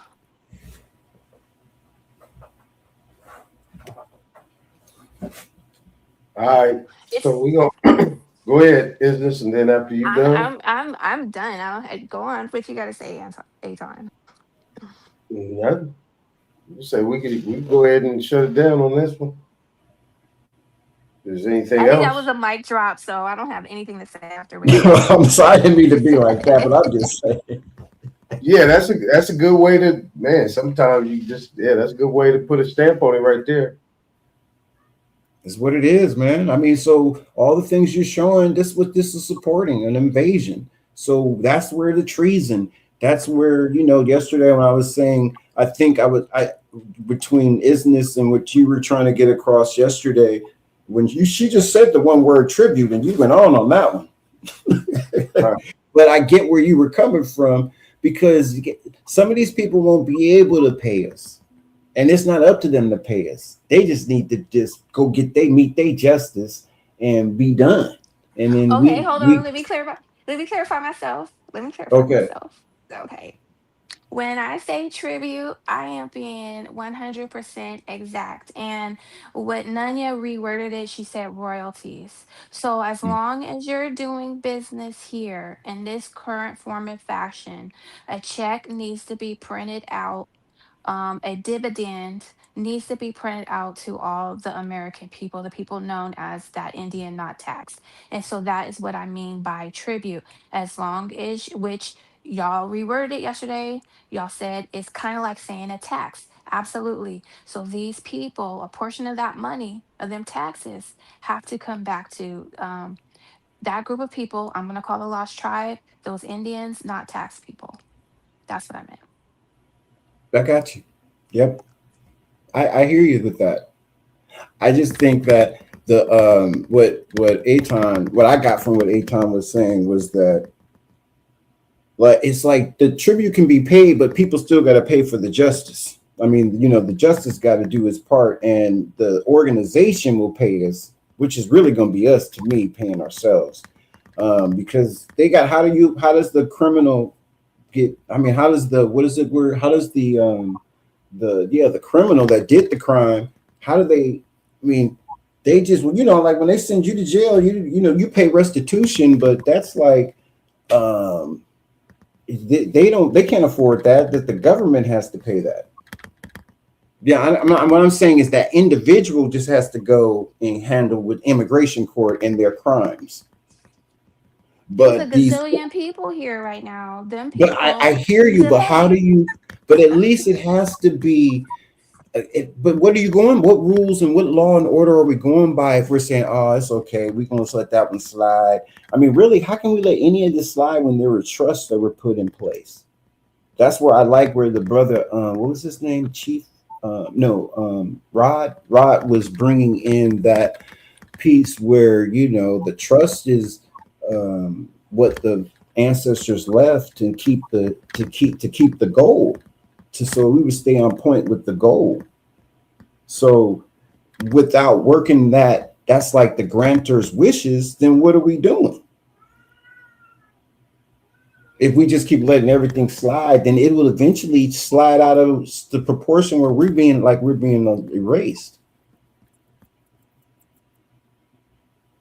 Like the lady, the Wang from ACLU. How does this immigrant get to come and bring up a Supreme Court matter dealing with entitlements such as birthrights to Right, this and land? then erase the people it was originally written We're about not even before. talking about them. She erased it, man. I mean, and it's not only like you're saying, she is, she's some first generation and she is arguing from the Supreme Court. But what the amendment was really about, she didn't even bring up. She let out that That's no tax, nuts. Indian no tax though. She let key They things slip. Yeah, they brought that up. They were like, "So what is this?" But even if you talk about, I mean, Oh, she didn't bring up Dred Scott. She yeah. didn't bring up anything that has to do with. She made sure she didn't bring us up at all. And they were kind of trying to bring it up. Clarence Thomas brought up Dred Scott. Brought up Indians not taxed. They were Oh, she didn't trying even bring to. that up. She wouldn't even elaborate. She wouldn't bring us up at all. She's talking about everybody else. Yeah, that to me Just is some more erasure. treason. That's some well, I don't want to say. Yeah, that's some treason. That's against the people.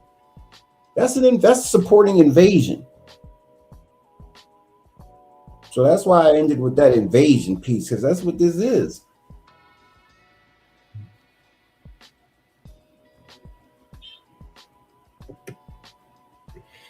All right, y'all. What's today? Wednesday? Yep. It is Wednesday. But I hope I wasn't speaking for you, Anton, but that was just my I wasn't trying to do that. I was just telling you what I got from what you were saying yesterday. As far as that was good. We're gonna pull up that trust tomorrow. Oh, did you look at it? Yeah, I looked at it. What do you think about that, man? We'll talk about it tomorrow. Interesting.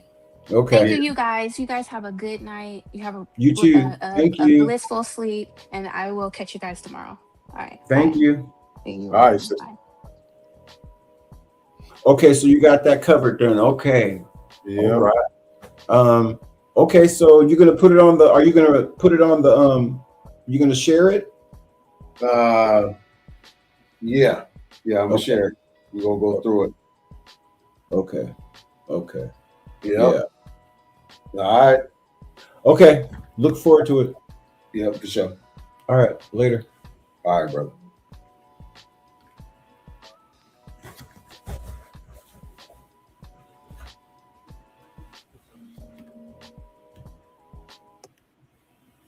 All right. As we do what we do. This is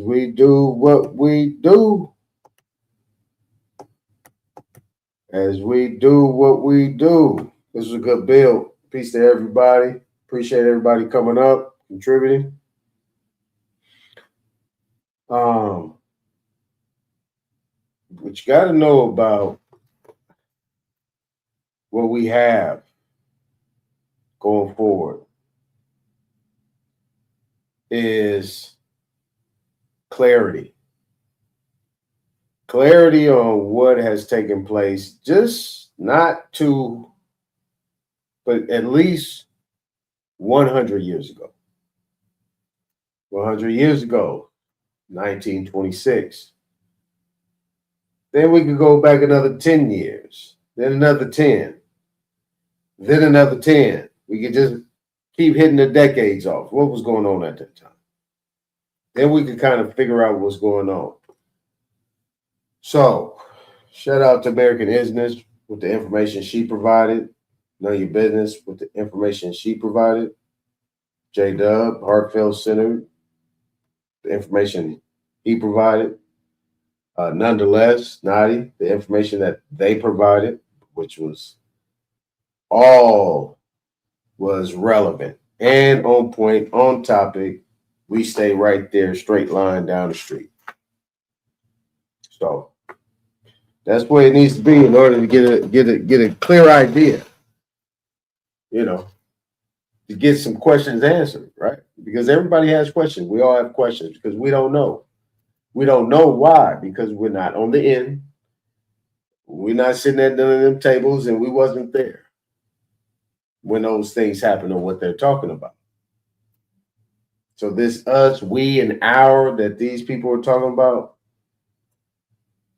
at the end of the day, what does it have to do with us? On the next one. On the next one. Don't move it. Don't move it. Don't move it. Yeah. Don't move it. Don't move it. Don't move it.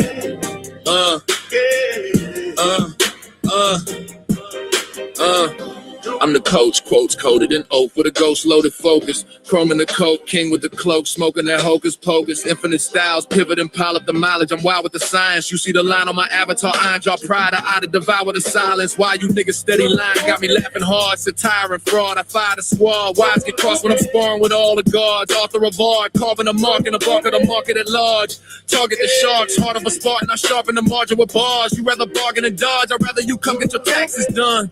Black suit, back room, facts in a stack. I'm relaxing the maximum. Get out of the pocket, the profit of rocket. Then I just might tax you punks. Bracket your funds, subtracting in chunks. Reacting to acid, you're begging to punch. Sometimes my community hard-headed, scarred, dreading the lessons. I chart head and start spreading the message, embedded in pressure. Sobbing living, I'm private with it. No corporate percentage. Discharging debt with a pen stroke. You still don't notice the vision. I've been telling y'all you don't want to debate me. Weighty and ready. Great with machetes, linguistically shredding the petty. Grab these 15 acres. Landscape major, plan made paper. Land patent stamped and sacred since my campaign greater. I ain't talking about Ice-T when I say that I can show you law and order. Court recorder, I sort the torture, contort the border. I eat the case, beat the state, leave a trace of the raw supporter. Briefcase aura, got your baby mama thinking that I'm a lawyer. Seminole Indian sentiment, militant on Summer and Sawyer. Private enrollment, tribal component. I'm the boss if you trying to employ it.